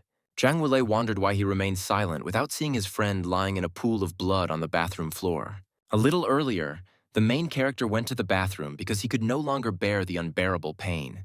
He clutched the edge of the sink and tried to wait out another flash of light emanating from the mutation on his body. Mo Feng pondered his condition alone, realizing that in his past life, even on the battlefield of Mars, the probability of infection was low. However, if someone did become infected, there was no escape. However, although there is no salvation, by cutting off these scales, it is possible to slow down the transformation. Taking a sharpened knife, the guy tried to carefully pick at the growths on his body. This way, he could buy himself a little time, but the plan was still going slowly. The guy tried to endure the pain, clenching his teeth so as not to make any unnecessary sounds. After some time, the entire bathtub was covered in drops of blood and scattered pebbles that the guy had picked out from himself. Now he stood in front of the mirror, breathing heavily, and examined the result of his painful work. There were bright bruises under his eyes. The hero was clearly not feeling his best. Things should get easier now. There shouldn't be any infected blood, Mo Feng reassured himself. The main character himself believed that he only needed a little rest. No longer able to remain conscious, his body began to malfunction. His eyes rolled back in his head, and a cold sweat ran through his entire body. Suddenly, Fatty and Zhou Zichen appeared in front of him, trying to call their friend. The main character exclaimed in surprise that it was them, and the fat man was glad that he had arrived on time. Then he said that they had just been brought meat and alcohol, immediately handing it all to Mo Feng. Mo Feng asked in confusion, "He is on Mars. Now he has food and alcohol in his hands. Could he really have come back here again?" It all seemed like madness. Suddenly, consciousness began to dissolve, reality mixed with the guy's mind. He woke up on the floor of his bathroom, and Jang Wule was calling him all this time. Thanks to this scream, the main character was able to wake up and with difficulty began to rise from the floor. Wule knocked on the bathroom door. He noticed that Mo Feng had been sitting there for a long time and asked if he was okay. Mo Feng opened the door slightly and replied that he seemed to have eaten something bad and would be leaving soon. The fat man, pointing at Antaeus, was indignant that he was too arrogant and called on Mo Feng to give him a good beating. Mo Feng, looking at his hands, realized that foreign bodies had also rushed into his heart. The previously cut-off scales have already begun to grow back. The next day, all his thoughts were occupied by these scales, and what would happen to Mo Feng now? He got out of bed and grabbed the still sore spot on his body, realizing that this was not without reason. Having realized that you can no longer lie around doing nothing, you need to occupy yourself with something, because you might soon simply go crazy from these thoughts. He needs to calm down, because today is the match for the semi-final. To protect everyone he cares about, he must win, even if he dies. The host announced the start of the quarterfinals and introduced the pairs. Mo Feng versus Antaeus. Also fighting were Alan Doyle versus Wu Tzu, Chrissy Da Vinci versus Brandon. The opening match will determine the direction of this EM competition, and Mo Feng's battle with Antaeus will decide the fate. On the left side of the stage, Antaeus appeared on the blue square, introduced by Dr. Patuya. On the right side of the red square, Mo Feng, introduced by Dr. Zhang. The spectators chanted his name, calling him forward, but noticed that he was completely pale, to which someone replied that this was the European style. Antaeus asked if he hadn't slept all night because of fear, and expressed hope that he, unlike that fat man, would at least be able to show something. Mo Feng, remembering the many regrets of his past life, decided to make up for them in this one. As for Antaeus, he would first repay the debt for Wule. Sun Xiaorui noticed that something was wrong with Mo Feng and became wary. His condition seemed even worse than hers, but there was nothing she could do about it now. Zhou Zichen, hearing the village chief's suggestion, also tensed up, wondering if something could go wrong. The girl thought, frightened, that maybe this whole condition was because of him. The main character was indeed in bad shape, but he tried to hold on with all his might. Antaeus, preparing for battle, recalled the information about Mo Feng. His strength in long-range combat is amazing, and he was the first to reach the S++ rank. Hearing about this, Antaeus was even scared, but Alan said that he had a good premonition, which had never let him down. According to the operational headquarters plan, Antaeus was supposed to force Mo Feng to resort to firearms. After all, his superpower, the Great Land, will give him an advantage in such a fight, unless they are assigned some strange battlefield. This battle had another important meaning for Mo Feng. He must avenge Jang Wule. It's been so long since he returned in time, and he hasn't done anything good, so he has to at least make the fat man happy. When it was announced that Mars had become the battlefield, Antaeus rejoiced as he surveyed the area. He was delighted that Alain's premonition had once again proven correct, and this battlefield was simply perfect for him. Dr. Jang complained that Antaeus's choice of weapons was too vulgar, but it was noted that with a shield, his movements were already difficult to access. The Riemann rifle, with its good firepower and minimal recoil, allowed him to shoot with virtually no inertia while moving. Antaeus was confident that if he stuck to his tactics, he would win even if he didn't succeed right away. He will be able to drag out time until a convenient opportunity arises. He thought about this looking at the main character. Moreover, Mo Feng is not in the best shape today, and the harsh Martian conditions could very well seriously exhaust him. Critics have been actively discussing rumors that Mo Feng might be the very person who first cleared the EM quest on S++. Considering his sword-shooting technique, it could be assumed that it was him. The news has spread all over the world. It is too late to block it. Now all the spectators were whispering among themselves, discussing this event.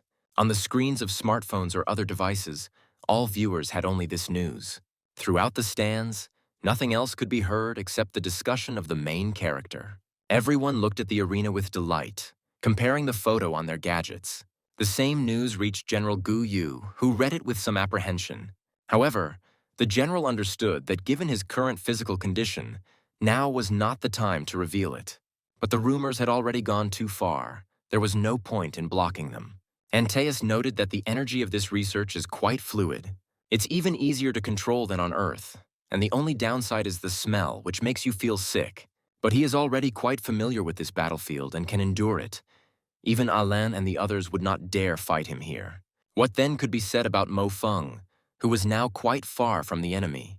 2 months have passed since his rebirth, and Mars feels quite realistic.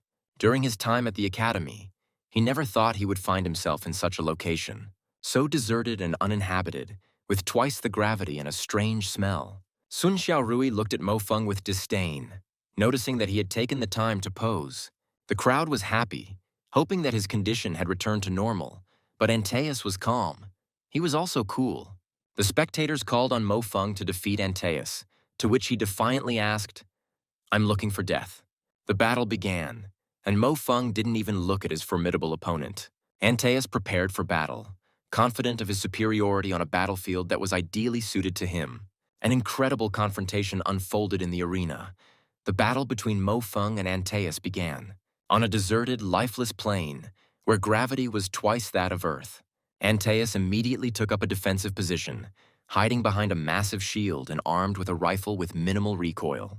The super ability that showed him every movement of the enemy that came into contact with the surface did not bother the hero. Antaeus, confident in his superiority, was in no hurry to go into close combat.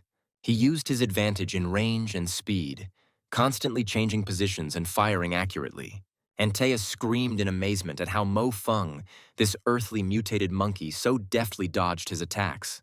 Every bullet flew right on target, but Mo Feng, despite his condition, dodged them with incredible dexterity. He moved as if he knew where the next shot would land. Antaeus exclaimed in amazement at how this earthly monkey could dodge so deftly and began to increase the pressure. However, Mo Feng didn't just dodge. He closed the distance, step by step approaching the enemy, ignoring the hail of bullets whistling around. When the distance was close to critical, Mo Feng did the impossible. He rushed forward with such speed that Antaeus did not have time to react. The blow hit the shield, and its force was such that Antaeus was thrown back several meters. He tried to get up, but Mo Feng was already there. His titanium sword slammed down again and again, each blow faster and heavier than the last. Antaeus, accustomed to slow, powerful attacks, could not keep up with this frantic rhythm. The protagonist stood over his opponent and told him that the fight was over. Antaeus cursed, realizing that Mo Feng's words were indeed true. There was nowhere else to run. At some point, Mo Feng froze, and unbearable pain was reflected on his face. The audience was perplexed and asked what was wrong with him, and someone remarked that Ante was very lucky. The hero thought that even though he controlled the power of his super ability, the alien virus would still break through at that moment. Everyone wondered what had happened to him. The alien plaque had made itself known, twisting his insides with fire. The main character remained kneeling in the same position and stopped reacting to everything. Antaeus, seeing this, also wondered what had happened and what he should do now. Because the guy saw that just a minute ago the enemy was invincible and now this is happening to him. At that very moment, Antaeus decided that he could take advantage of this moment. And no matter how unfair and cowardly it was, he still wanted to win. Mo Feng seemed to have lost consciousness. The entire crowd screamed, not understanding what was happening. His friends screamed desperately, calling on him to wake up and collect his thoughts. The main character's sister realized that this was not just a coincidence, especially since she remembered that very comment. The voices of loved ones flashed through the protagonist's mind as if he were somewhere in the depths of a pond. Someone asked the guy to come back, shouting that he shouldn't dare leave like that. I remembered how my sister asked me to be the driver at the wedding. Mo Feng mentally screamed that this is not all, he cannot die so easily. In his mind, he was trying to swim out of the depths of the ocean, a depth that was swallowing him up with every second. Suddenly he came to his senses and, gathering his last strength, struck, aiming at Antaeus's head. He exclaimed that he would never be able to defeat the Earthlings again. The main character's eye sockets were almost completely broken, but he still tried to exert himself with all his might. He shouted at his opponent that he should have aimed for the head from the start. Antaeus, defeated, cursed, calling him a damn Earthling. The main character tried to finish off his opponent for sure, so that he wouldn't dare to do anything dirty again. The system announced that Earth's representative Mo Feng has advanced to the quarterfinals. But she immediately added that the EM capsule revealed abnormal indicators of the participant's body condition. Marco Polo watched all this from his laptop and mentally addressed the guy. He was shocked and asked what kind of letter it was and how the people of the moon could do such a thing.